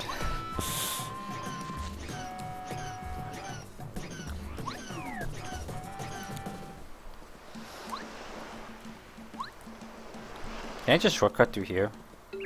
Yeah, I can. It might take a while for parents to think twice, or at least have the kids make the kids want better. True. You like Bandit though? He's fine. He's fun sometimes.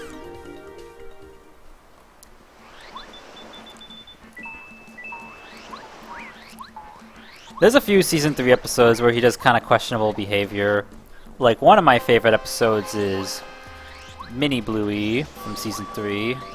I know you've not seen past Season 2, so I don't want to say too much.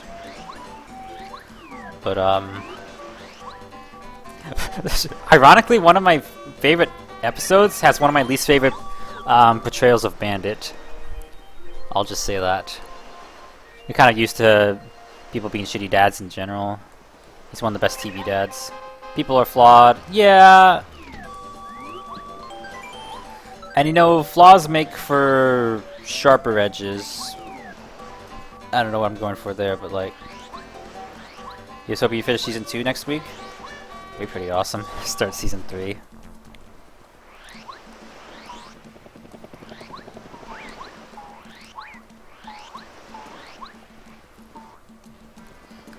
Also, something funny is my brother-in-law, who I've talked about Bluey with him, and he says his nephew, not related to me, his nephew really likes Bluey, but he hadn't seen it yet, my brother-in-law, but recently he told me he has seen Bluey.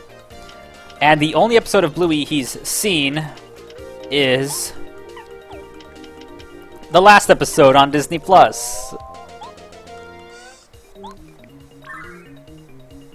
In real life, people have flaws, even good people. Yeah, exactly. So it kind of makes Bandit more realistic. If the characters are perfect, it's unrealistic and annoying.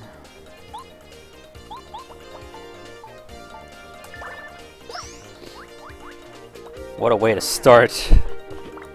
Exactly. I told him, like, oh no, the episode that made everyone cry, right? And he said, yeah, it was pretty sad.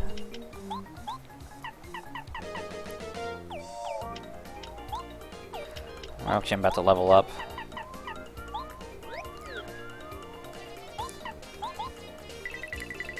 What am I doing? You are not Cooper. Wrong Koopa. King Koopa. Or just Paratroopa. Zero context. I mean, what context do you need with Bluey? It's a simple premise.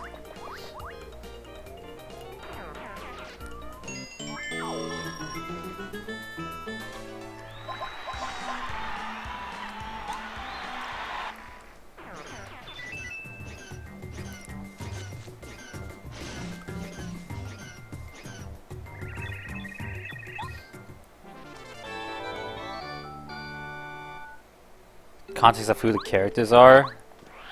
I guess so. Yeah, I don't know if he's like aware. Because when I first started watching Bluey, or before I watched Bluey, I didn't have any context of anything. Bluey's a very weird show from the outside looking in. Like, if you just looked at a promo image of Bluey, it's not really obvious, like, anything. It's not obvious that Chili and Bandit are wedded. Like, I wasn't sure they were...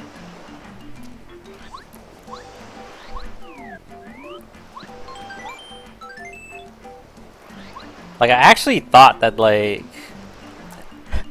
Before I watched Bluey, I actually didn't know that the parents were married and the kids were both theirs. I thought they were like Drake and Josh, where they're adopted and just living together. That's just from looking on at any promo image of the family together, and just there's 2 blue dogs and there's 2 red dogs. But no, they are indeed tightly knit. A tightly knit family. Also, I went the long way. Actually, what am I doing? I need to talk to Colorado. Also, most people seem to assume Bluey's a boy, so kind of like Freddy Fish effect.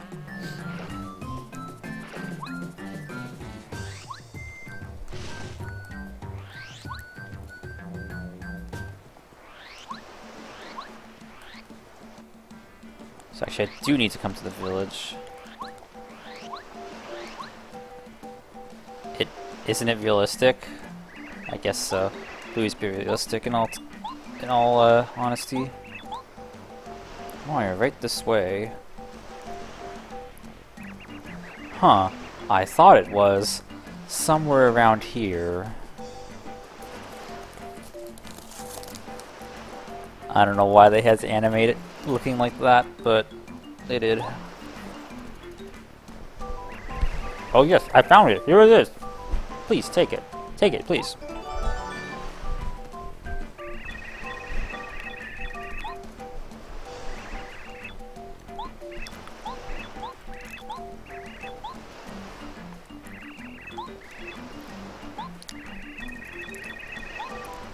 Is he pissing her?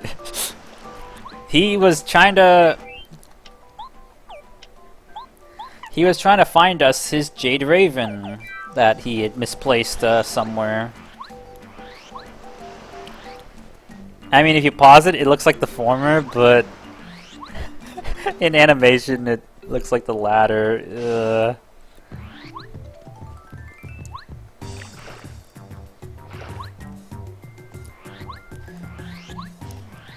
He won 3 piston cups.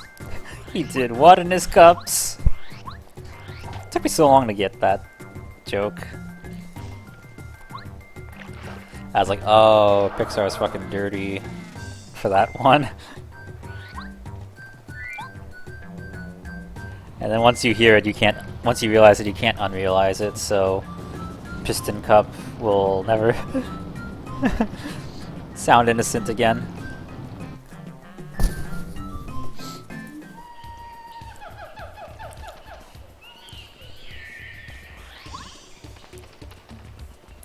Waluigi's the Waluigi's the wiener.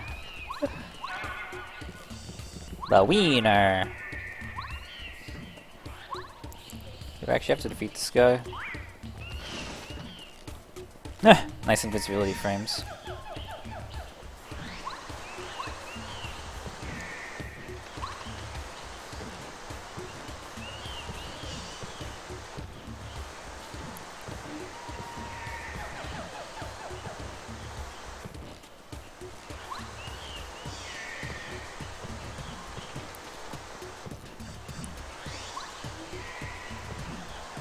Very difficult puzzle. So for some reason, there's no texture filtering on the grass here. So you can just see pixelated grass, which is not terribly common on N64 games. Or I should say unfiltered grass, because I pronounce everything like they do in Bluey.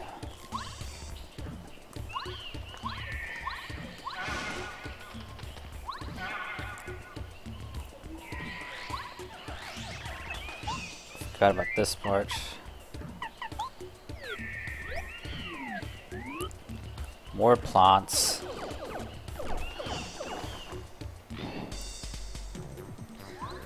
You know what? Oh, a magic Uber. Forgot. Blow 'em all to smithereens! With slowdown to boot. Star Storm. PK. Star Storm! Pretty much just the Earthbound ability.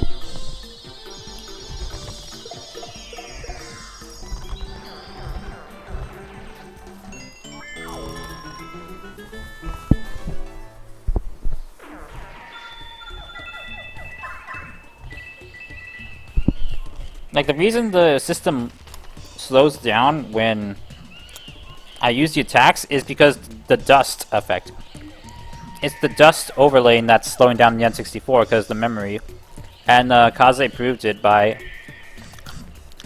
like overlaying a texture a bunch in an example, and it actually like was really slow.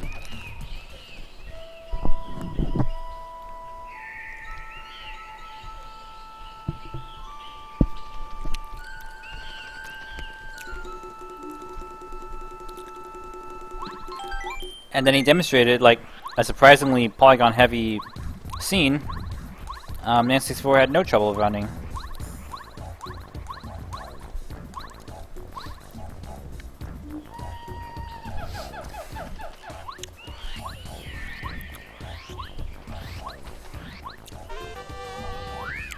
Wow.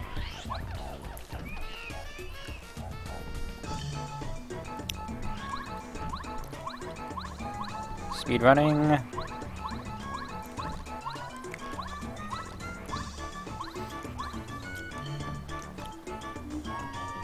Come all this way to meet this guy. Oh, welcome. I'm sorry, I'm so surprised.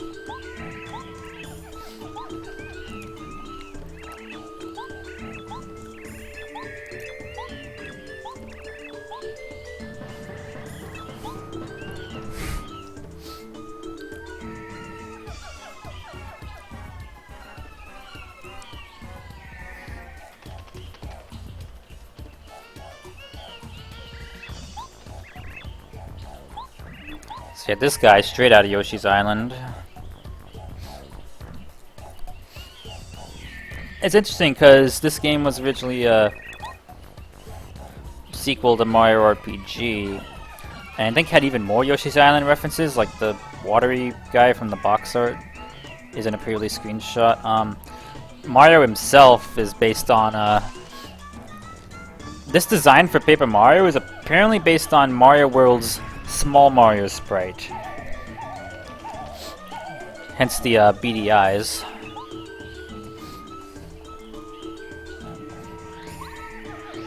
And once they, Intelligent Systems was put in charge of Mario RPG 2 since Nintendo dropped their deal with Square, they did finalize on a look which involved exactly this, 2D sprites on a 3D playing field to give it a pop-up book aesthetic.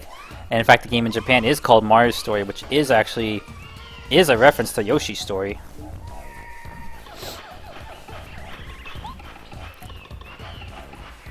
Even though this game has very little to do with Yoshi's Story. In Japan, Thousand Door is Mario Story RPG. It's odd because this is also a RPG. Top notch.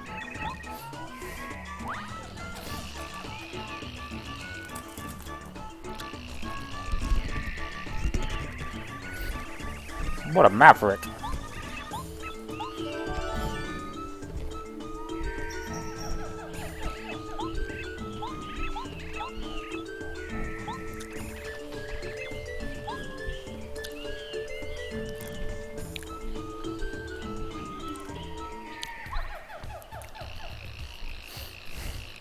Going up. Spurs literally built a damn rail system. Into the volcano we go.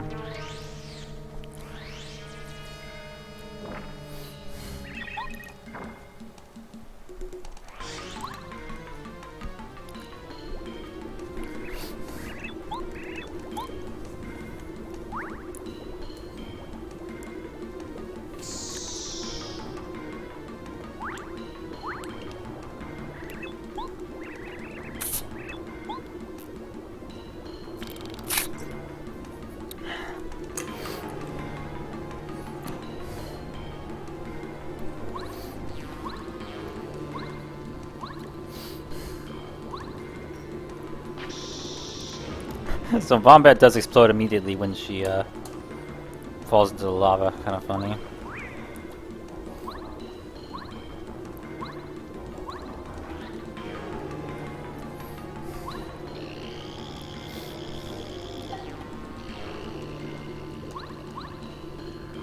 Tell you what, sitting down all day playing video games does feel nice. It's been a while since I've done something like this. Okay, we'll be able to see all the pronouns now. So he, she, ye, she. So it gets Bo and Bombette correct, but not what? What a ripoff. By gender what? Definitely.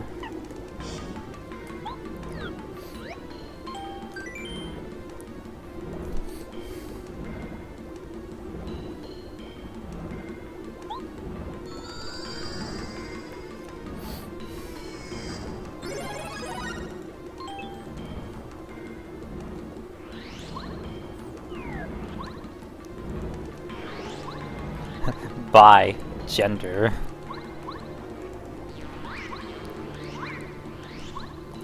Bye, bye, bye, bye, bye. Oh no, it's a red block. Can't hit that. By gender is a gender. Oh gosh.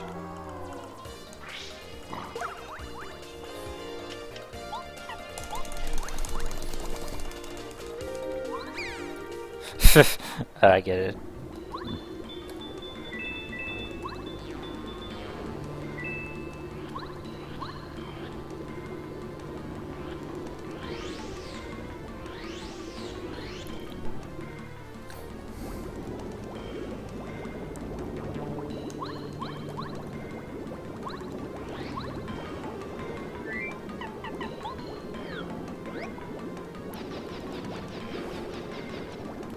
See if I can.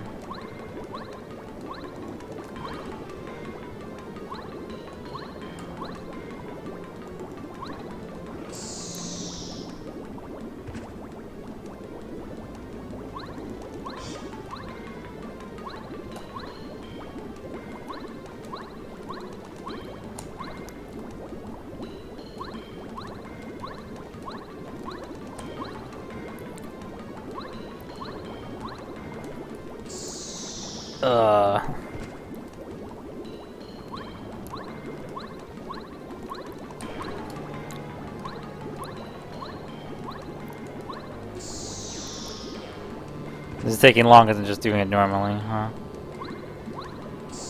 Yeah, we'll just do it normal. You can jump up there and skip the blocks. Puzzle.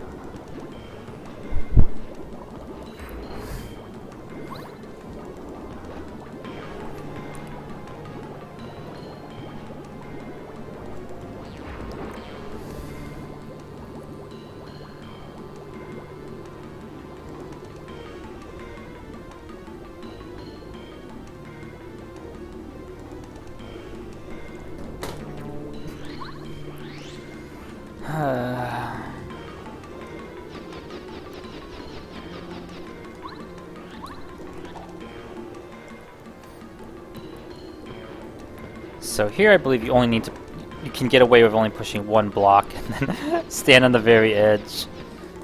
Yeah, it wasn't too bad. But now we're stuck here, no.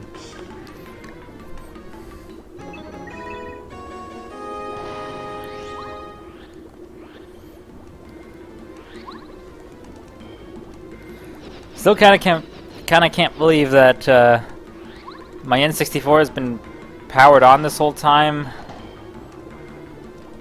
and started from the beginning of the game. I mean, N64 is the champs. This N64 has not been recapped or anything. I don't heard like that's not super necessary even by this point still, and maybe might be ill-advised because they tend to use high-quality parts, so it kind of depends who you ask on that front. You can leave on an N64 for a while, yeah. It's remarkable. Like, one thing they did right with engineering the N64 is just how long it's just able to run for. The tech is simple, yeah. Someone did a video where they ran the N64 without heat sinks, and they didn't like time how long it was going for, but they never experienced like any side effects within the games. So like games behaved exactly the same. The system never powered off from overheating, and while yeah, it's not healthy for the chips to run without heat sinks, the N64 kind of doesn't know what to do. I mean, the N64, there's no concept of thermal throttling with the N64, obviously.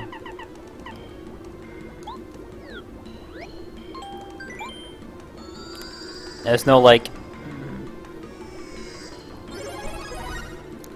I was about to say, there's no like auto shutdown for the chips getting too warm, but then like I don't know if the chips do get dangerously warm without the heat sinks.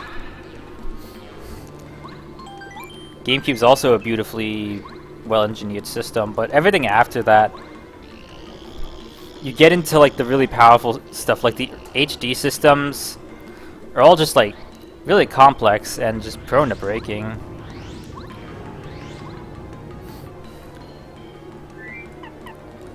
Like, Xbox 360, like, even the slim ones get so hot, have such a loud fan, and for what? A system that's less powerful than a Nintendo Switch is now? That's why it kind of feels like a waste turning on my Xbox 360. It's like you got this big, power-hungry chip that's not very efficient by today's standards. Everything gets shoddy in terms of pushing things farther. Exactly. So you have something, especially like the Fat 360, Switch is badly engineered too. Yeah. Alright, here's a skip. Maybe.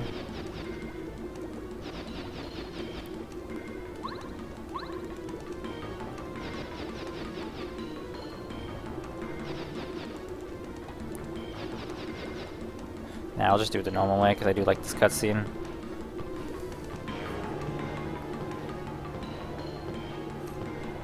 Like, Xbox 360 just gets so hot because it was just pushing the tech for the time, but the tech of the time is now like antiquated by today's standards. And sure, I guess N64 was pushing the tech of its day, but tech back then was a lot simpler.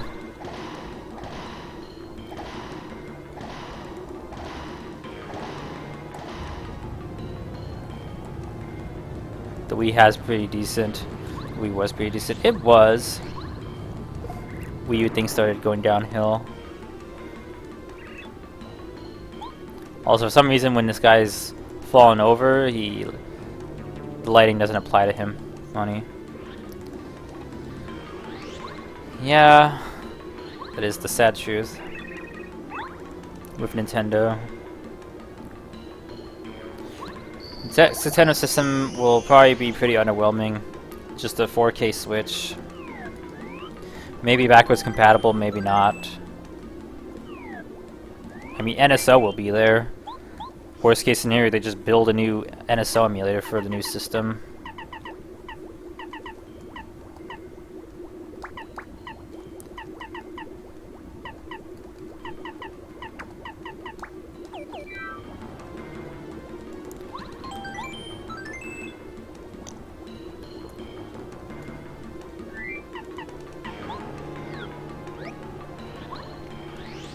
Believe it or not, we're already almost at the boss. Wow, Chapter 5 is short. Paper Mario is such a short game. This used to feel like such a gargantuan game. Such a big journey. But like, this game's pathetic. This game like fits in the palm of my hand. It's beatable in a day.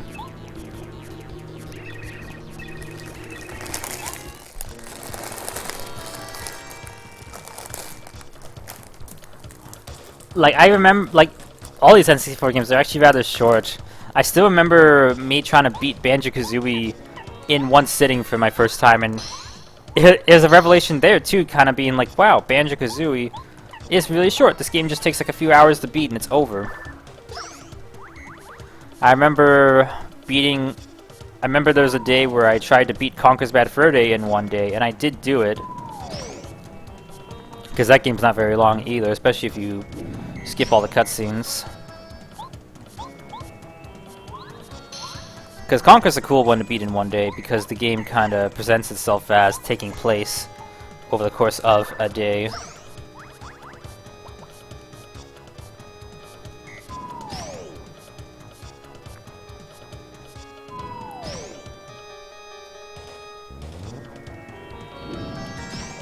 Now you're wondering why the Switch remake isn't the 980 Switch year door. Got him.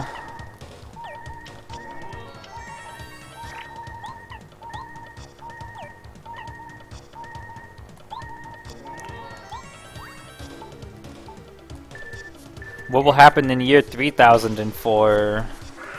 Every GameCube disc will have definitely rotted away by then. Which is actually really freaking depressing to think about. But let's not think about that. Live in the now. Right now it's 2024 and everything sucks.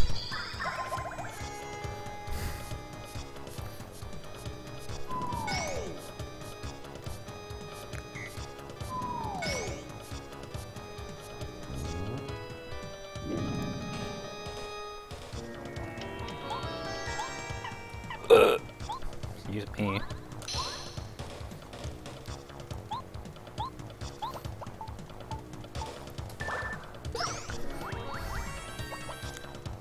Here I thought you were gonna go away by the end of chapter 4, and here we are at the end of chapter 5, and surprise, surprise. Ah well. Oy.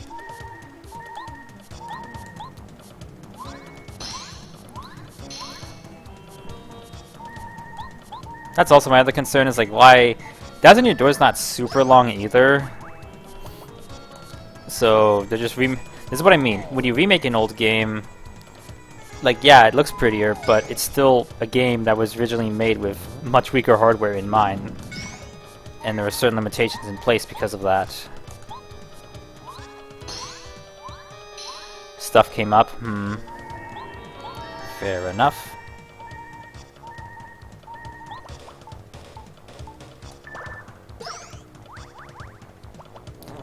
We did it. That wasn't too hard.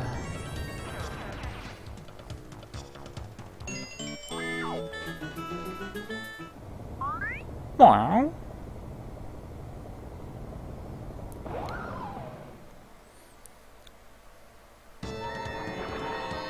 Water block has worn off. Tidal wave. This one's hard. Gotta focus. Beat.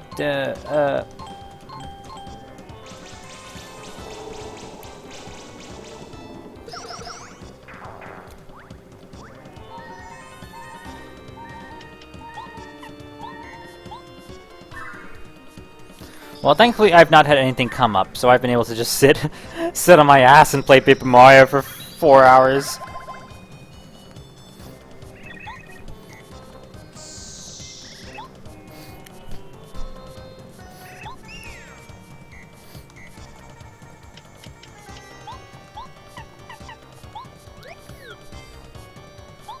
Does electricity beat fire? Probably not, but helps.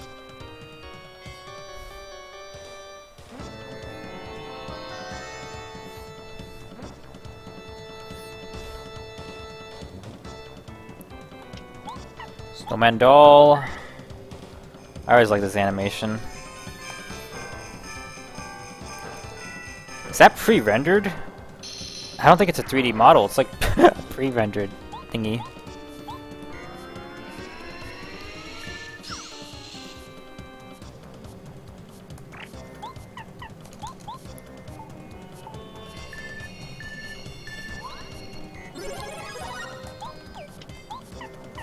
Power bounce to destroy them.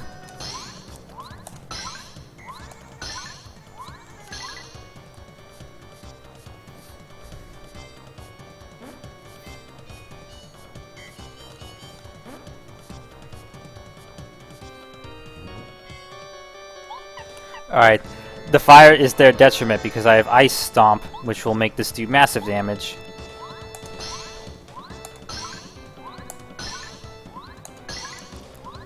I love the animation, he's just like, ugh. We did it! We beat Lava Piranha.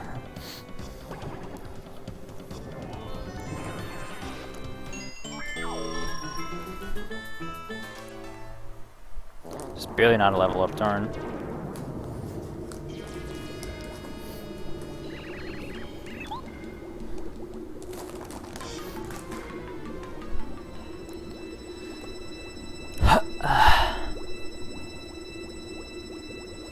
Here's our 5th Star Spirit. We're really chugging along, aren't we? Tugging along. Oh, looking at the stream timer. 4:40. Wow. I mean, 4 hours 40 minutes up time.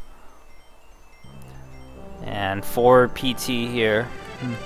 A lot of 4s. This is chapter 5. Yeah, I'll definitely beat this game within my the target time I have, which is to be done before 7 PT, 7 or 8 PT. I mean, 3 more hours, there's 3 more chapters, so...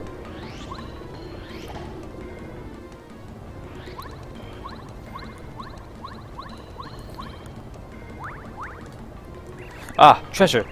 No, it's some sort of starfish. Idiot.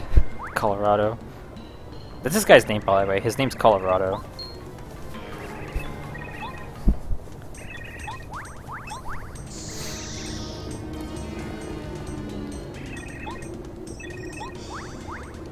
Volcano's going to erupt. Just let me do my thing, Ms. Star.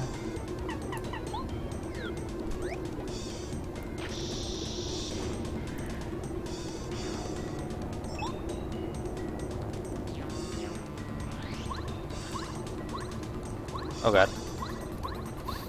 It's the legendary treasure. There's no time for that. You gotta get out of here.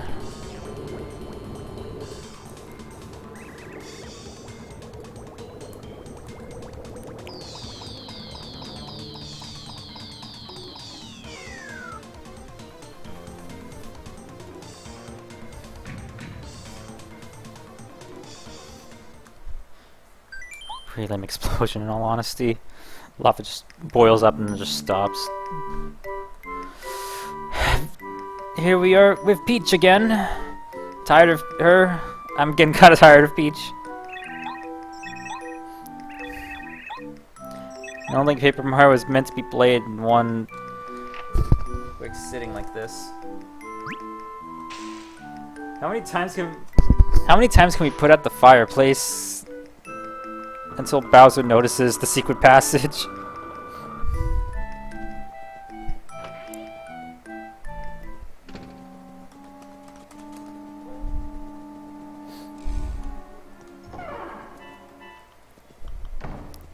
The developers probably did. I mean, yeah, the developers definitely, like, had the game powered up and beat the whole game start to finish. I mean, developers have to do stuff like that because you know that there'll be players who try that, so the devs have to do it to make sure it works.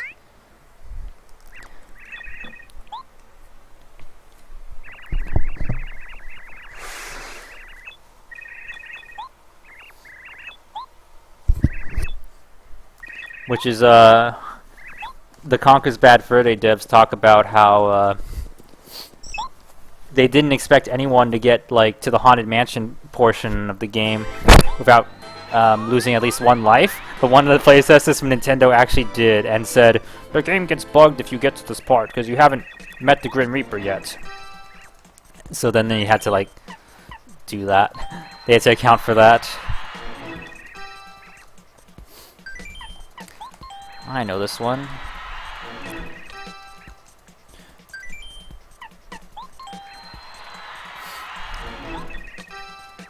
How to get to Flower Fields? You pass Flower Gate. You pray! Who does Bowser really love? Cammy Koopa. No, it's Peach. Something about flower fields. Flowers. Obviously. Invincible guy, about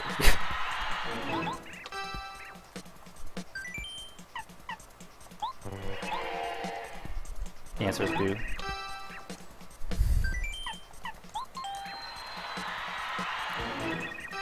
Where's Peach's castle? Now on Bowser's castle. You remember reading it was a playtester at Nintendo Japan, and Conker didn't even come out there. Yeah, that's what's strange, was hearing that, yeah, it was playtested in Japan, at Japan, and the game never released there. Nintendo didn't even publish Conker's. It is a rare published game, like they publish it themselves, but Nintendo heavily was involved with it. It's very strange, and you hear like all these rumors that, oh, Nintendo didn't like Rare, Nintendo hated Conker's Bad Fur Day. Like, all of that's just speculation, but yeah. One heck of a Nintendo playtester, and the game was English only. Even in PAL regions, there's no different audio. I don't know about subtitles though.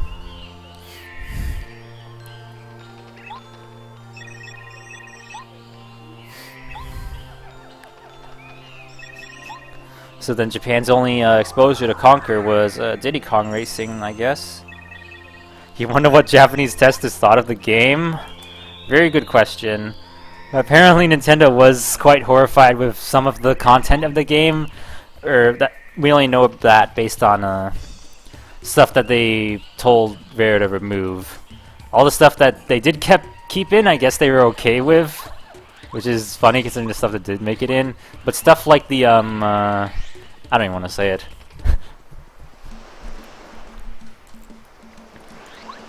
The one thing, the part in the game where they reference a sort of, I don't know what to call it.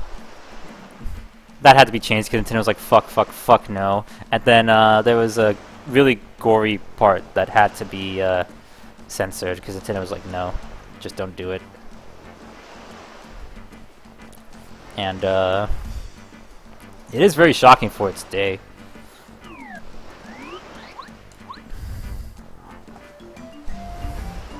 Especially with context.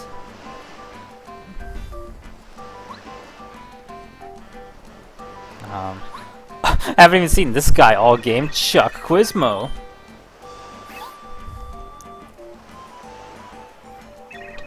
Goombaria's sister, Goombaria.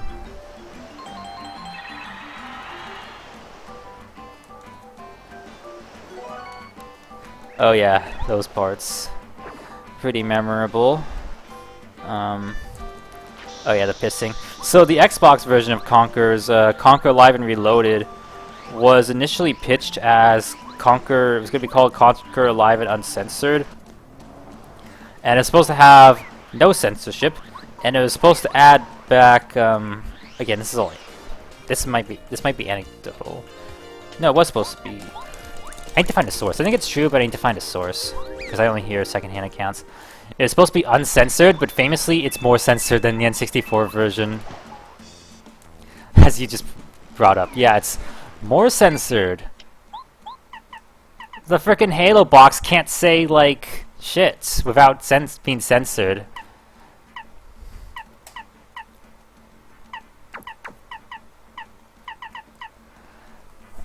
Although, to be fair, most people don't realize this, but there is one cutscene. There is one cutscene that's in the N64 game, unused. Or was it in the demo that leaked? Whatever. There's one cutscene from Conker's 64 that was cut from the N64 version, and it actually was added back to the N64 game. They added back a scene where one of the squirrel troops is tied to a pole, and the teddies are like, any last words, and then he says something, and then they shoot him. And that's it. That's the only scene that they were able to add back and uncensor. That's why Microsoft sucks. Yeah, the whole The dude really should come back and finish that Conker's Let's Play. The director of the game really should finish that Let's Play. It was so fascinating. Just hearing things like they wanted like to make a joke like press the start button and it zooms into the boiler and you actually see a keyboard with the Windows and they press the Windows start button, but Microsoft's like, you can't do that because that's inappropriate use of our intellectual properties, or you can't, and just no fun allowed whatsoever at Microsoft. Although it's amusing, like what they did replace so there's this part in War where there's supposed to be what's it called?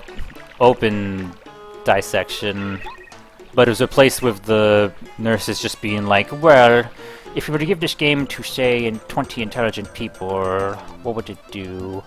And it's just funny that that's also in the Xbox version, because it was supposed to be the original uncensored cutscene, but Microsoft also chickened out for the most part. It was also supposed to be the frickin' Pikachu cutscene.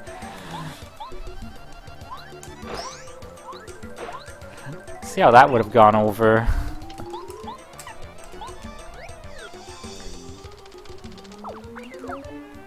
Pikachu's tail is still in the final game, unused.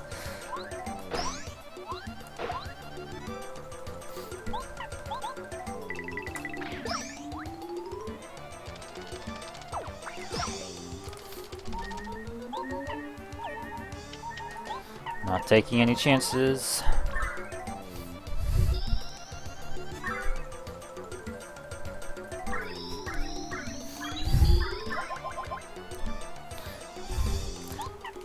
Hear me out though, I think there's a non-0% chance that Conquerors actually does come to Switch Online. I showed you that they have, in Japan they have the 18 Plus app for 18 Plus rated games. So if they're willing to do that for Japan, why not the US and other regions? Like in Japan it's still just GoldenEye and Jet Force Gemini, but that could be how we get Perfect Dark on Nintendo Switch. But it'd be kind of weird to just have one game on the Switch that's rated M, so if they were to bolster that library, Conker's is a very obvious choice, very risky choice as well, probably. Fuck, I didn't get the seed.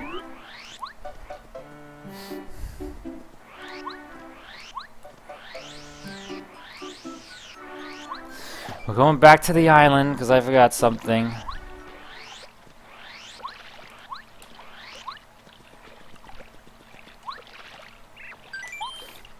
The advantage of this being a small game is you can traverse the whole world very easily. Whereas Origami King is a giant freaking mess of a map.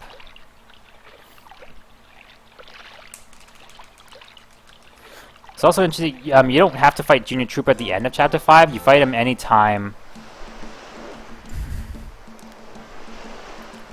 If you leave back to Toad Town at any point during the chapter, you fight him.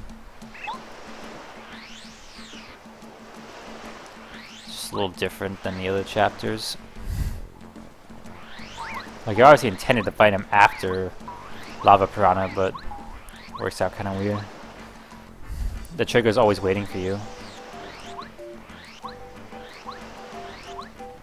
I was so busy talking about Conqueror, I forgot all about the frickin' the treasure, legendary treasure.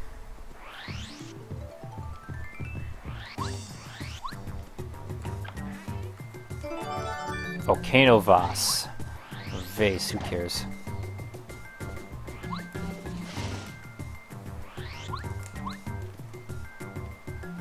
I mean, the only good thing Microsoft has done is license their games to Nintendo for NSO.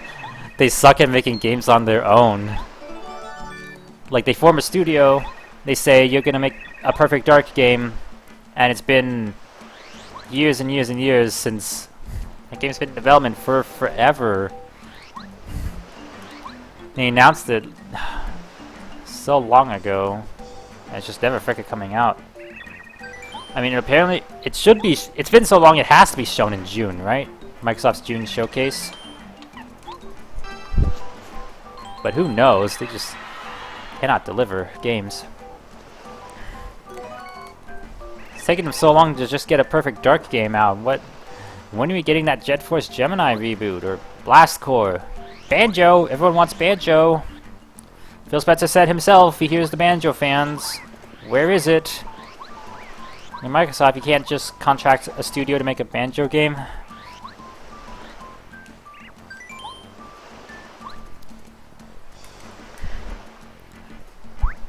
You know people want it. You know people will buy it. If you don't think you'll sell on Xbox, make it for Switch, since you don't seem to have an issue with letting go of exclusive games.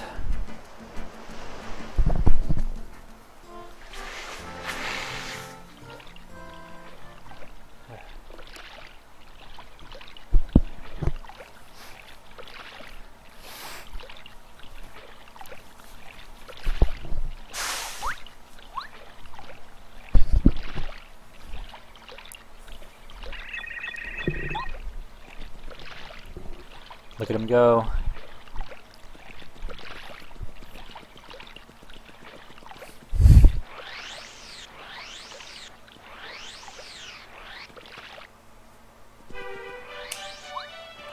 Ew, Goombas. Don't want to talk to them.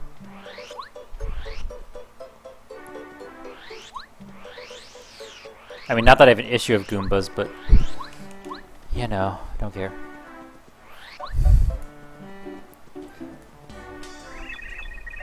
Did you find my calculator? So, fun fact, my brother really hates these guys for some reason, and so like, it may even still be on the file right now. He is not giving the calculator back. He never gave the calculator back to these guys.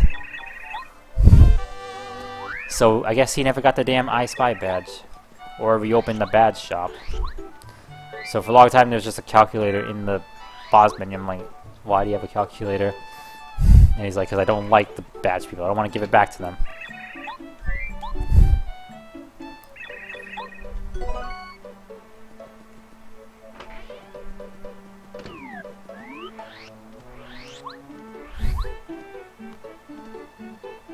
Oh, this part's funny. Oh, it's you, Mario. What fortunate timing. I had a dream last night. Oracle spoke to me. If you go around the red palm tree and dry outpost, something will happen. So this starts a pretty convoluted quest. But all it results in just telling you to do this.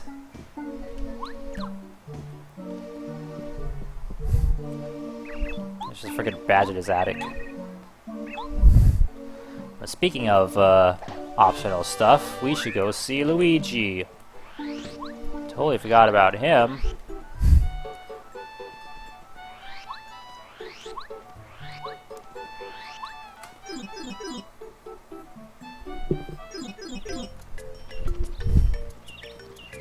Wherever he is. There he is. Hope. Boy, hanging out up high was sure was nice. Poor Luigi. Steal his block from him. There's something different with him here every chapter. So, you know, come mess with him. I wonder what's under here. There's Luigi's diary. Let's just not read it, because who cares? It's also letters.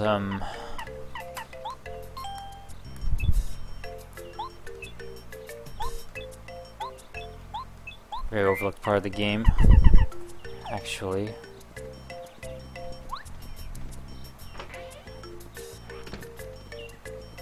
It's cool that we get to see Mario's house again in Thousand Year Door Remake, because it's one of the only things in Thousand Year Door Remake that carries over from this game.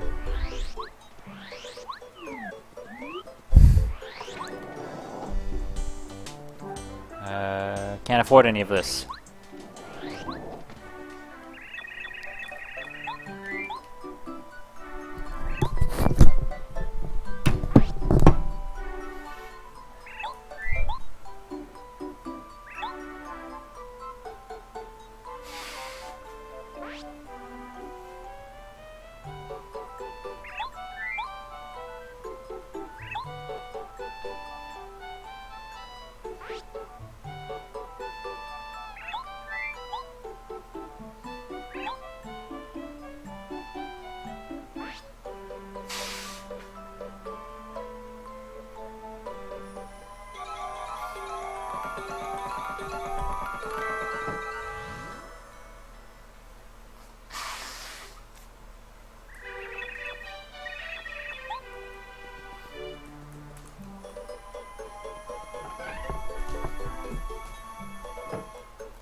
A door that's less than 1,000 years.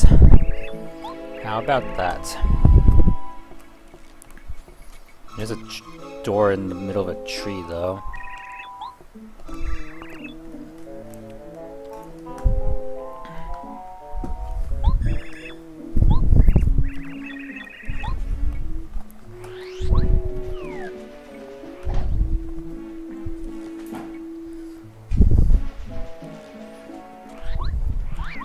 Oh god, I freaking hate these bees.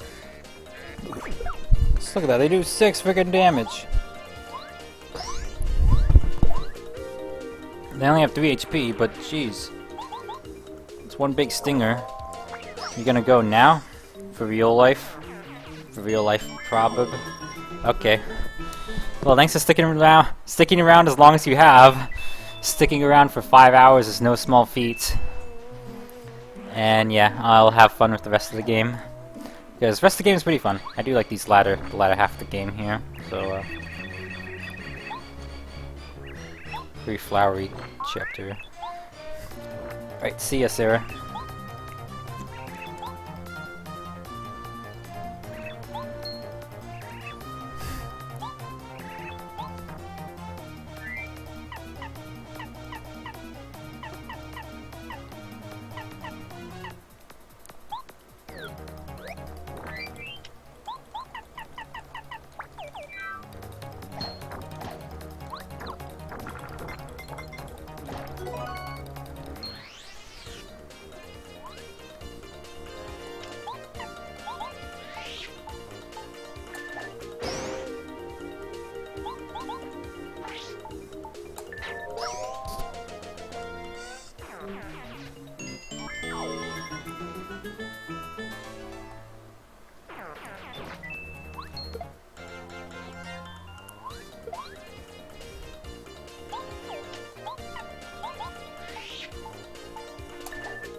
Hey guys, it's me.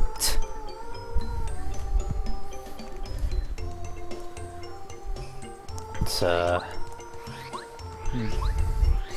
yeah, a bit of a meltdown in chapter 6, sadly. Well, not really that, just some unfortunate stuff happening in chapter 6.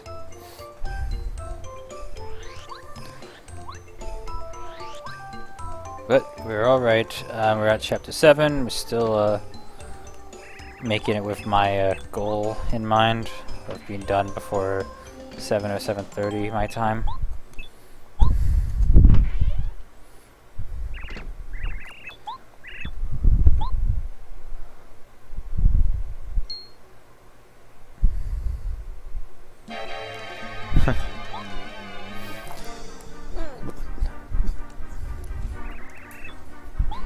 My husband has been... yeah.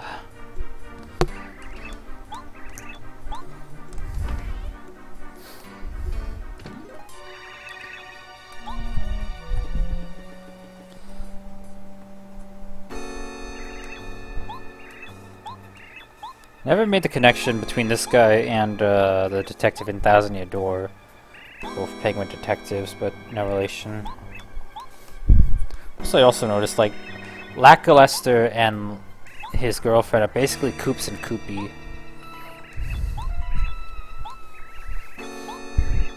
Pretty much the same partner romance dynamic. Anyway, he thinks we're responsible for the doing, so we must prove Mario's innocence.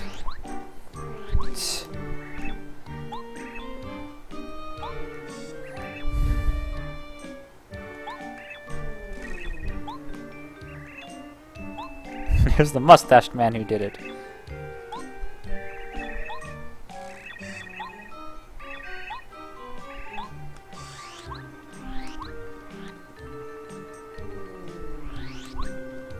Shut Quizmo at a time like this.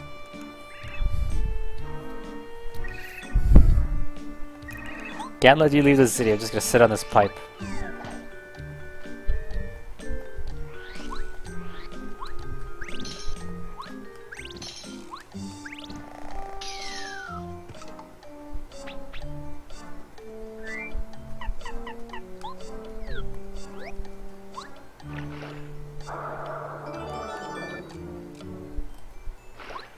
Funny is I actually did stream this part of the game a while ago. Like, when did this come out on Switch?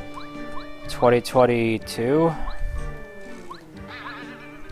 No, like holiday 2021. I streamed it that holiday. This chapter specifically. But I was playing on Switch Online. And I gotta say, I'm loving playing this on N64 again. Like, this is just how the game is meant to be played. like the way it looks, the way it plays is exactly how I played it when I was little. My brother played it when he was little. It was on an N64. Like yeah, you can play it on Switch with and Wii and Wii U. But just or PC emulators, but just nothing feels like the N64. Nothing else feels like an N64 console. Holding an N64 controller is just purity.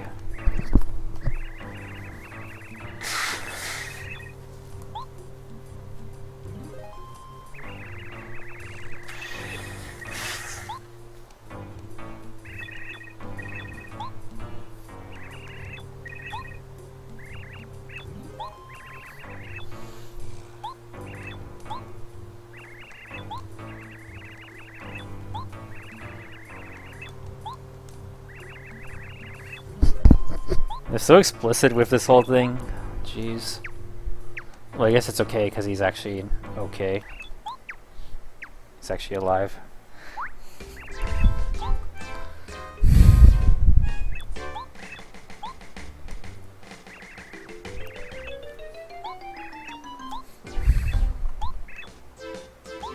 What a plot twist.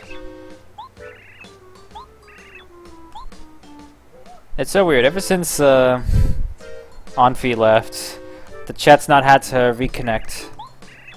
Whereas earlier it reconnected like twice.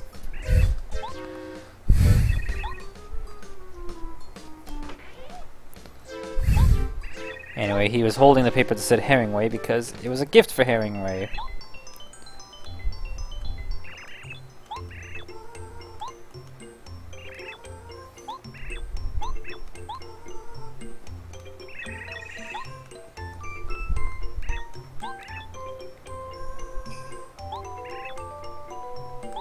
Haha. I wonder if we'll see the Northern Lights in this chapter.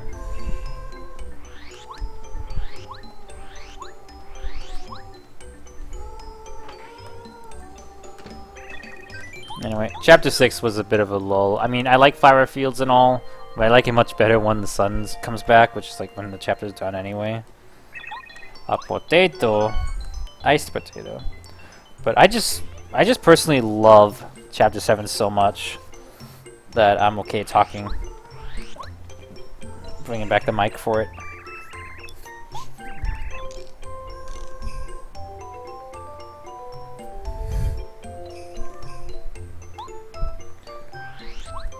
Yeah, detective work was perfect, aside from the fact you were wrong about what happened.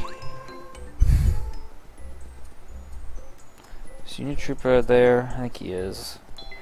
Fuck.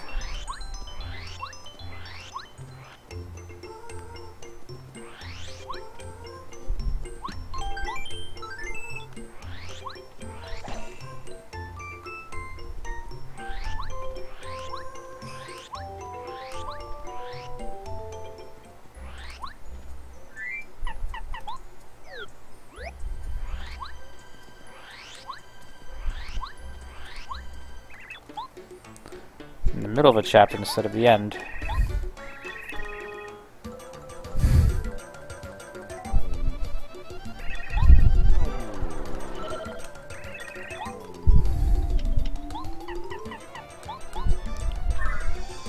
Make him chill out because his wand does so much freaking damage.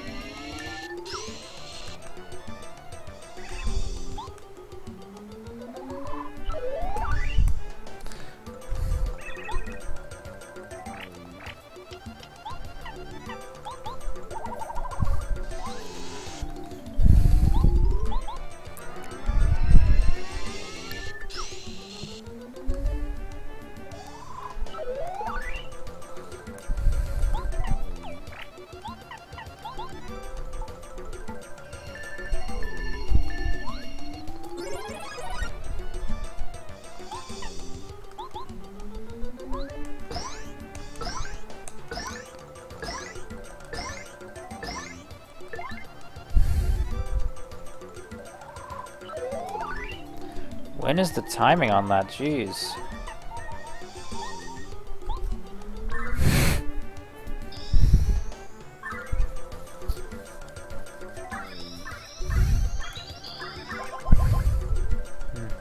Never really noticed the snowflakes on being suspended. That's cute. It's like a stage, because it is a stage.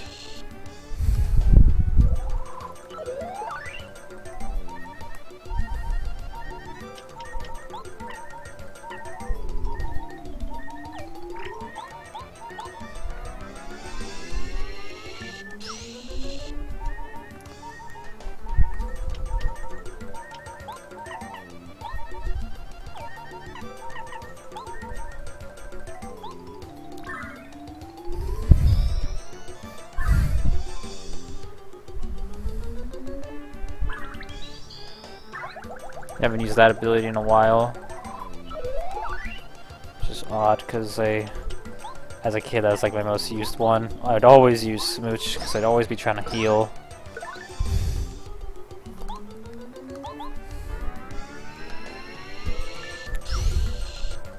Finally. I think he has like 70 health.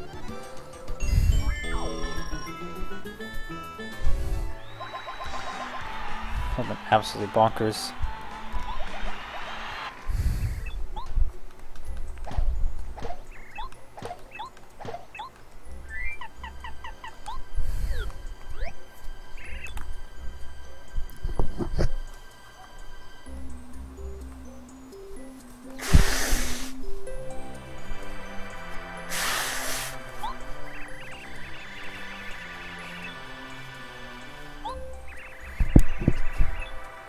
Ordering stuff by mail. What a loser.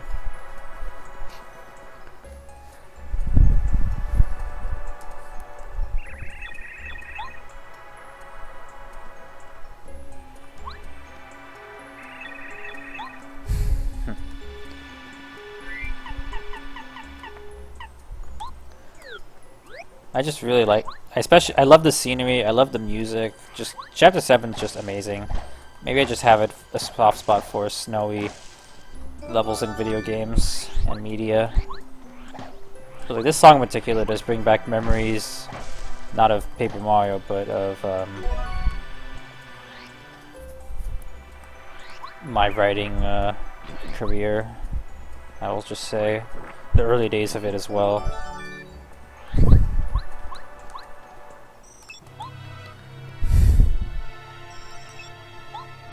Not career, but writing hobby.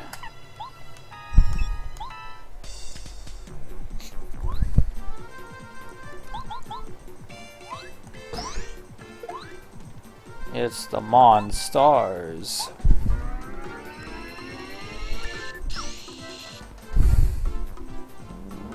So powerful, oh no.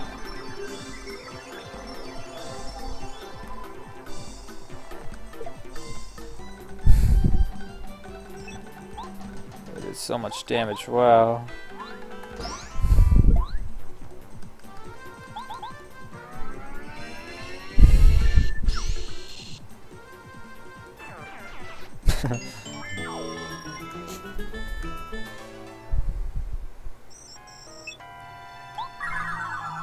Wait a second. Twinks.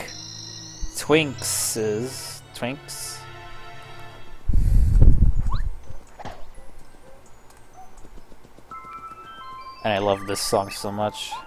Again, more memories to my writing side hobby.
But as serene as this place is, we must keep moving.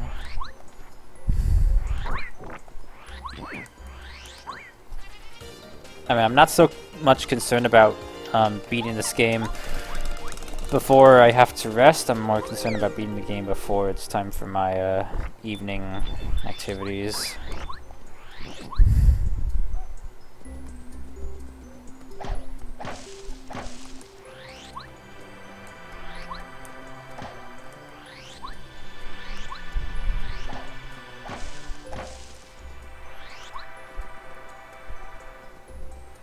I believe you get the scarf from the town, the bucket.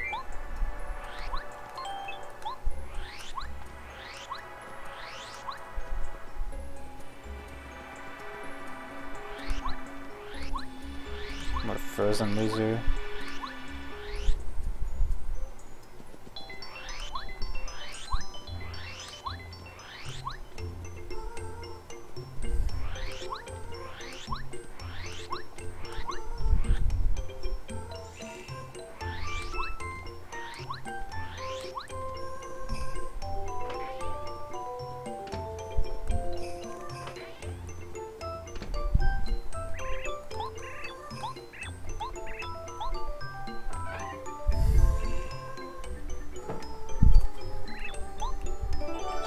It's just an ordinary bucket.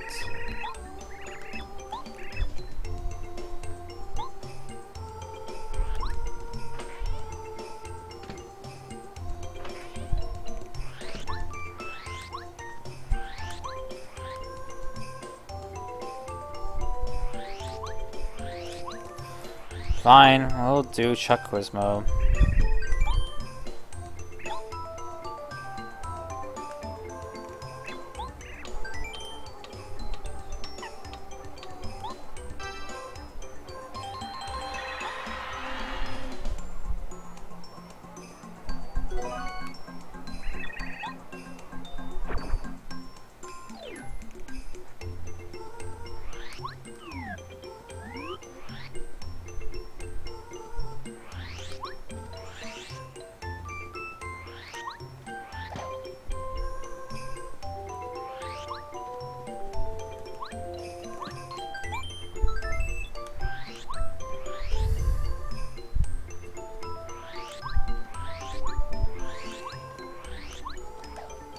So when it comes to Thousand Year Door next week, I'm not going to beat the whole thing in one sitting. Instead, I'm going to split it. So I'm going to do half on Thursday, half on Friday. Because I will be off. I will have a day off on Friday.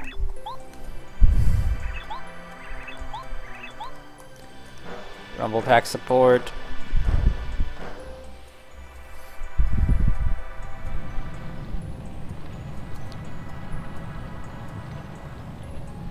The whole thing froze up.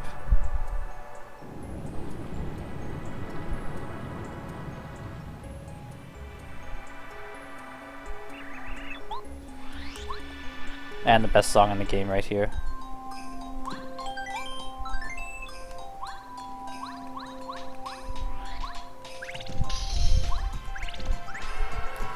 Oh yeah, the other reason I love snow settings, or maybe not the reason why, but just another example, is the My Little Pony episode Frenemies. The best Cozy Glow episode, the best episode of the show. Frickin' Climbing Mount Everhoof, this is the song that plays in my head. Literally the only episode with meaningful Cozy Glow developments. That's so sad to think of it that way.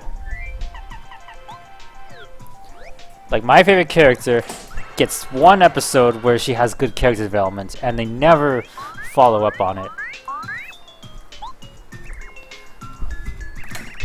In fact, I'm going to turn up the volume a little bit, even though it might drown me out a little, that's fine. Just want y'all to hear the music that much. Listen, moron, Mario.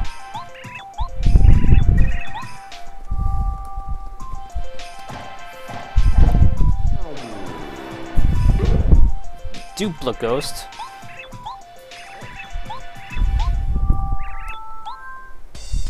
Ooh, so he's fighting back.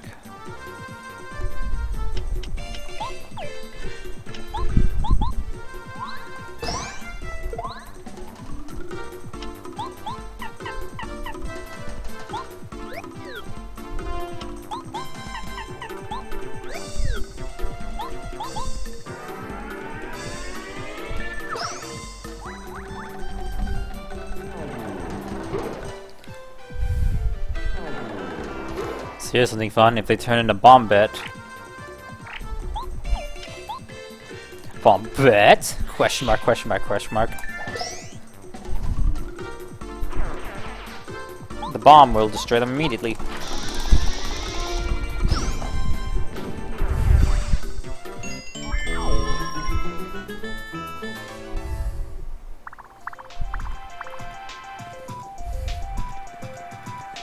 Pebbly!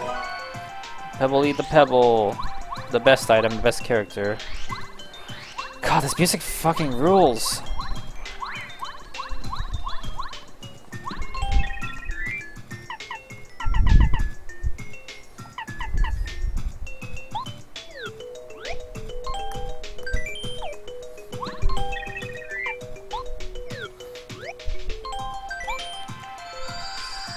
And the Crystal Palace music is also amazing.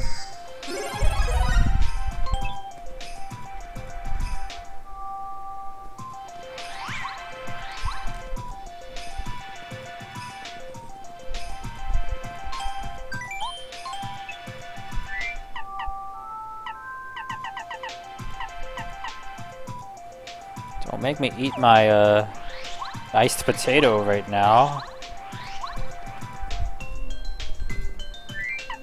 I have 3 shooting stars. I do not need those items.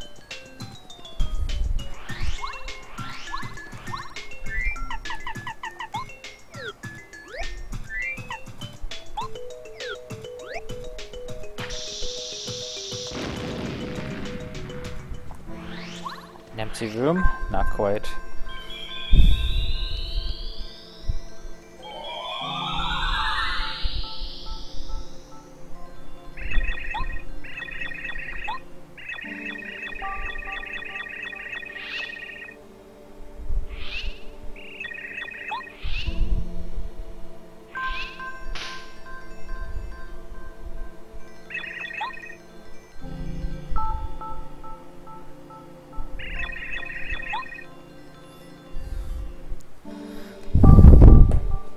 I wasn't looking at a word she said, but we get the Star Stone.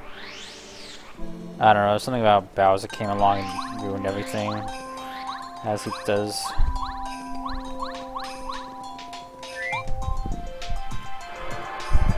Not a Sun and Moonstone, but a Star Stone.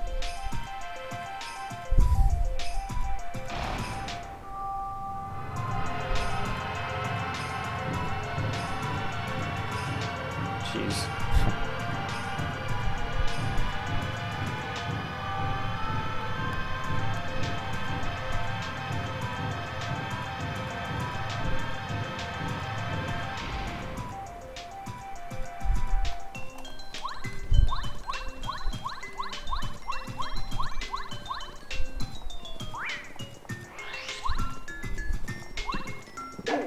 Oh gosh.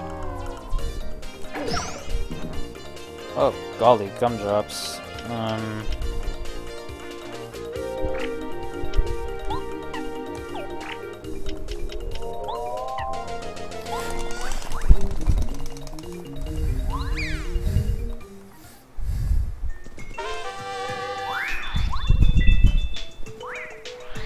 You can have those coins.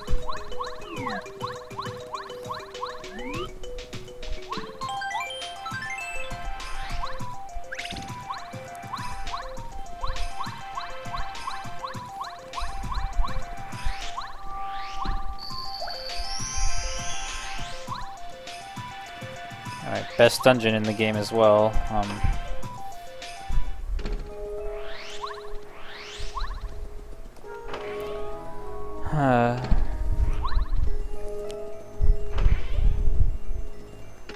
Not sure what I'm going to do. One possible scenario is that I get to chapter 8, I cut off the stream, go outside, and then I come back and finish chapter 8. That might have to be a possibility I end up doing.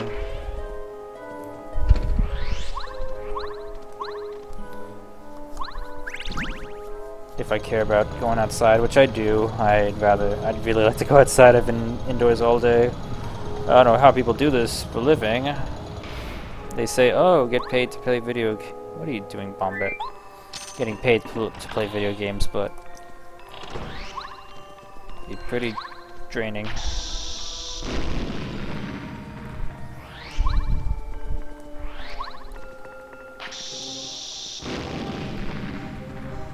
What in the...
Fine, I will eat my iced potato.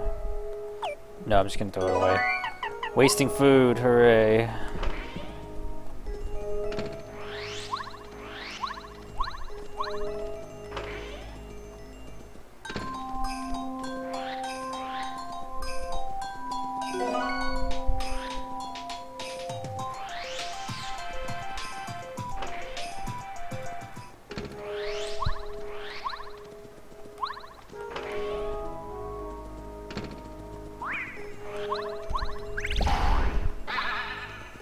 So, around the time of 2015, when Paper Mario came out on Wii U Virtual Console, I guess I was in a bit of a nostalgia high with this game, because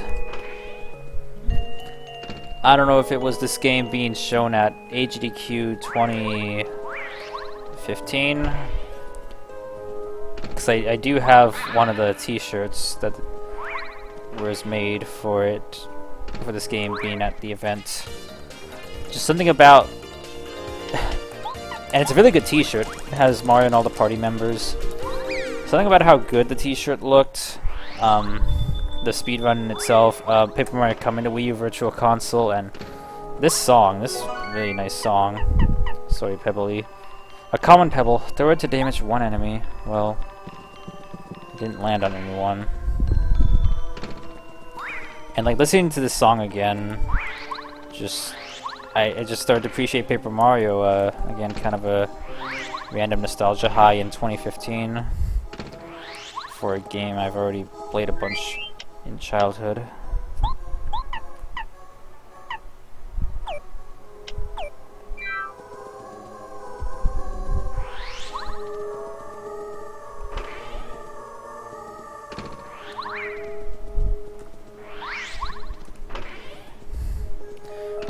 There's just something about Paper Mario that's really comforting, really just nice. This is just a fun game. It's a pretty easy game, so not coming to it for a challenge. Pretty short game. Even as kids, we were able to beat the game in just a relatively short amount of time. Especially the strategy guide making puzzles a breeze.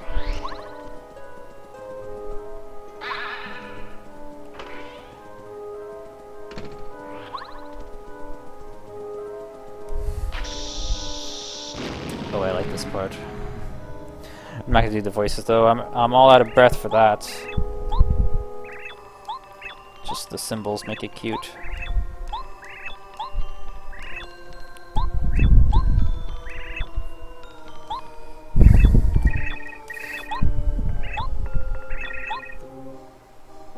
Stop yelling. What? Why did you hit me?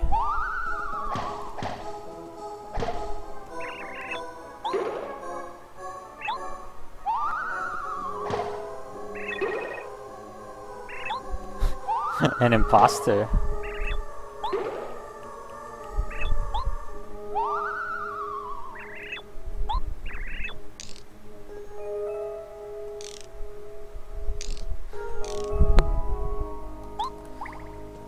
Oh, that's cute.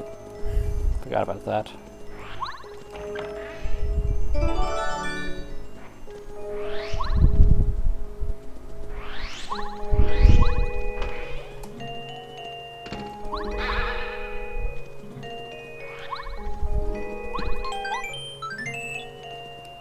So annoyed I lost like 15 minutes because I freaking got hit on flower fields.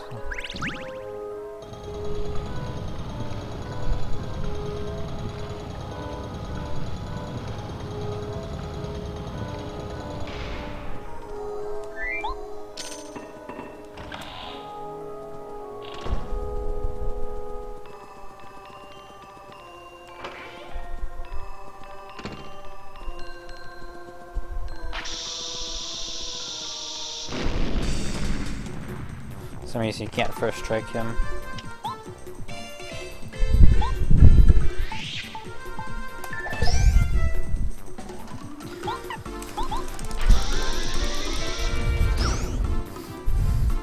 Run away, coward. Yeah, that's right.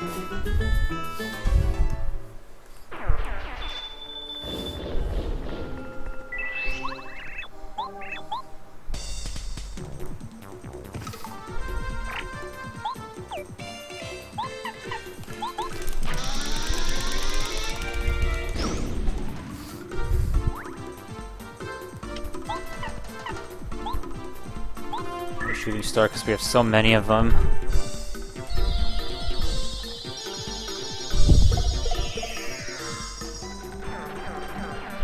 Hey, we got all of them this time. Can I actually beat the game in like get to the end in an hour and a half? Be pretty wild. Chapter 8's no slouch in terms of length. We'll see. Oh gosh.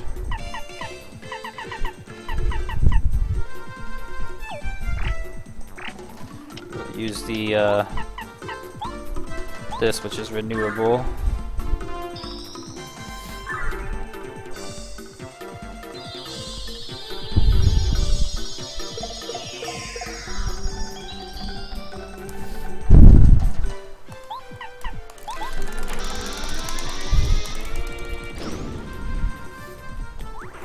So yeah, you rank Bombette up to Ultra rank, not for actual Mega Bomb, but just frickin' for the more powerful Power Bomb.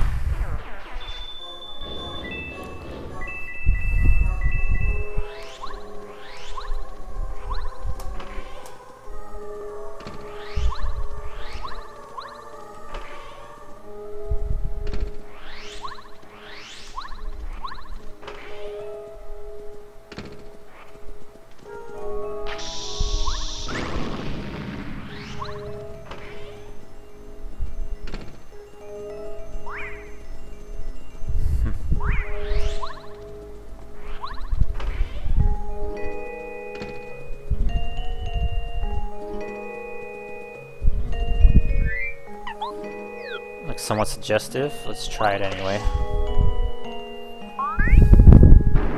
Ah! What are y'all doing here? How do you take these forms by accident? Brother.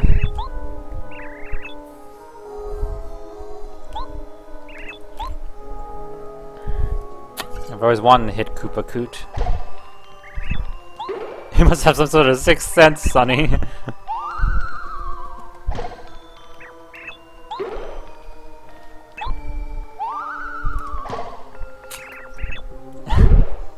I said I was the real Cooper. So mean. Jeez. He must have some keen eyes on him. Get out of here, Goom Papa.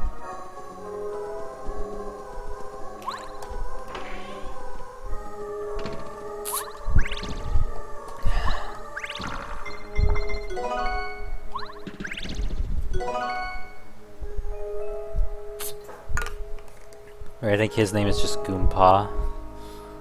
No, Goompa's the father.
Oh.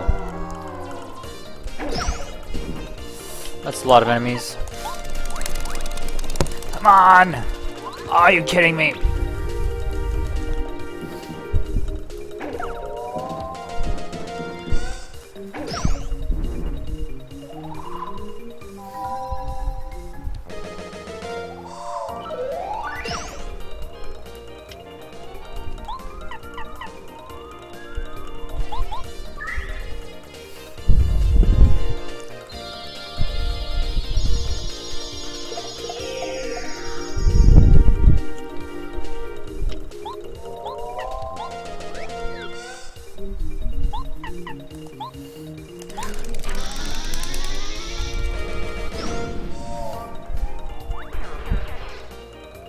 Yeah, run away. Shoots the magic at me and just runs away like a coward.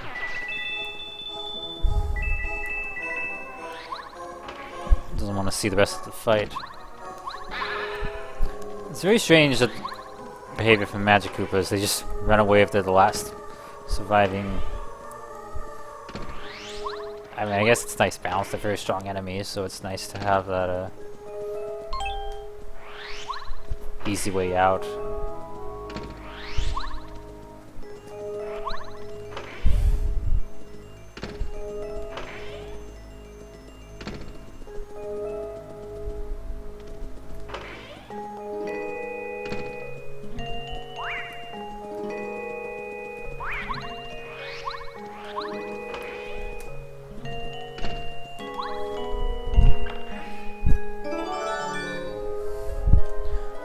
Going on outside?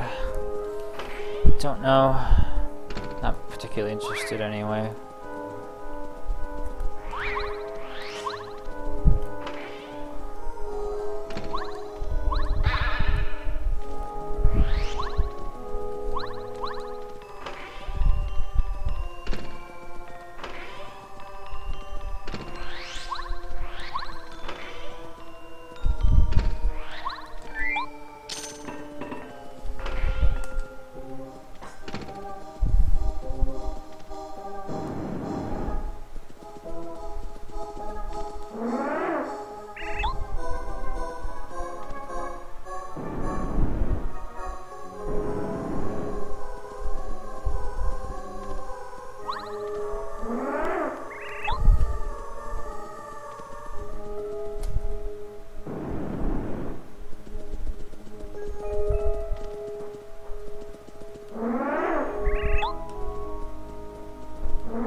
That was, did I get mail?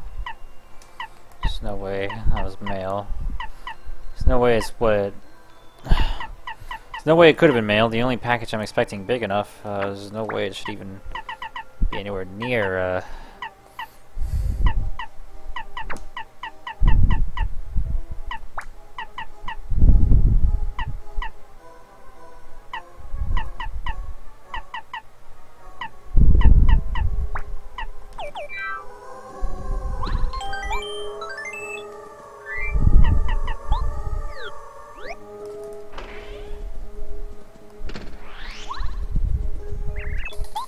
Who dares come to my palace?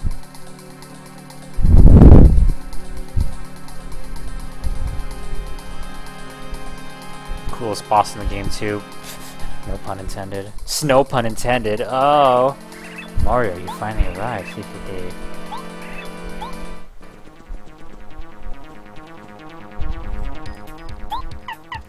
We'll just cheese the F out of this guy.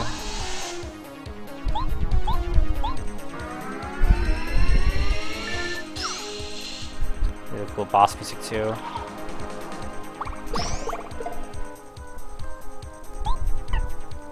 Okay, no power bounce this battle. Power bounce is cheap.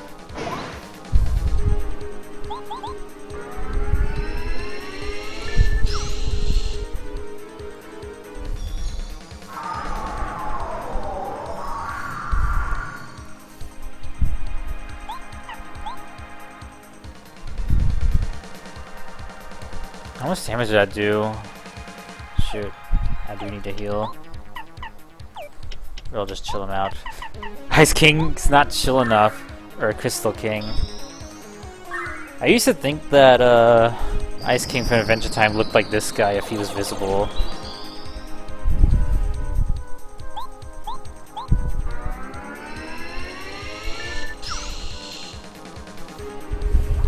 Why is this guy invisible anyway? He's just how he is.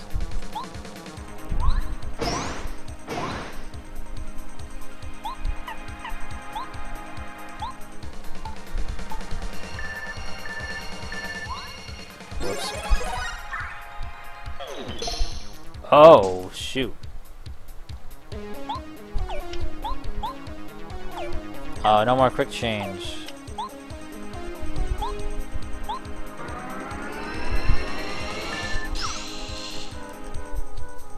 Well, it's not gonna be cool if I have to fight this guy again.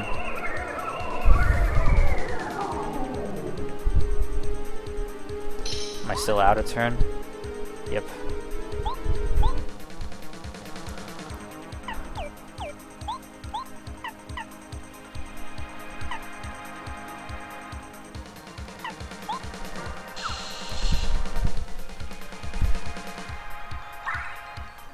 Nice. Like ice.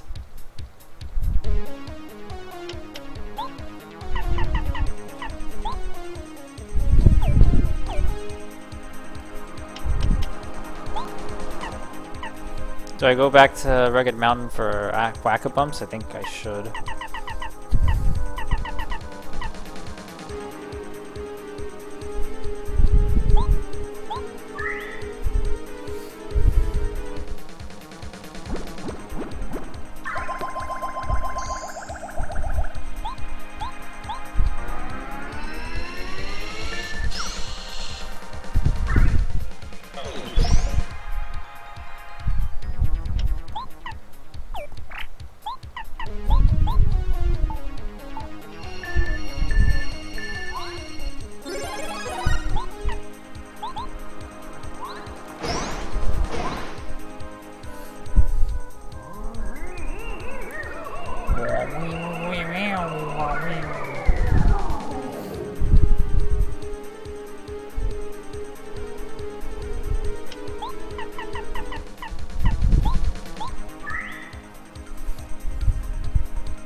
Not really sure how to tell which one's the real one. I think you're just looking for one with the animation off sync. What a loser this guy is.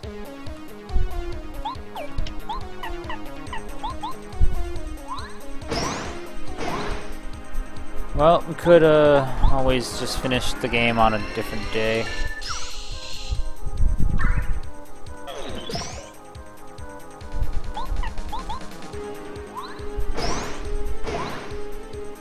All of this just to get to where his health was before he used the damn heal.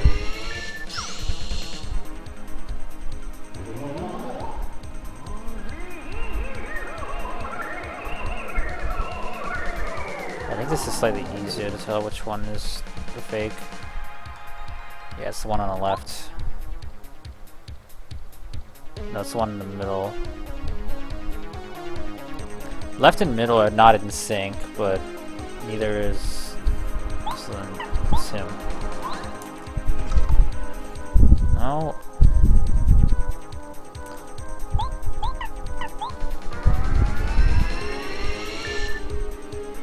Fuck this game. Jeez.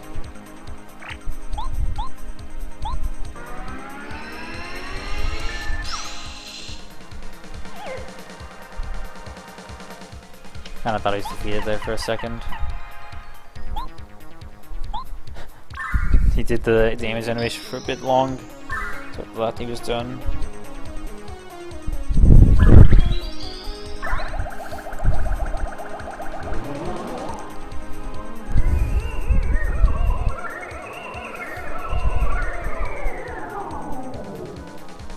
Well, since you do heal after every chapter, I may as well.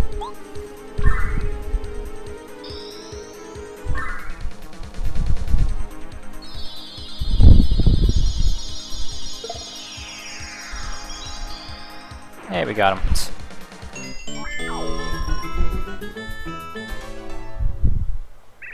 Now, can we do Chapter 8 in less than an hour? Probably not, but that's fine. You know what? I will just finish the game tonight, and if I don't get much outside time, that's fine. I can just do it again tomorrow, rather than putting it off and having something to have to do later. Oh, we do have Northern Lights in the back. That skybox there.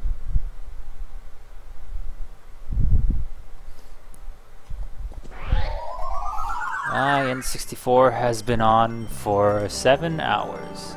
Or I've been streaming for 7 hours, wow. When did I drop frames? Dropped 97 frames. I've been playing for 7 hours, jeez.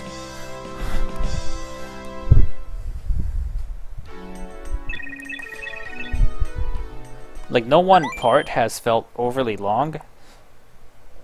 But just the chapters put together do take a while. Aw.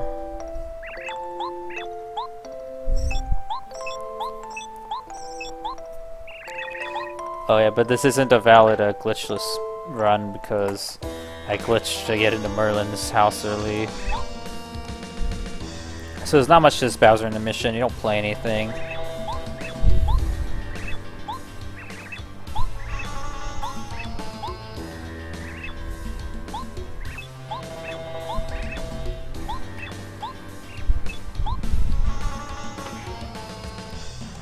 Your raunchiness, we have an emergency. Mario has now saved all the star spirits. He could come here.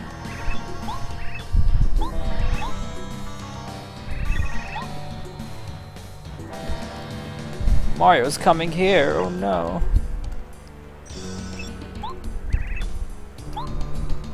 Twink, no.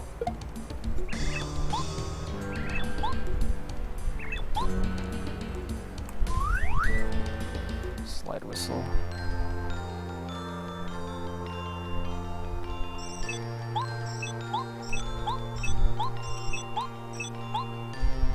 You must save Princess Pinch.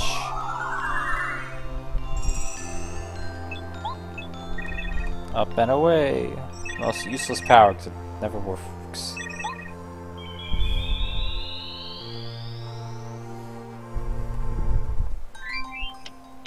There's all the spirits.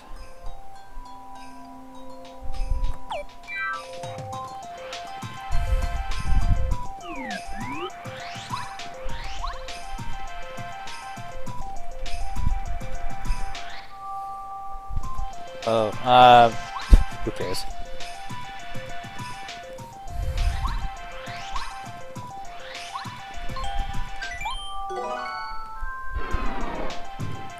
I don't have my ice potato or my pebble. Supposed to use a pebble, put it there. It was a useless item to leave with the good items. I guess it's only relevant if you need to bring the good items into Crystal Palace. But Pebbly is a good item. Like, he's a pebble. You throw him and he does 1 damage, guaranteed, to any enemy.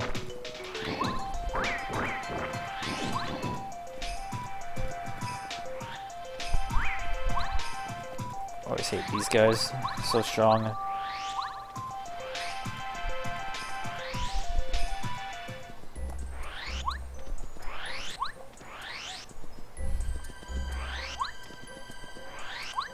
And now they're here.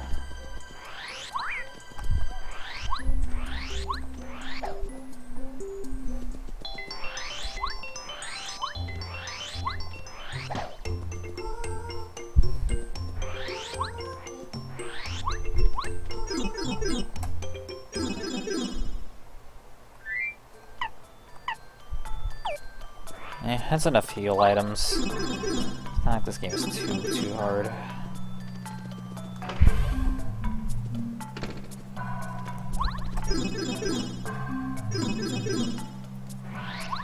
I honestly do want to just keep my N64 like going. I want to keep going to finish because I want to like say I beat Paper Mario with one power on my N64.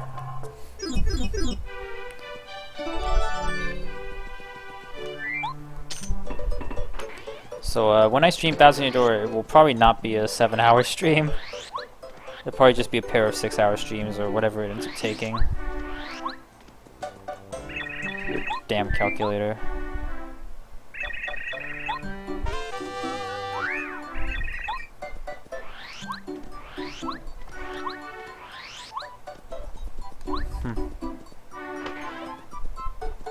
Oops, I meant to go to the mail room.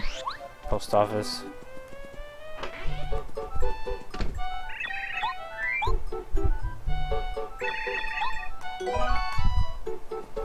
Let's go see one last time what Luigi's doing.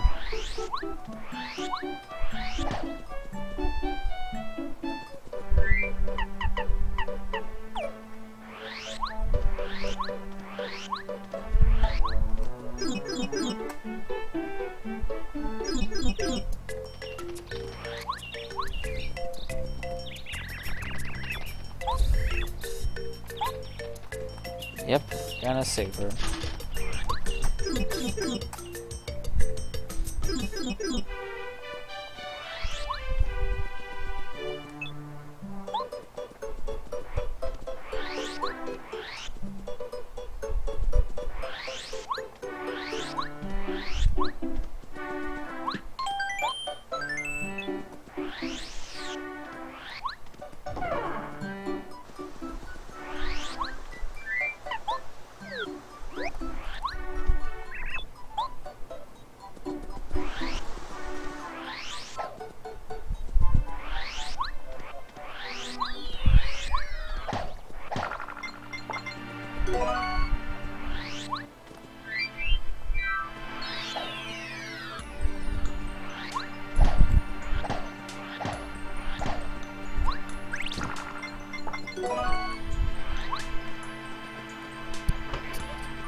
Merlot, more like.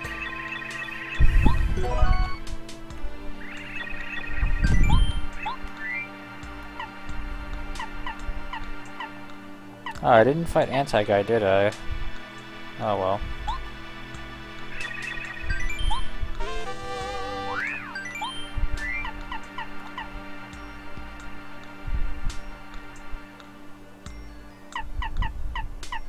Yeah, Zaptap's not that useful, I don't think.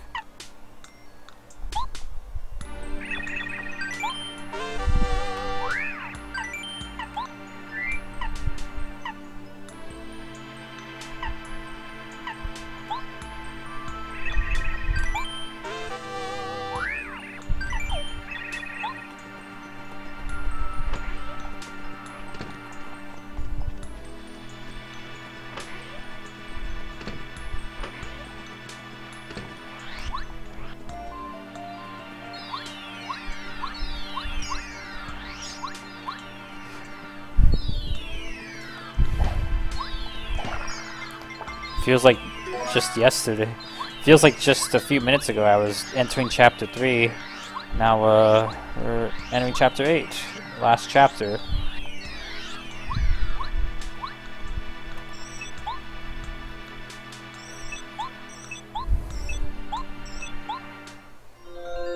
Oh.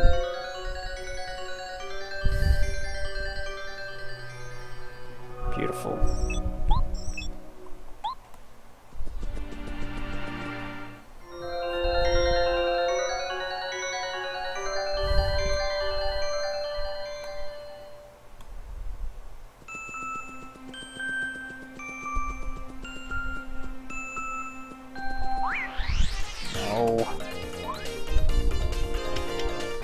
in the zen, will ya? Tranquility.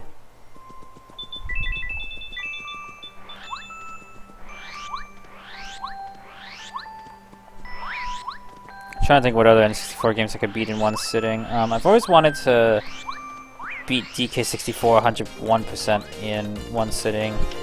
That'd be way longer than this, potentially. Unless I like route it out and practice a speed run. That would take more time in the long run.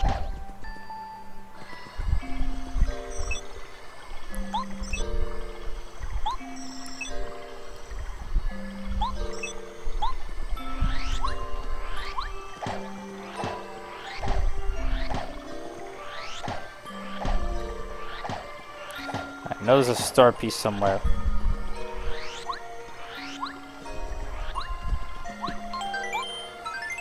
One second, let me just see if I did get mail or not.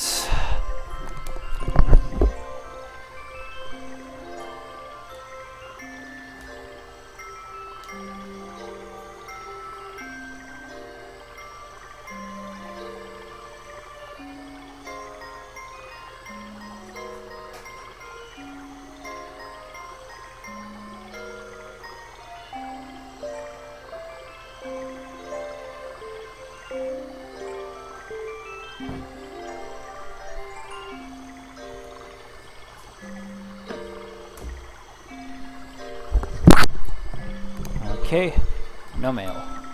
So I think people are just wandering around outside.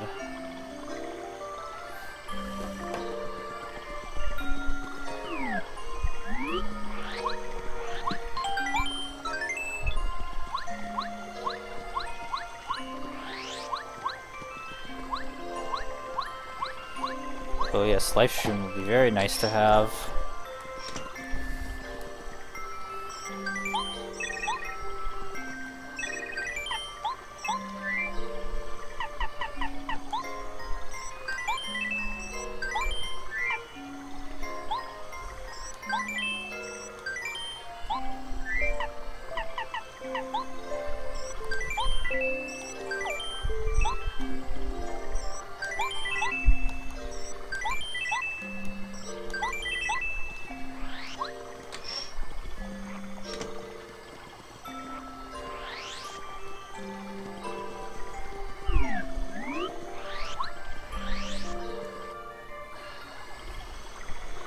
Wow.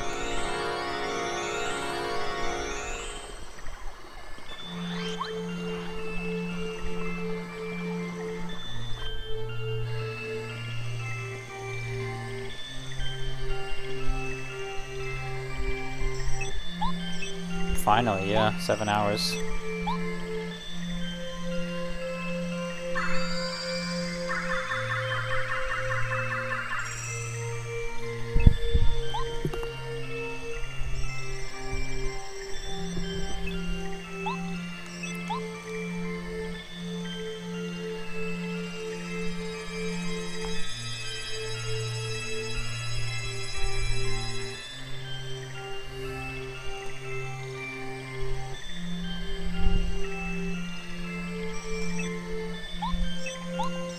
I just do love this part. I love the end of this game in general. It's just so epic, the urgency of getting up there and rescuing Peach.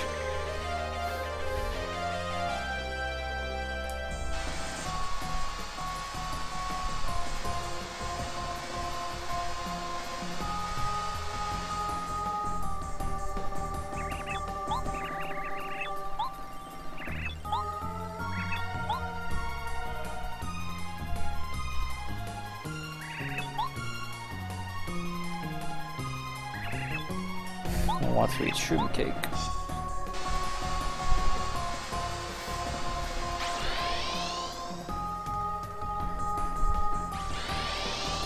There it is. Why don't we just fly to the top? I don't know. We gotta show Bowser what for. Or whoever that is. Actually, I don't know. Chapter 8. A star-powered showdown. And what a showdown it's gonna be.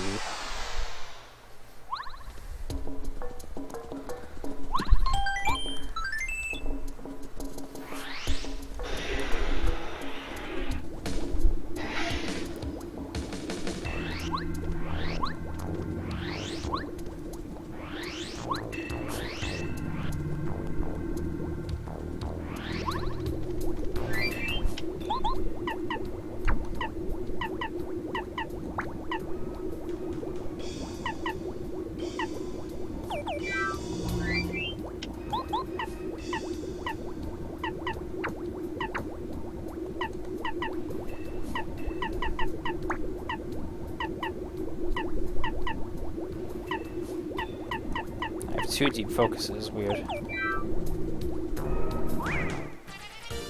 Oh, that's so nice. No more first striking.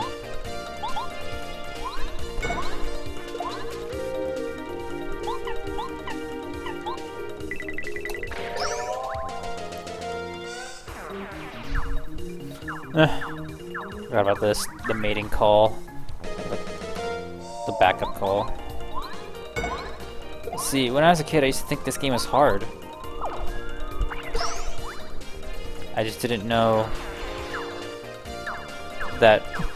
Like, when I was a kid playing this in Thousand Year Door, I never upgraded the badge power because I thought that badges were useless. The badges make the game so easy. Let's just grind star points off these guys, why not? Ooh, that's a thing, alright.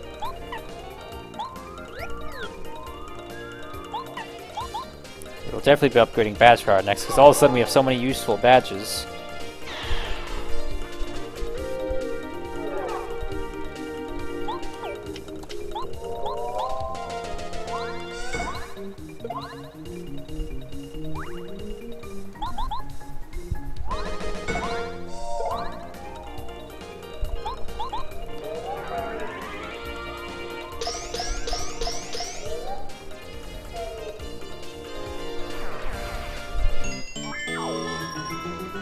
Wow. Close to level up.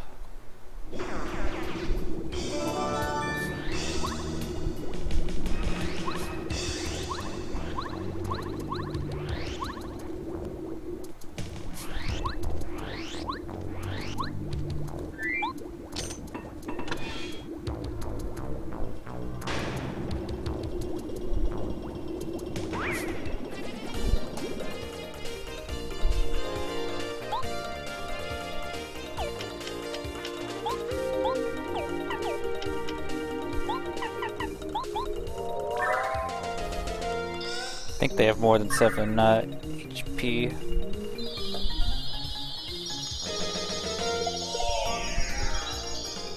Certainly do. But they don't have 14 HP. Oh, come on.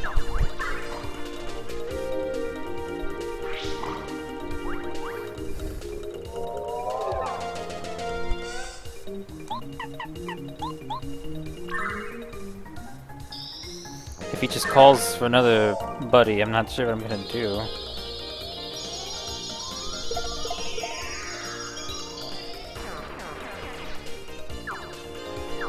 Yeah, damn.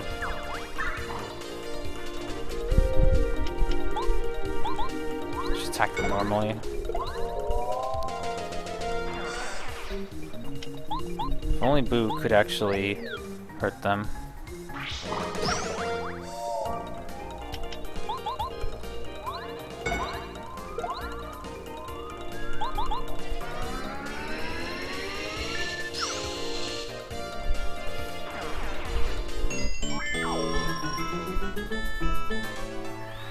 Badge power, please.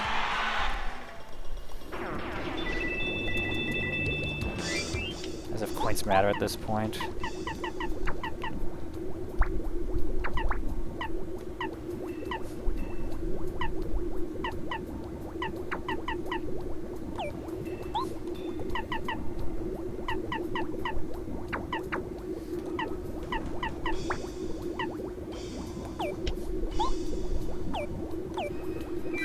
That'll...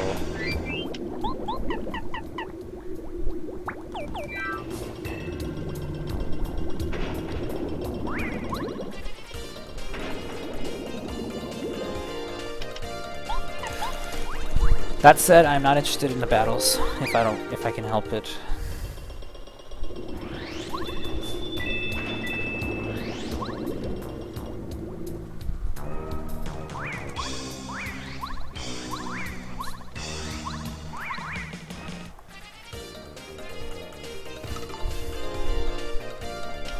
Isn't that so nice to see their HP?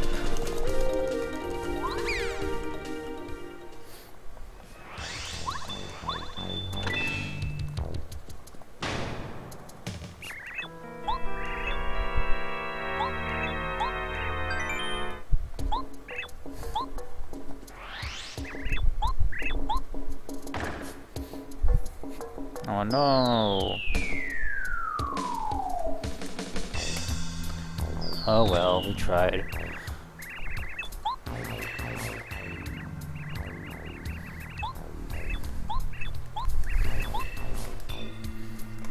Joke's on you, we're having a great time down here.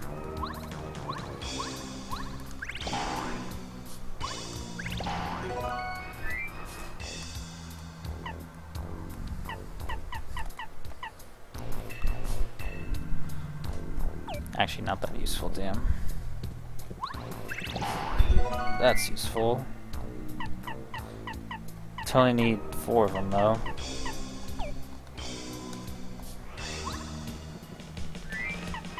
Why does every prison cell in this game have such weak walls? Oh, Pomvet says something like, these walls are easy to blow up than the ones at Koopa Bros Fortress. Which is a cute callback.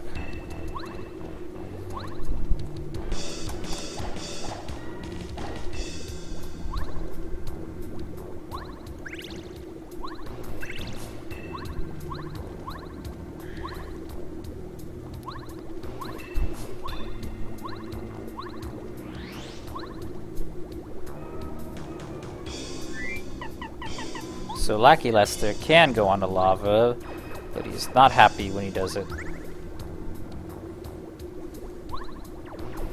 And he also can't jump, so you do have limited options.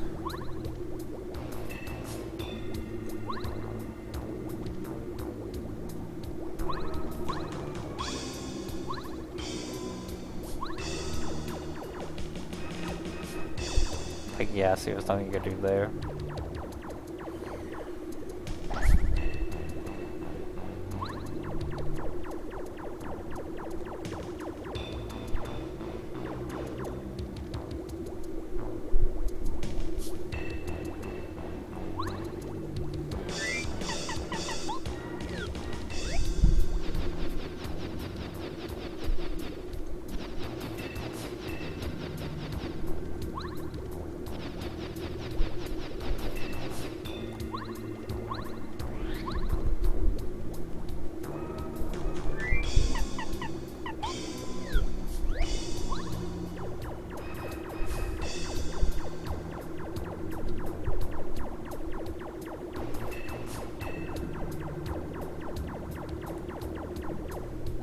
Dang, missed the cycle. That's fine.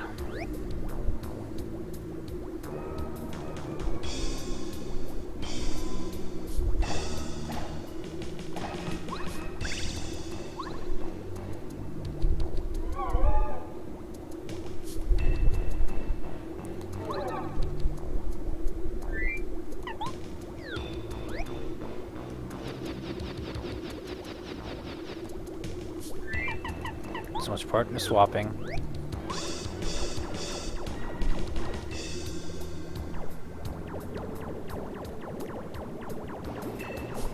So much lava as well in this castle. Like, I get, you know, it's Bowser, but jeez. Let's see, air raid or bomb bet. We'll do bomb bet. I don't think there'll be any airborne enemies. We'll wipe the 4 of us. Heck yeah, we will.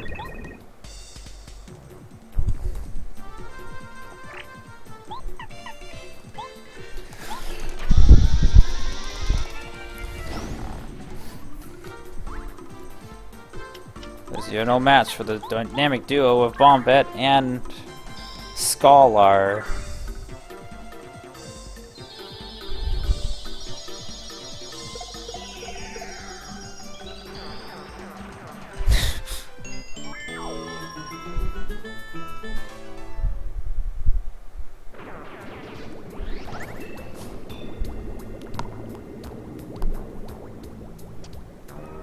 No more lava for you, and after some amount of time has passed, it's now rock.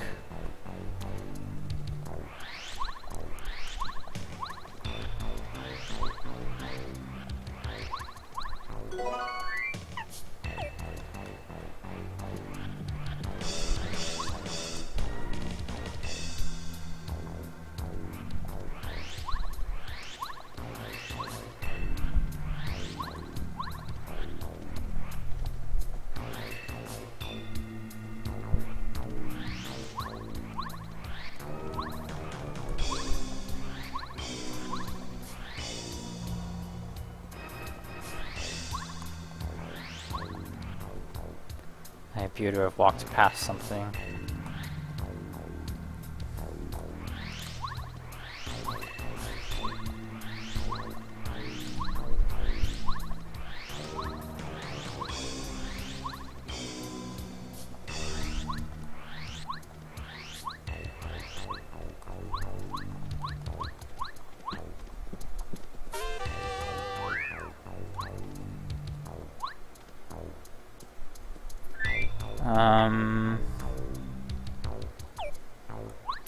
Nah, we'll go through the dungeon normally. You like how this dungeon makes you utilize every partner you have? Yeah, it's a really cool way to end off the game. Also, hello, Kid Rivera. How are you doing? Good to see first time chatter. Welcome. I bought so many of these at Starhaven. Now I'm just finding them everywhere. Forgot about that. But yes, I've been playing this game for 7 hours today.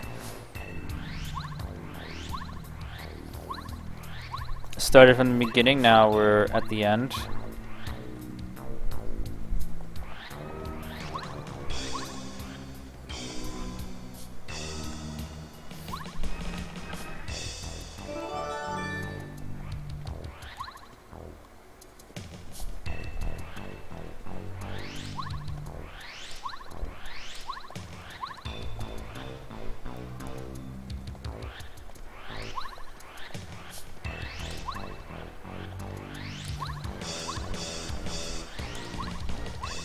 And in case you're wondering, this is being played on a real Nintendo 64. No emulation here. Oh, what is that sound outside?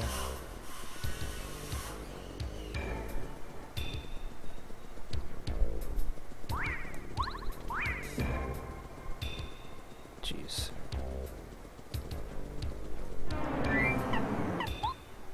Yeah, they really did bring back everyone. We haven't needed Watt since Chapter 5.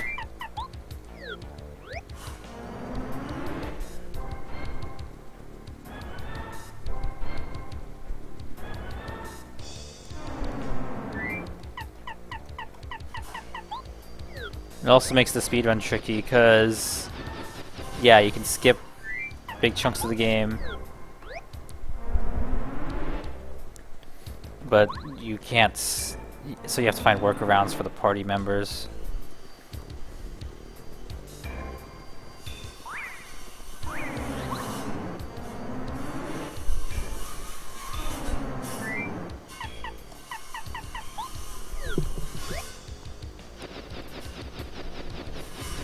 I can't tell if they're vacuuming outside or if they're like using a saw to cut something.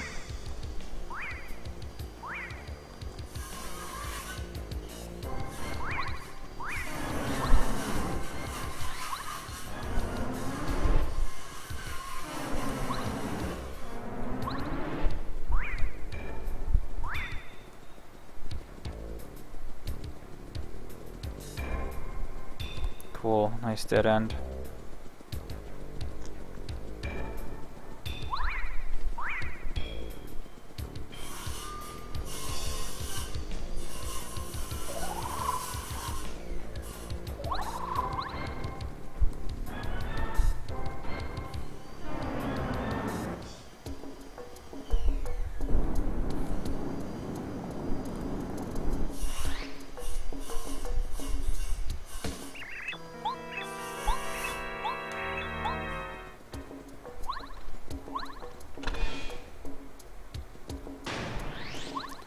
Hooray, we're in the main area at last.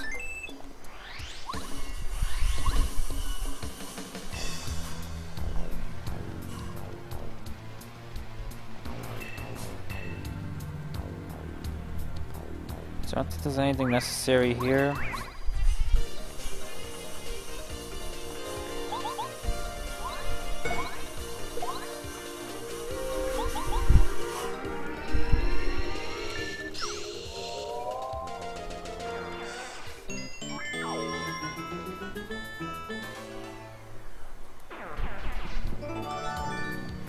We'll be nice and free them.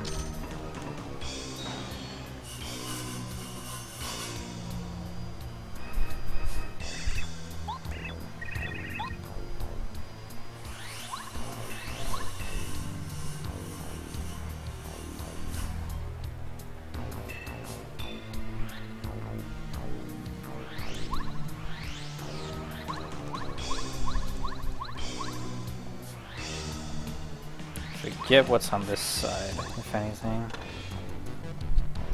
Yeah, this is the shop.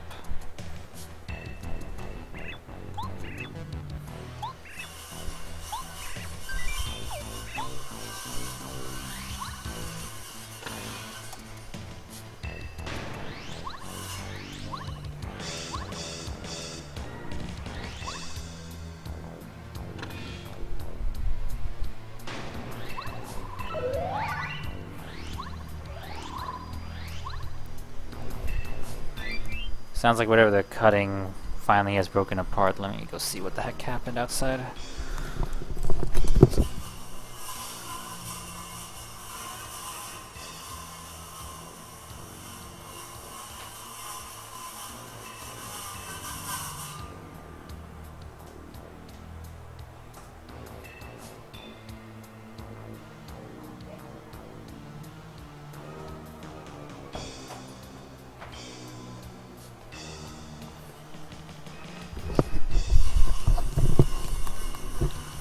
Okay, they're doing woodwork outside. That's fine. Just like why? Now? Ah, yes, the best puzzle in the castle.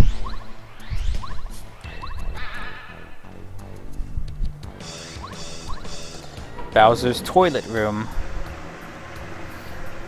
As we used to call it as kids. Like, what else is this?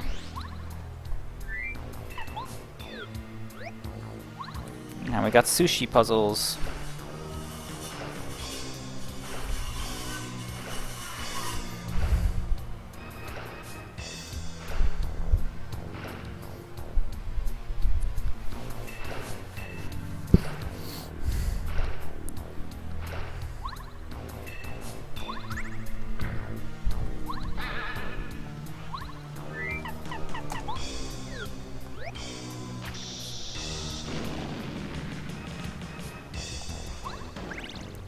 You even gotta have super boots for good measure.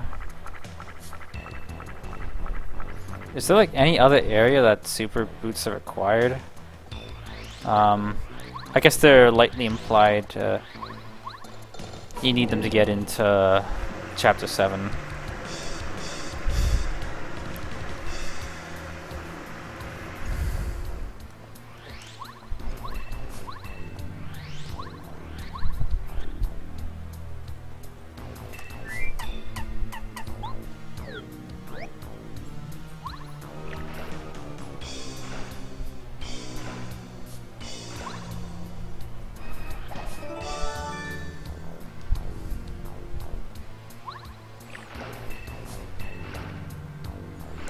What do we do now that the place is flooded?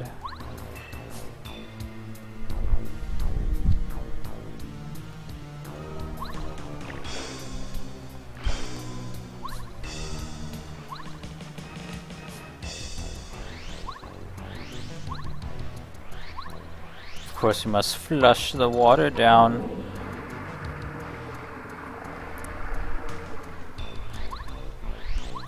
People say HMC is a sewage system.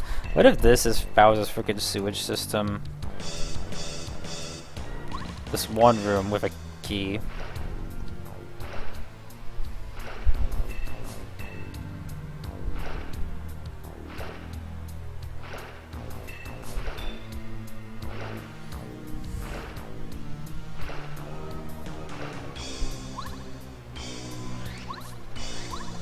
And flush down the toilet. Thank you for cleaning my toilet. Oh. Good one, bingo. Ah yes, my favorite part of the game.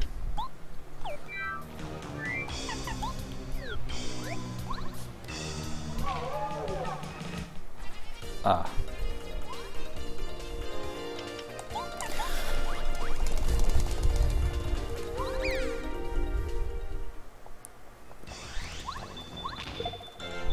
Oh, guess we're fighting them.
gonna run away from this one.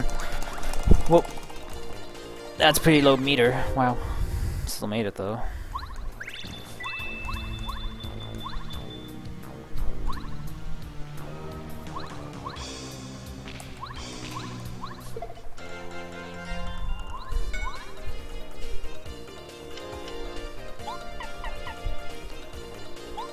We're just once again going to use the dynamic duo of Bombette and Musk and Scholar.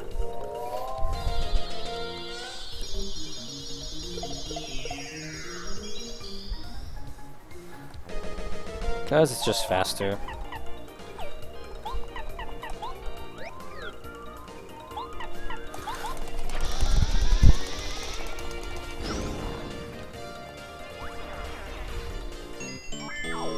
That's all we care about is speed, isn't it?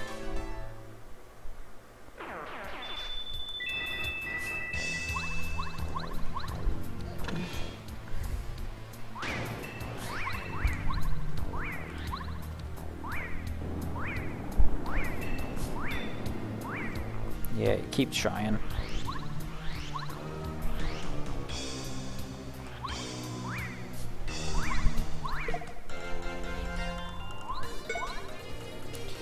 There's a lot of enemies here. Wow.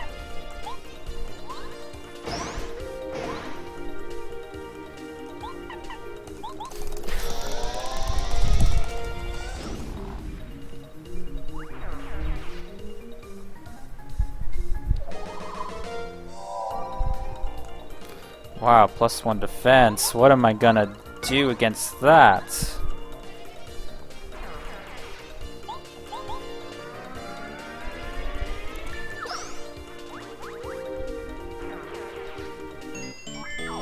Earning so much star points just from normal enemies.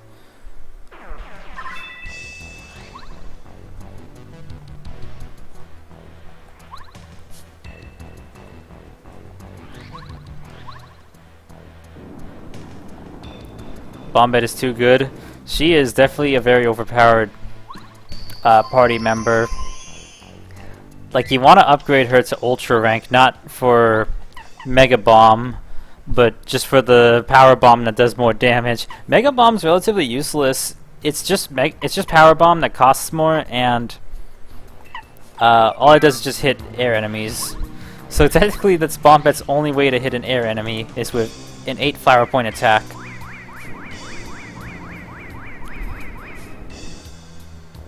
Where's your excuse, speedrunners? I'm kidding. I've just seen so many runs where they get first striked at that part.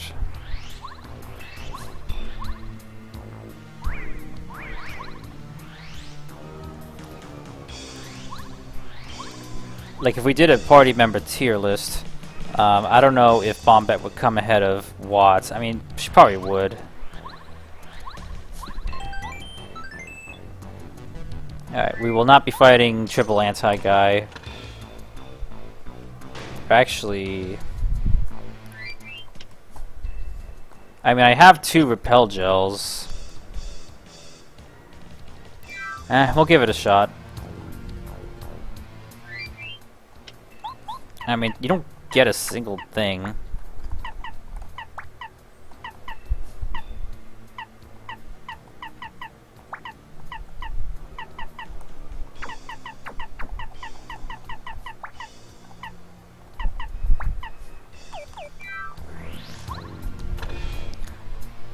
None of those hammers hit me, yeah. I wonder if it's because I had the chill out badge.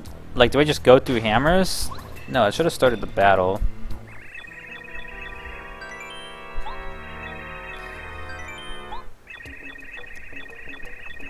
Alright, we'll try one time to fight the triple anti-guy. I didn't bother fighting normal anti-guy. I could have gone back and to fight him and get power plus badge. There's definitely not 5 Koopas, so... Oh no.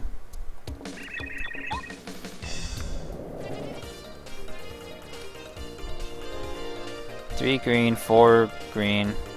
3 red, 4 green, 4 blue.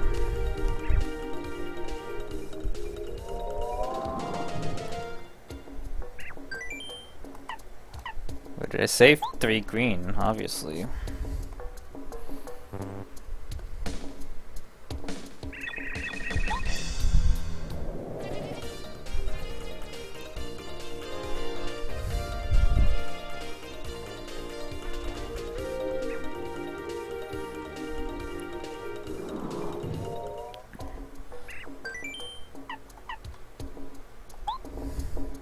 I actually don't know.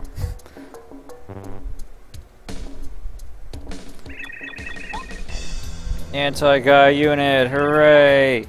Bring it on!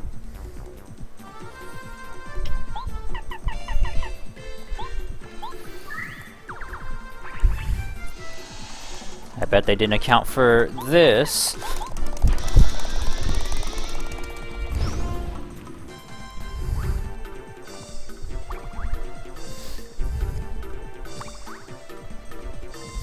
They're like, what has happened?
Don't really need a repel gel for Bowser.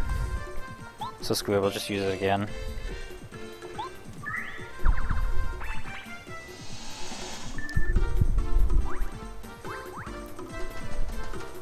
Bowser's not that hard a boss. Oh, but Junior Trooper is pretty hard.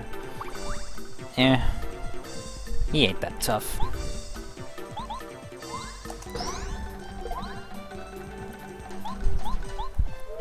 I'm gonna slap that anti-guy.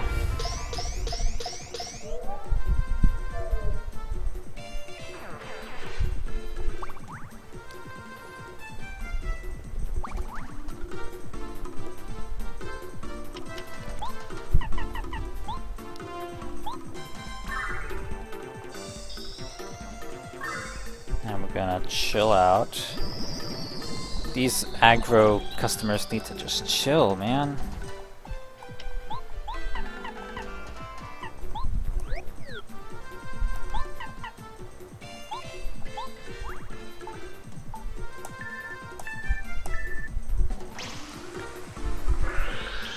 You never knew if you got the questions wrong, they send these guys out.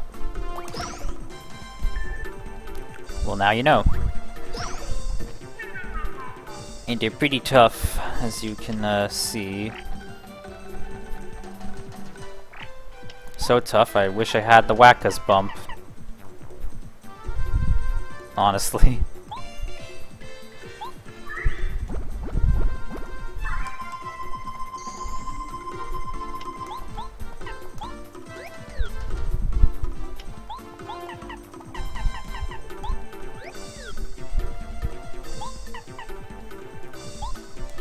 I just realized that chill out wore out on them, I think.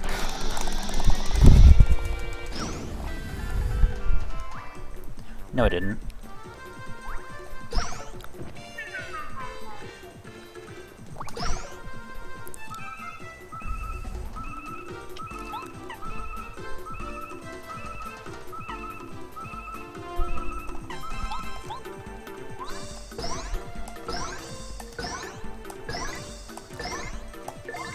You guys are screwed. You don't know what you just unleashed.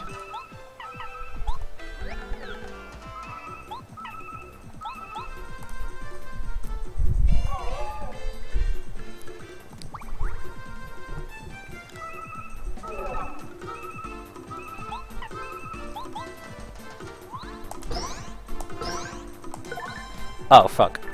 Well, thank goodness I have the live streams.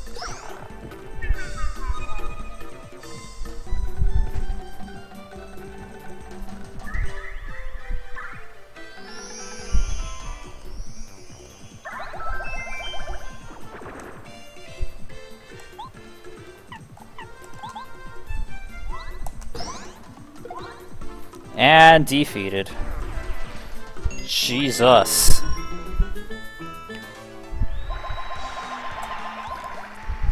Owned. Oh, but no, you beat the anti-guy unit? My last line of defense, the mighty anti-guys didn't stand up to Mario.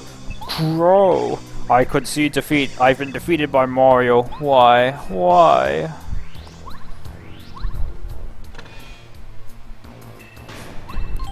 And that's one for the books.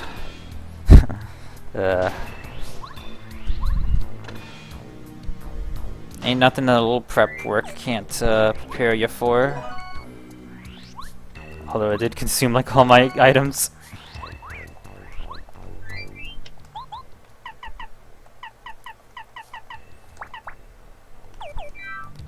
Pretty lucky never even came into effect that battle, dang. Oh, look, Jam and Jelly.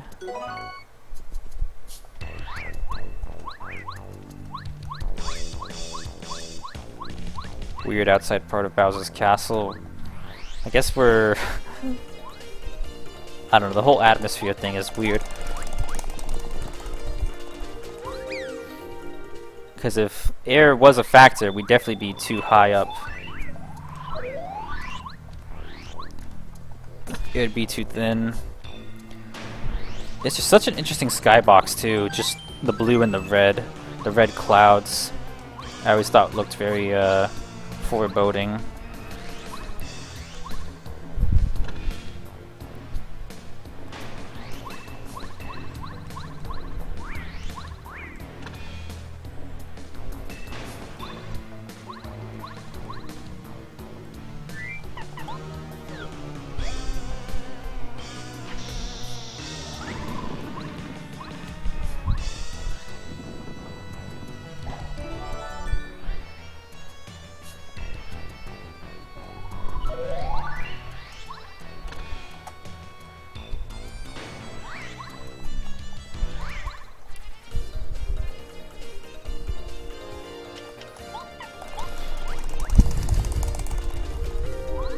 Defeat the anti-guy unit and I'm like afraid to fight normal enemies.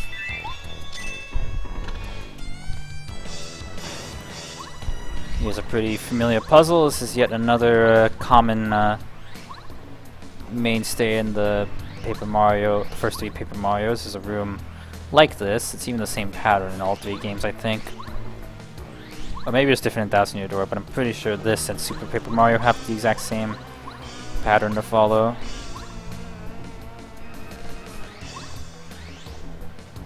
But speaking of the other Paper Marios, come back next week.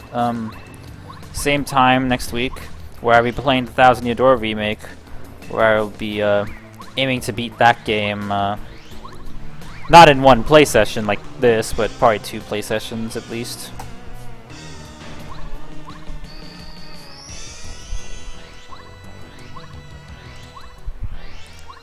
I realized that was it. All there was to the castle. Oh, Mario. Peach rescued herself. It is true. So let's go home now. And hit her.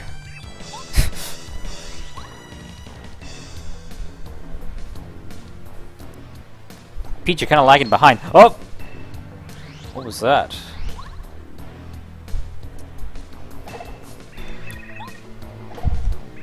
Cut it out. You cut it out. The insincere, sincere sweetness.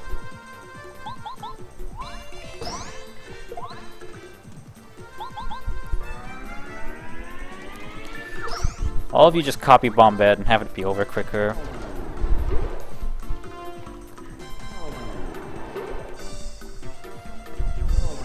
We got 3. 4 for 4, cool. Prepare to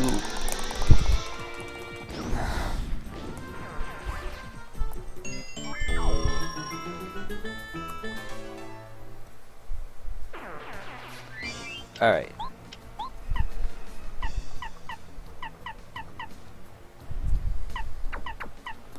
Junior Troopers, B word.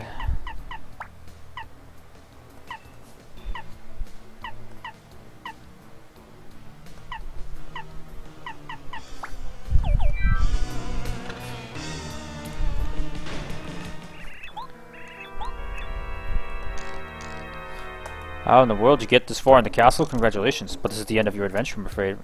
The fence is greater than the other guard doors do. That's a high bar. Come on, boys! Oh! They're back! 7 hours later, they're back. I don't remember who these guys are. What? I just said we're the Koopa Bros, Mario. How do you not remember us?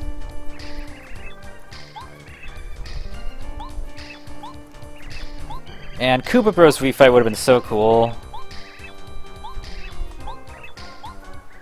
But no, it's just the brat again. Dwa.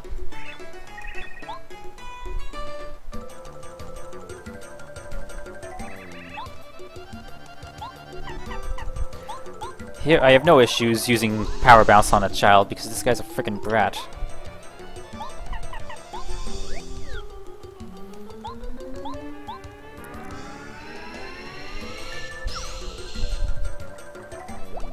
I mean, obviously the whole Koopa Bros thing was just a joke. But it's one of those things where the joke would have been actually cooler than what they actually do. Because, I mean, it's Junior Trooper. He appears so frequently throughout the game. Of course it's going to end with a Junior Trooper fight.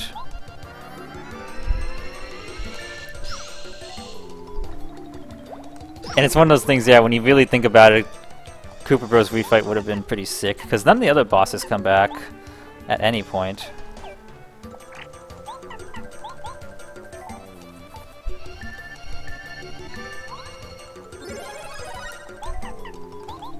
Prepare to die!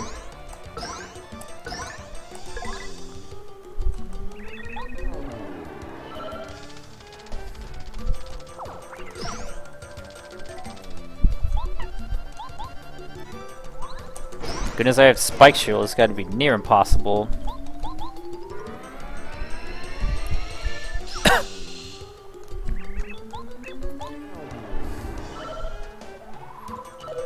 Honestly, put this guy in Smash Bros. Look at the variety of abilities he has.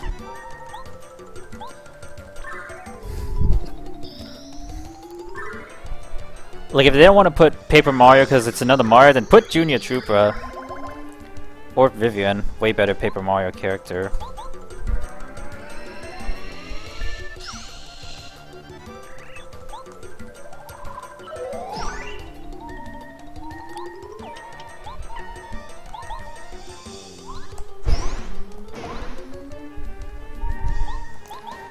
And now you are toast.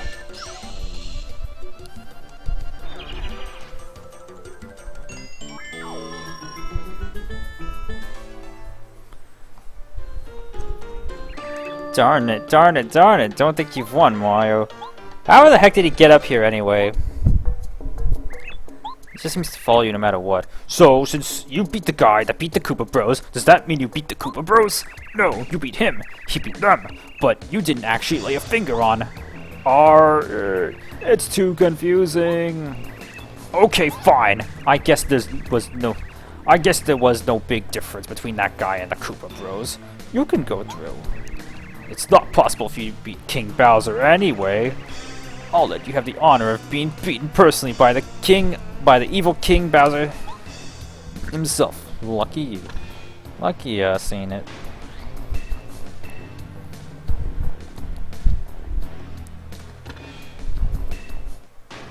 Ooh.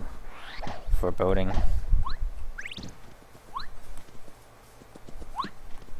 Ooh, the only ultra shroom we've got in this whole game. Ugh. Let me turn off my fan real quick.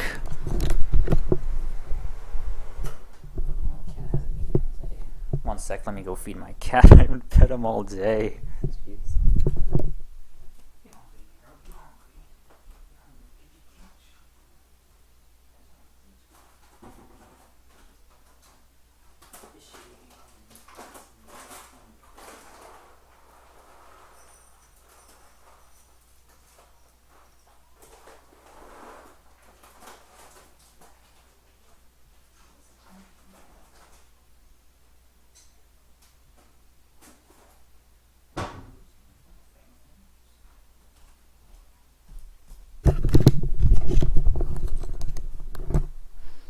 Alright. No turning back now. Can't leave y'all hanging.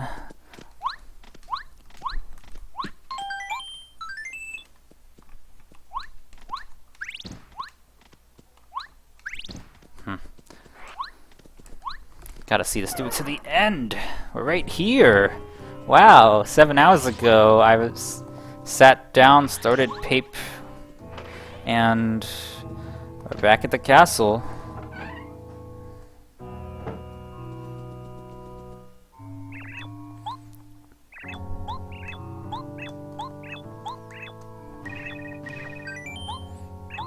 I think we need a nap before the final fights. Also, I've been wearing the Paper Mario t-shirt this whole time. The one sold by the Yeti during AGDQ, I think 2015. Which is actually a shirt I've seen before at a convention one time. Someone else had the same shirt, which is odd. Coincidence to see someone with the same shirt. Doesn't happen too often, especially with a niche shirt like this. But yeah, there's this. There's also the 1000 Year Door t-shirt they sold at a different year that I also bought. I haven't bought a t-shirt since. I guess Paper Mario is the only series I care about. Oh, I also bought the Kirby 64 shirt that they sold one of the years.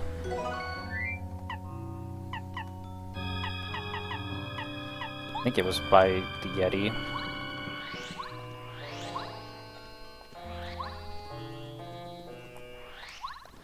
I need more video game t-shirts. I have some, I just never wear them. Because I don't want to be thought of as a dweeb in public. Feels weird being in here as Mario, after being here so many times as Peach.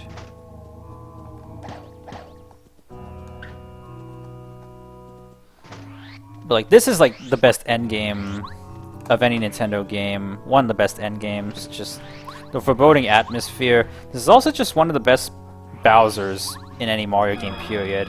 Bowser's actually a threat. Bowser's actually scary. Bowser actually hates Mario. And he's actually a threat. Oh, I didn't change my badge configuration.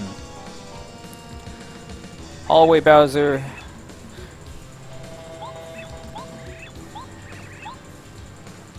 Again, it feels so weird that I started this playthrough today, and 7 hours later, here we are. I don't sit down and play video games for that long, typically. Especially these days.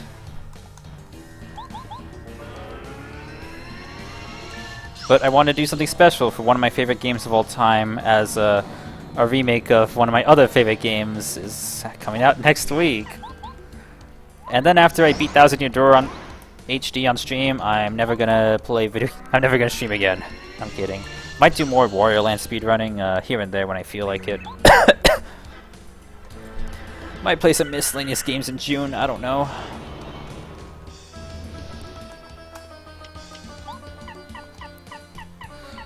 Starbeam.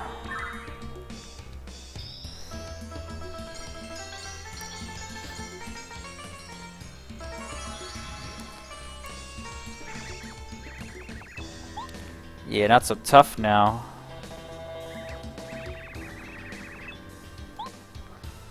Also, if anyone likes what they see on the stream, do consider following. It does. I do appreciate it. Cheap coward, this fight's just beginning.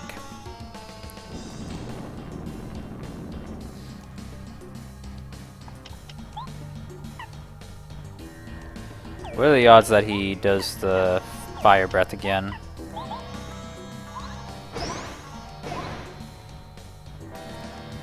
Heard you talking about a DK64 run. I don't know if that's actually something I'm actually going to do. It's just one of those, like... It's more like one of those list items I've thought about in the past. Like, I've thought about before how cool it would be to beat DK64 100% in a day. It's just totally impractical unless I practice a speedrun of it.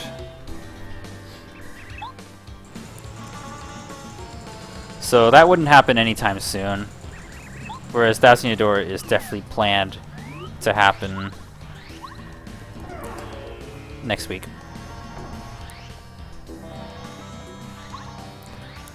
I don't know, it's just something about the N64 catalog where a lot of the games are games that took us a long time to beat when we were young. That it's just really satisfying to beat it in one day. Really make me go all the way down, heal. I guess I'll have to. Like for reference, this is our childhood cartridge. My brother has a save file on here that has 93 hours of playtime. And that's just one of the files.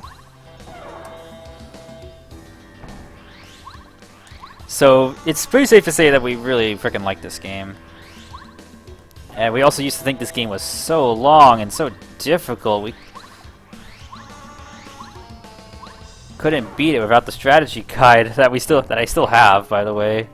It's a poor strategy guide seen better days, though. It has the first 16 pages just missing. Like, we were really shitty about taking care of stuff like that. Like, we're lucky that the N64 cartridges are, cartridges, they're robust. Because all our PlayStation 1 discs are good as gone. Well, not good as gone, but in really rough shape. Very scratchy. Because I guess when you're that age, you're just kind of a dummy.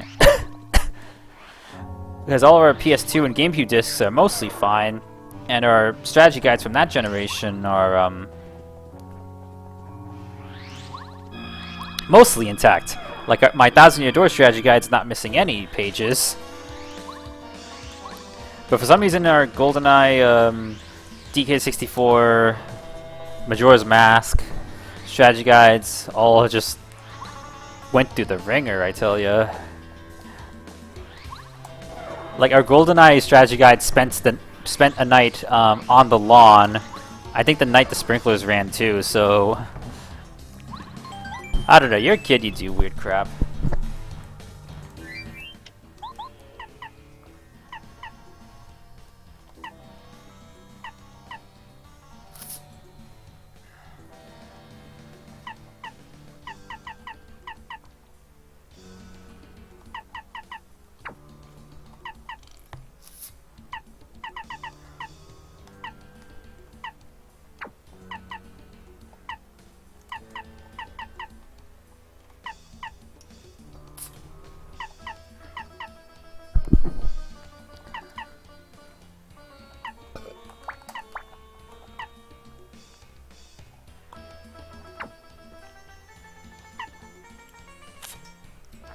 Do these have the same odds?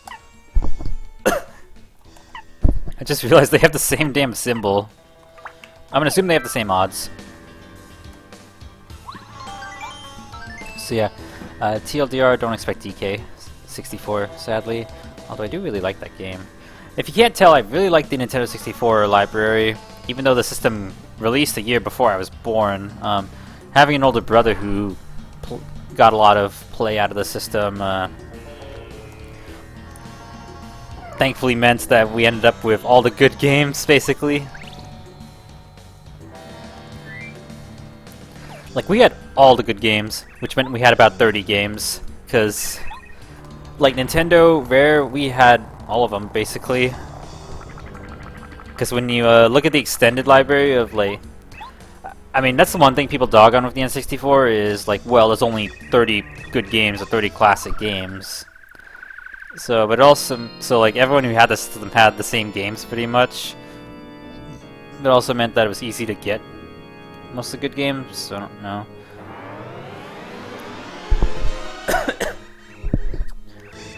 Oh, Cammy Cooper, that was incredible. I feel like I'm exploding with power. Squash the cheeky plumber. Cheeky baby. Spicky a dubby out.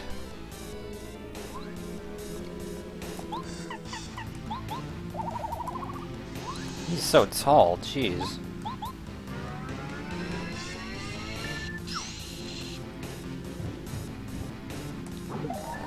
Oh jeez, maybe I should have had feeling fine badge or something.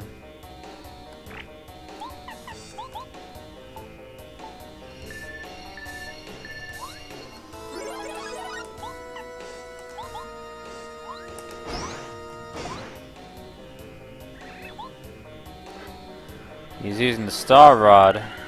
Well, we know what to do in this, or we know what to do for this.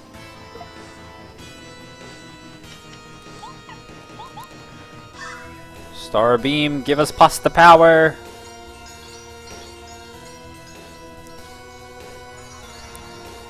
What? How can that? It didn't work? That weak attack doesn't affect me anymore. Uh-oh, we're in trouble.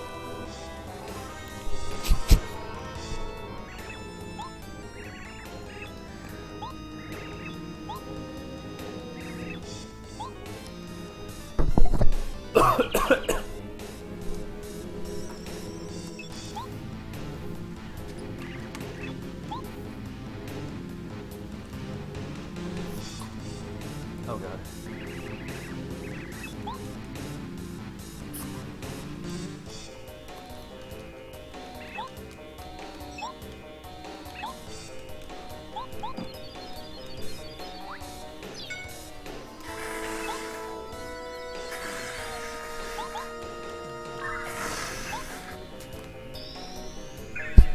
Seems my body is fighting against me.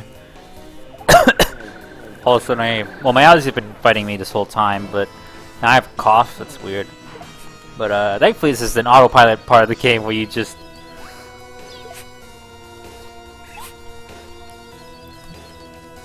mash A.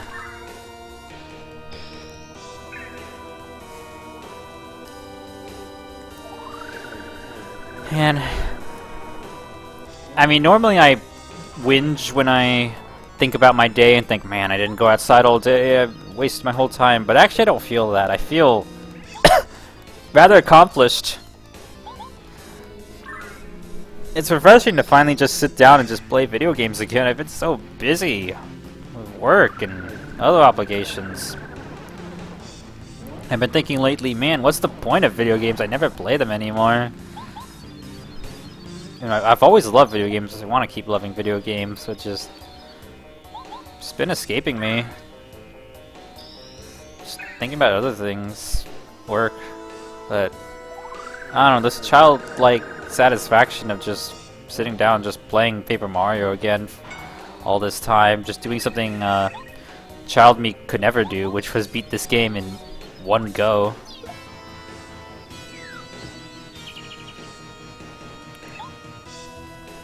Anyway, yeah, you keep praying and Twink gets more powerful. But what do we do about Bowser, though?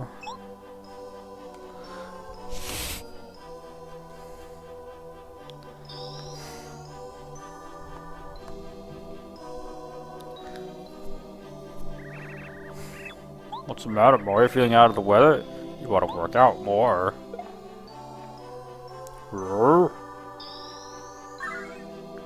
Still see his tail. You can even see his tail of the overscan of a CRT, because I remember seeing that and thinking he's just standing there. On all star spirits, I've come to help. Twink? What a surprise. I feel the wishes of Princess Peach and all the Mushroom Kingdom give us power. Perhaps now we can match Bowser's strength. Don't give up, Mario. Power up the Star Beam.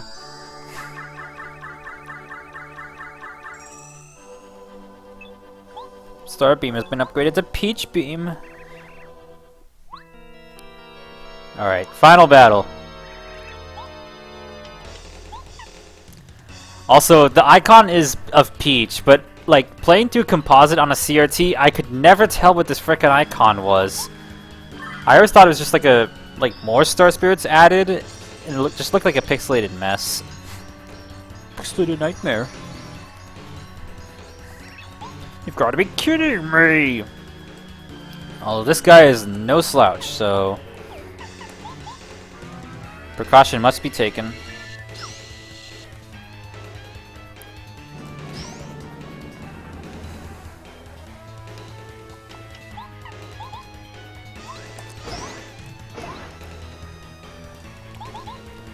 As we just keep attacking him mindlessly.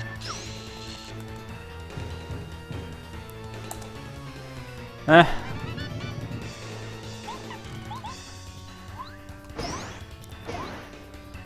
I don't know, maybe I could do a not 100% run of DK, just no levels early, basically. Ah, missed again. But if I were to do something like that, I'd rather make it like a speed run. I would never speed run 101%. That's just too long. Although it's about this.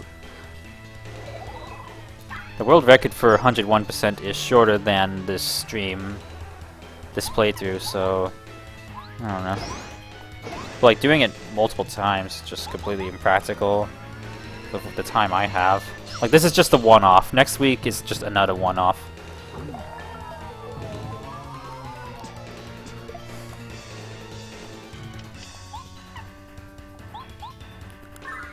Like this is just something special for Paper Mario. And Thousand Year Door next week.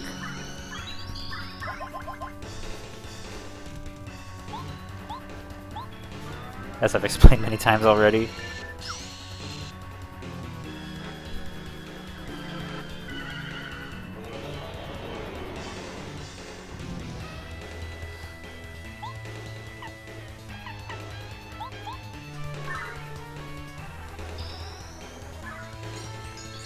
It is a bit of a shame that you can't save after beating Final Bowser. So, we'll see.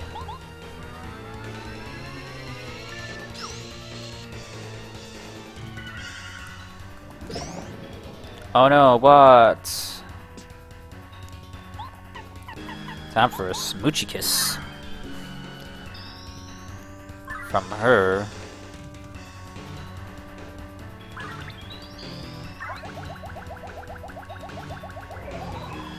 Guess he did his own smoochy kiss. Damn it. That's a lot of HP you just healed, Bowser. Jeez.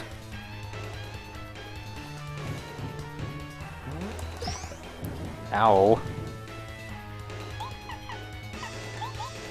Skylander Supercharge.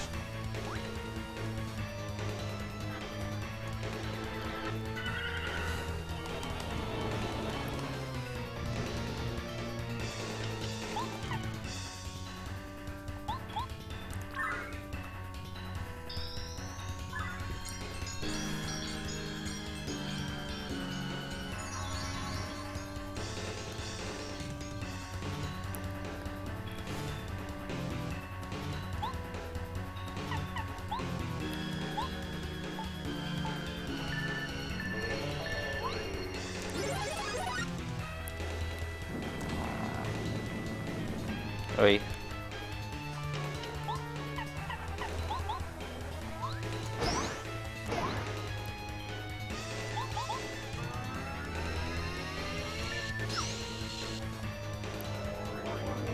Oh god, this attack, the lightning. It's fine, we have 2 life shrooms.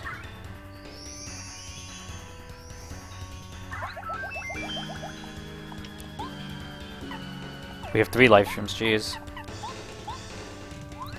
May as well just let them get used up.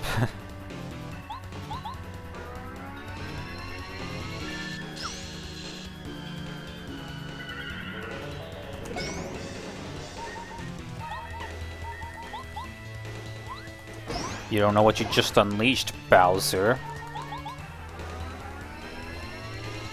Just keep bum rushing him with all the strongest attacks. Oh, miss. Just add insult to his defeat.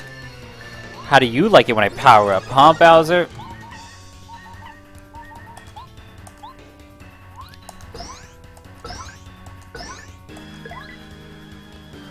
We did it! We beat Paper Mario from start to finish in one day. Easy feat for speedrunners, but, you know, not a speedrunner, so...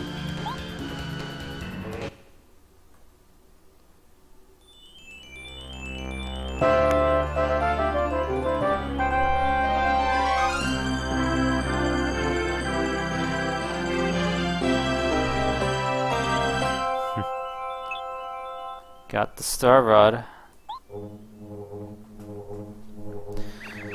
What a day.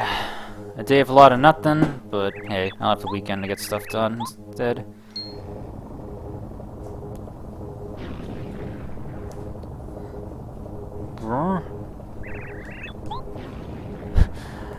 Live for 8 hours, holy frick. And I dropped 97 frames at just some random part of the stream. Don't expect me to do this often. I had to like just stop what I was doing and eat for a little bit. Take numerous breaks. I don't know how people just sit down and just play games for this long. But yeah, Castle Go Boom, oh no.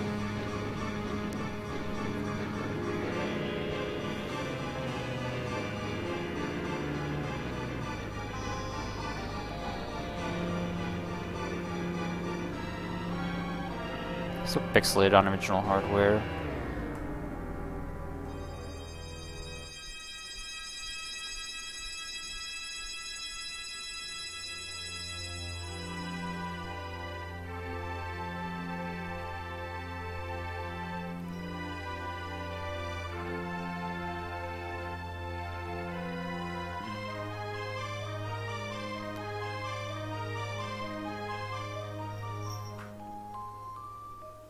Man, love the ending to this game so much. There's just something so mystifying just about the ending, this game.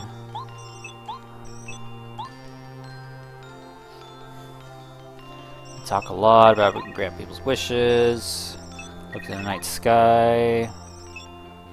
We really fought in Bowser. Worked hard, I guess. Bowser learned something. Thing or two. Words cannot express my gratitude, blah blah blah. Twink's really grown up. Still a twink though. It must be off though.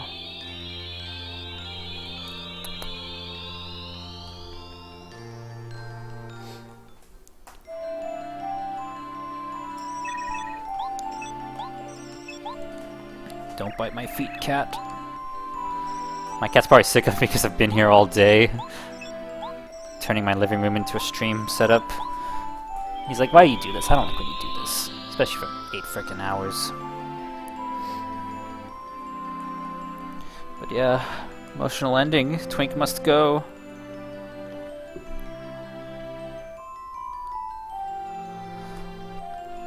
Hey.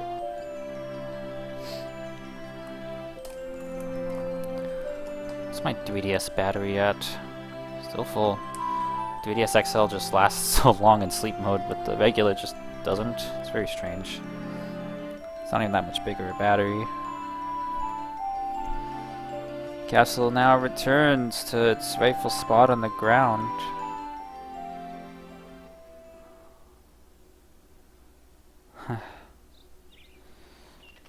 Now we're back where we began. Oh, so that's it, huh? That's how you took back the Star Rod from Bowser.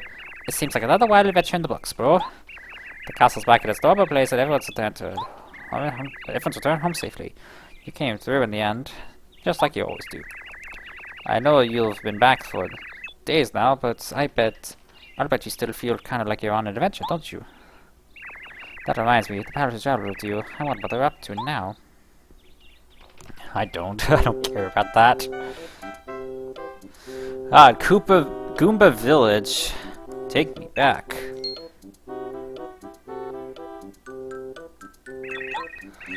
Although, give it up for the Nintendo 64, it's been powered on this whole time, 8 hours straight. This N64 is such a workhorse. This is our childhood system. God, this N64 has to have thousands of hours logged onto it. And it's still going. Man, these systems do just last, don't they? And the N64 is a really basic system, all things considered. There's not much that goes wrong in it. Even like the capacitors are fine.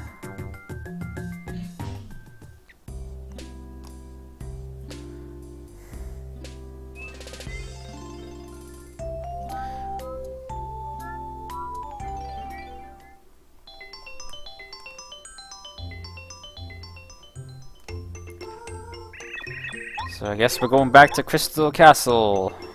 At least they are, but... Letter from Princess Peach. Cooper is invited to another party. That's the weird thing about Paper Mario 64 is partners don't really get that much character development. There is more character to the partners in Thousand Year Door.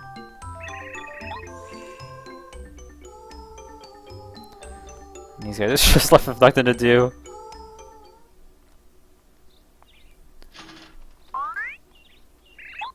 Did you hear something?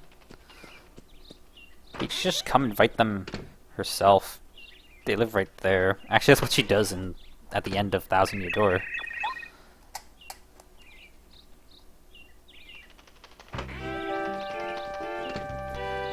Do we invite Luigi to the party? Nope. No Luigi. Although... Luigi's probably stuck in the pipe somewhere. If you hold down there, it's just like... It interrupts the cutscene and doesn't finish.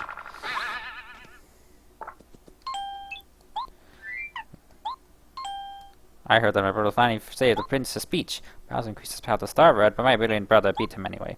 I guess he'll be coming back home pretty soon. I'm looking forward to listening to the story of his adventure. Anyway, I'm going to finish this diary for now. I have to seal this room off before he notices I remodeled without telling him. Now I'm going to prepare dinner and celebrate Mario's return. Where's the one where he talks about...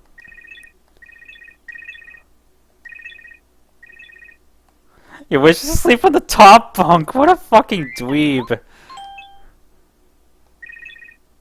Got stuck in the trapdoor. I forgot about that one.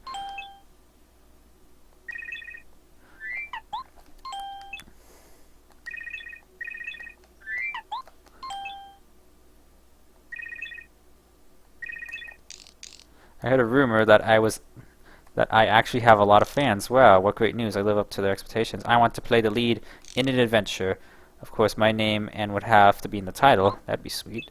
But I know that'll never happen. Just give it a little bit of time, Luigi. Luigi's Mansion would happen very soon after this game.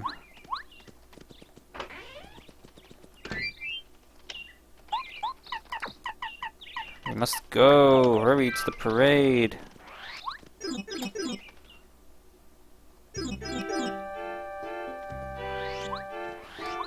Wow, Goombas.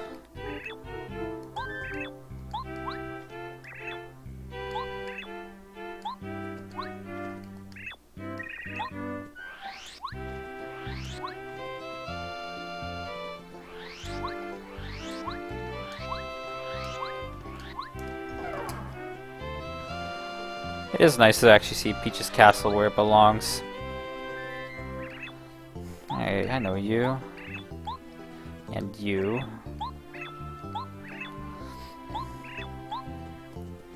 And you. All the friends we've made. But, that's gonna do it. Almost.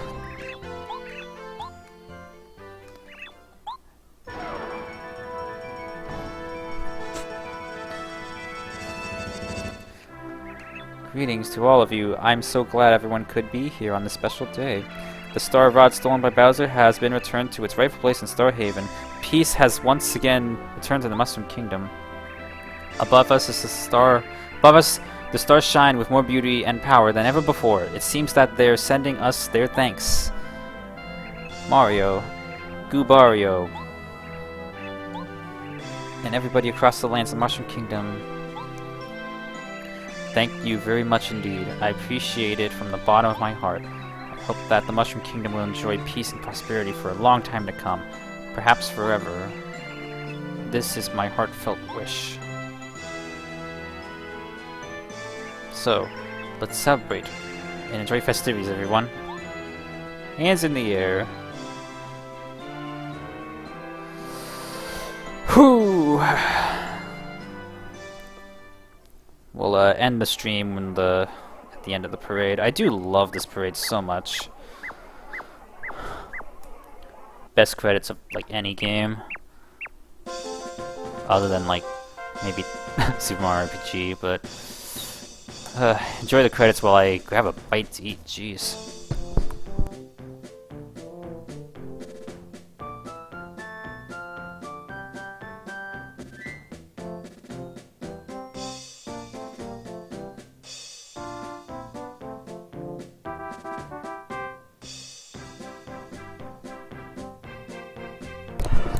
Please come back. You directed the first 3 Paper Mario games and they're all perfection. Nice they're remaking Thousand Year Door.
Yeah, I beat the game. I was wondering if you'd show up before I end the stream, but I guess, yeah. Welcome back.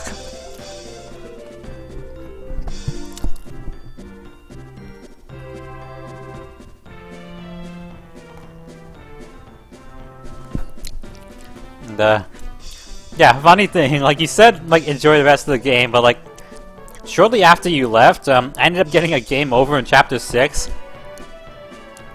And I lost, like, 20 minutes of progress. And I was, like, so upset. But I kept going.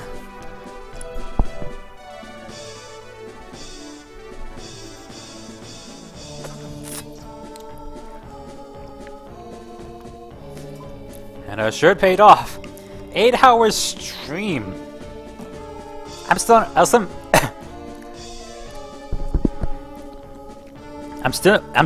kind of in awe that I did this. Like, yeah, I knew it was possible. I knew this game's not that long, but yeah.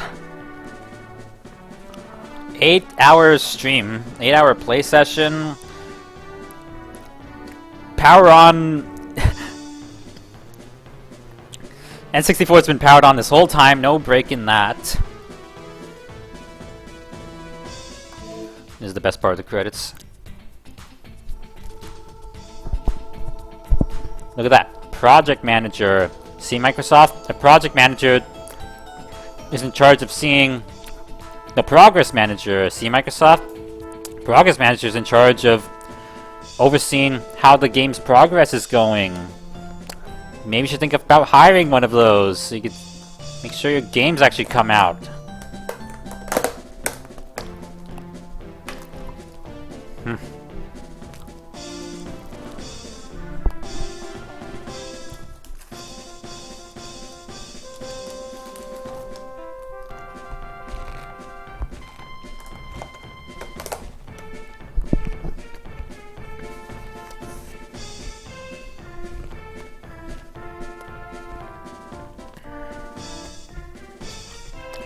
Hiroshi Yamauchi.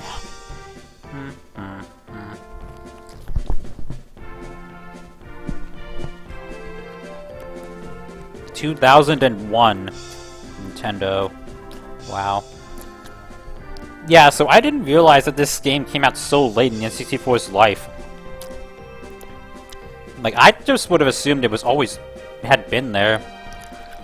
But because I was so young, but no, this game really did come out last year of the N64. But your reward is this.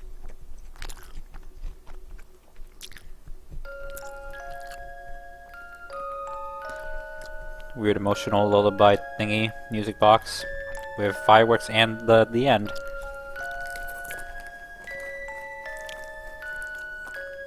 You don't get to save the game, so actually if you power off the system and go back, it's just at the last place where you saved. And that's the last thing that happens.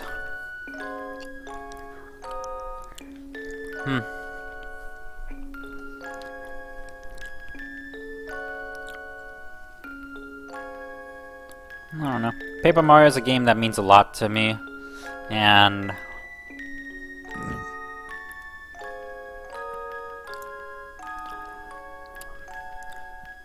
I mean, life's been a little turbulent ever since this release. But I mean, we all come back to what we know, I guess, and yeah, playing this game as a child, loving it, actually anticipating Thousand Year Door when it was originally a new game, and picking it up and being excited and playing it for the first time. It was all so long ago, but we're about to live through that again for the first time, as we look forward to Thousand Year Door Remake next week. So, yeah. I don't know if I'll do any, like, Wario Land speedrunning in the meantime. Maybe I'll just take it easy after, like, today.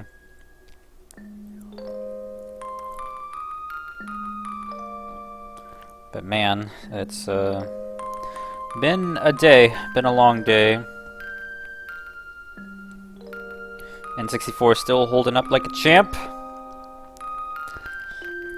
I mean, the new systems, you know, can be on indefinitely, but it's fine, but just you don't expect it for something this old and something that's prone to, like, crashes if you just bump the damn cartridge.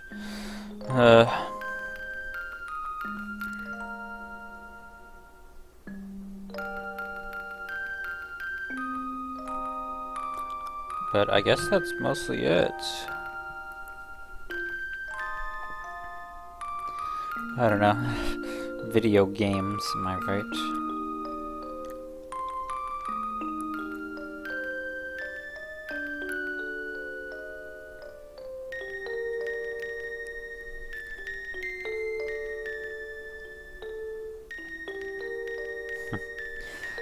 Chapter 7 of this game really reminds me of the episode Frenemies from MLP, which is probably why it's my favorite chapter now. Just the snow journey up, and yeah. Frenemies, the only episode where Cozy Glow had meaningful character development. And they never followed up on it. Sad. Emotions, video games. Putting all your emotional stake into a video game made by a Japanese mega corporation that doesn't give a fuck about you. I don't know. Video games don't exist in a vacuum. We all look back on childhood, and I just end the stream. I'm just being all sappy. That is going to do it. Almost 9-hour stream. Holy fuck. How am I gonna save this VOD? Somehow. But yeah. We'll be back when we come back. Nostalgia, yeah, that's the word for it. While you're staring at Windows 95. Yep.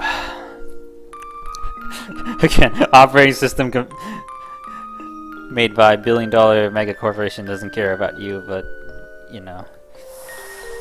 We look back on the fondness. I would like to go outside and touch grass right now. So you just do what you need to do, Sarah, and I'll do what I need to do to get by. That's all we can do during our time here, isn't it?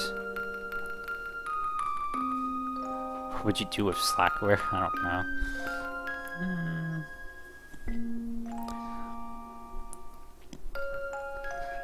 And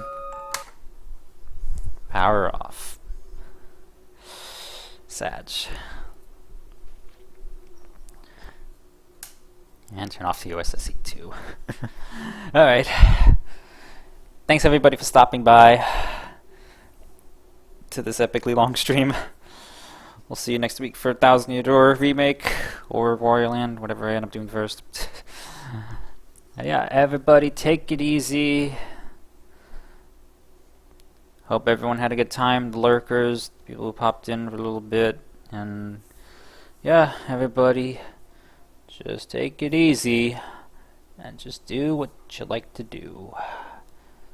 Cherish nostalgia, memories. Cherish nostalgic memories, I guess. Or look forward. Looking forward to the future is also good to do. Have a good night, everybody, and take care. Bye-bye.